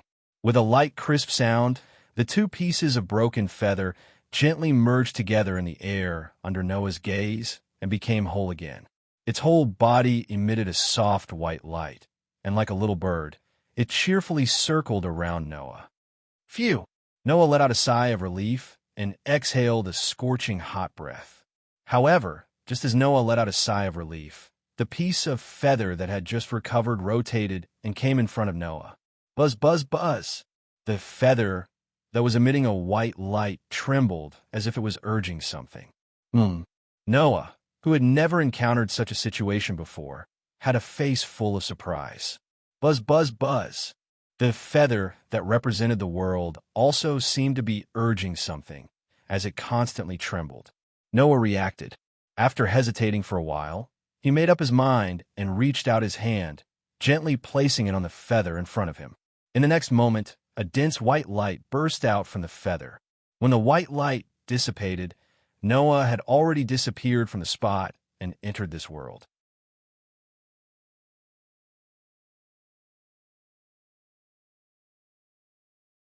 Chapter 281. The moment he entered the new world, before Noah had time to open his eyes, he felt his body was suddenly pulled into another place. A sense of weightlessness attacked his five senses. It felt like he was sitting in a car driving to the end of a straight road, but suddenly another road extended from the sky in front of the car Noah was sitting in, allowing the car carrying Noah to rush into the road and into the sky without any reduction in momentum. This description was the most appropriate, because after entering this world, Noah should have followed the passage into this world, that is, the first road, to reach the interior of this world. But in the process of going to this world, the second road suddenly extended and changed Noah's destination. The world was still the same world, but the end, that is, the destination, was different. Noah, who should have directly descended into the interior of the world, found himself in a very wonderful place. After opening his eyes, Noah was presented in front of snow-white world. In this snow-white world, who knows how far away, there was an existence that looked like a sphere, a vortex, a black hole, and a nebula. It gave people a feeling that it was absolutely impossible to approach. It seemed illusory and suspended at the end of this snow-white world. This was a place very similar to Between the Worlds. The difference was that Between the Worlds gave Noah the feeling of being in a mother's body, but it seemed that it could only contain him, making him completely unable to touch the infinite dreamy feeling.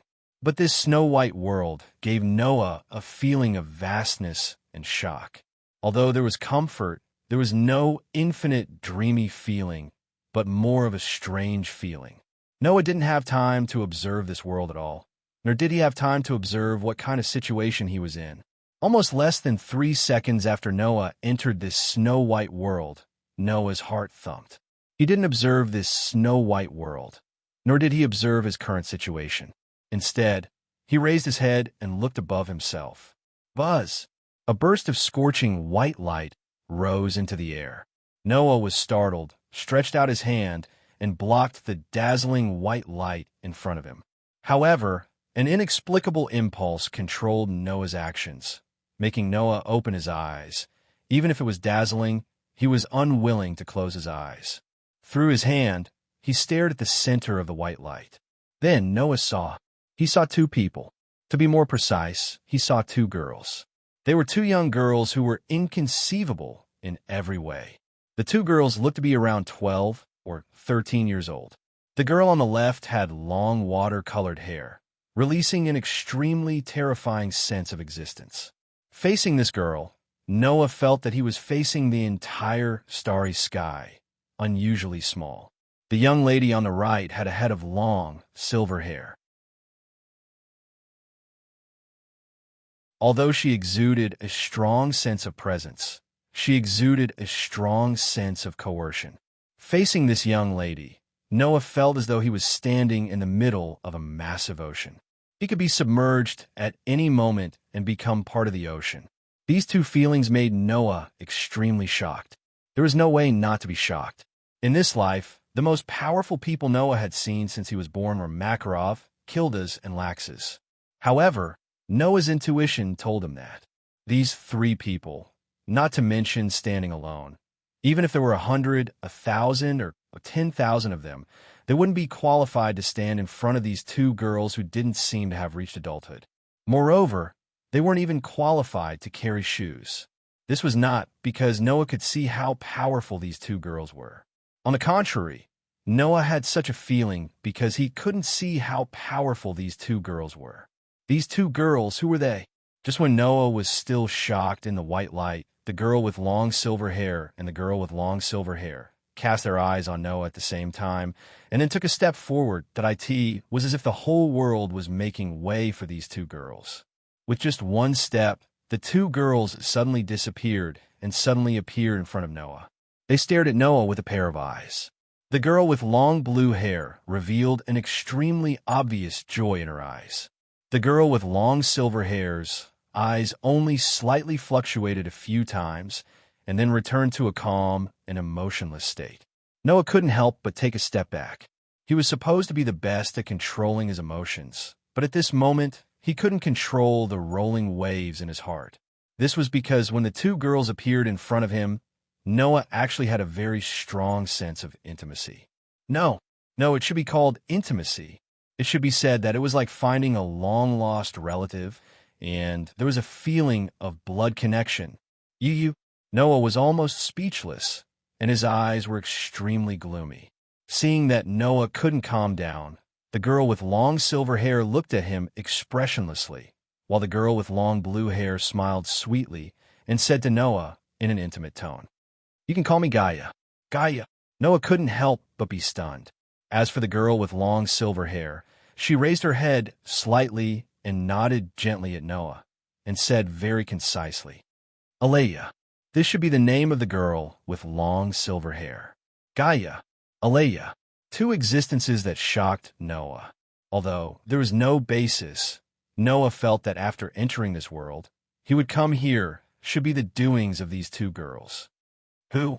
At this moment, Noah took a deep breath, calmed down the various emotions in his heart, and finally restored himself to calmness. Of course, this calmness was also very forced. From Gaia and Aleya, he felt a constant sense of closeness and a similar feeling of blood connection, which affected Noah, making him smile bitterly.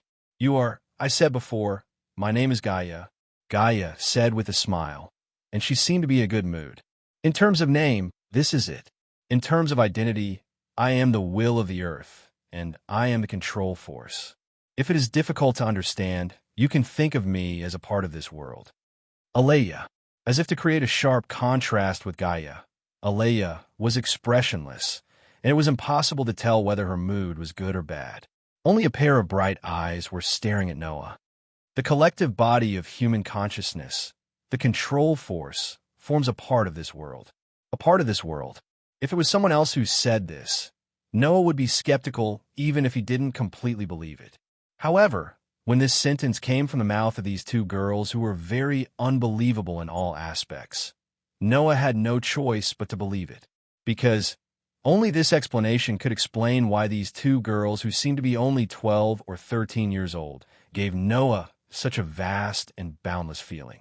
Without giving Noah much time to react, the seemingly cheerful Gaia excitedly said to Noah, "You are Noah, right? I finally meet you. It was us who brought you here." Aleya still used the simplest words to explain to Noah. "Because you have just restored this world, we are able to use this world that is just stabilized to guide you, who is in the space between worlds, to let you follow our guidance and enter this world." Noah finally understood. It seemed that the strange movement of the feather that had just been restored was completely due to the actions of these two girls who claimed to be a part of this world. Noah asked with uncertainty. "Are you really a part of this world? We are the will of the planet and humans. Strictly speaking, we only represent the planet and humans. We cannot represent this world. However, we are the control force of this world," Gaia patiently explained. "This world itself does not have a will.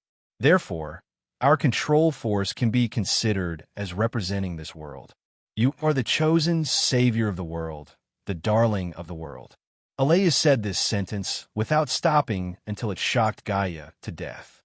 "Therefore, you can also call us Mother." That you're tuning in to the Romance Rendezvous YouTube channel. We're so grateful for your support, and don't forget to subscribe to join us on this incredible journey through captivating stories. Your generosity through donations truly makes a world of difference. as it's the primary source of revenue that allows me to expand and enhance this channel for you. Thank you from the bottom of my heart for being a part of this adventure.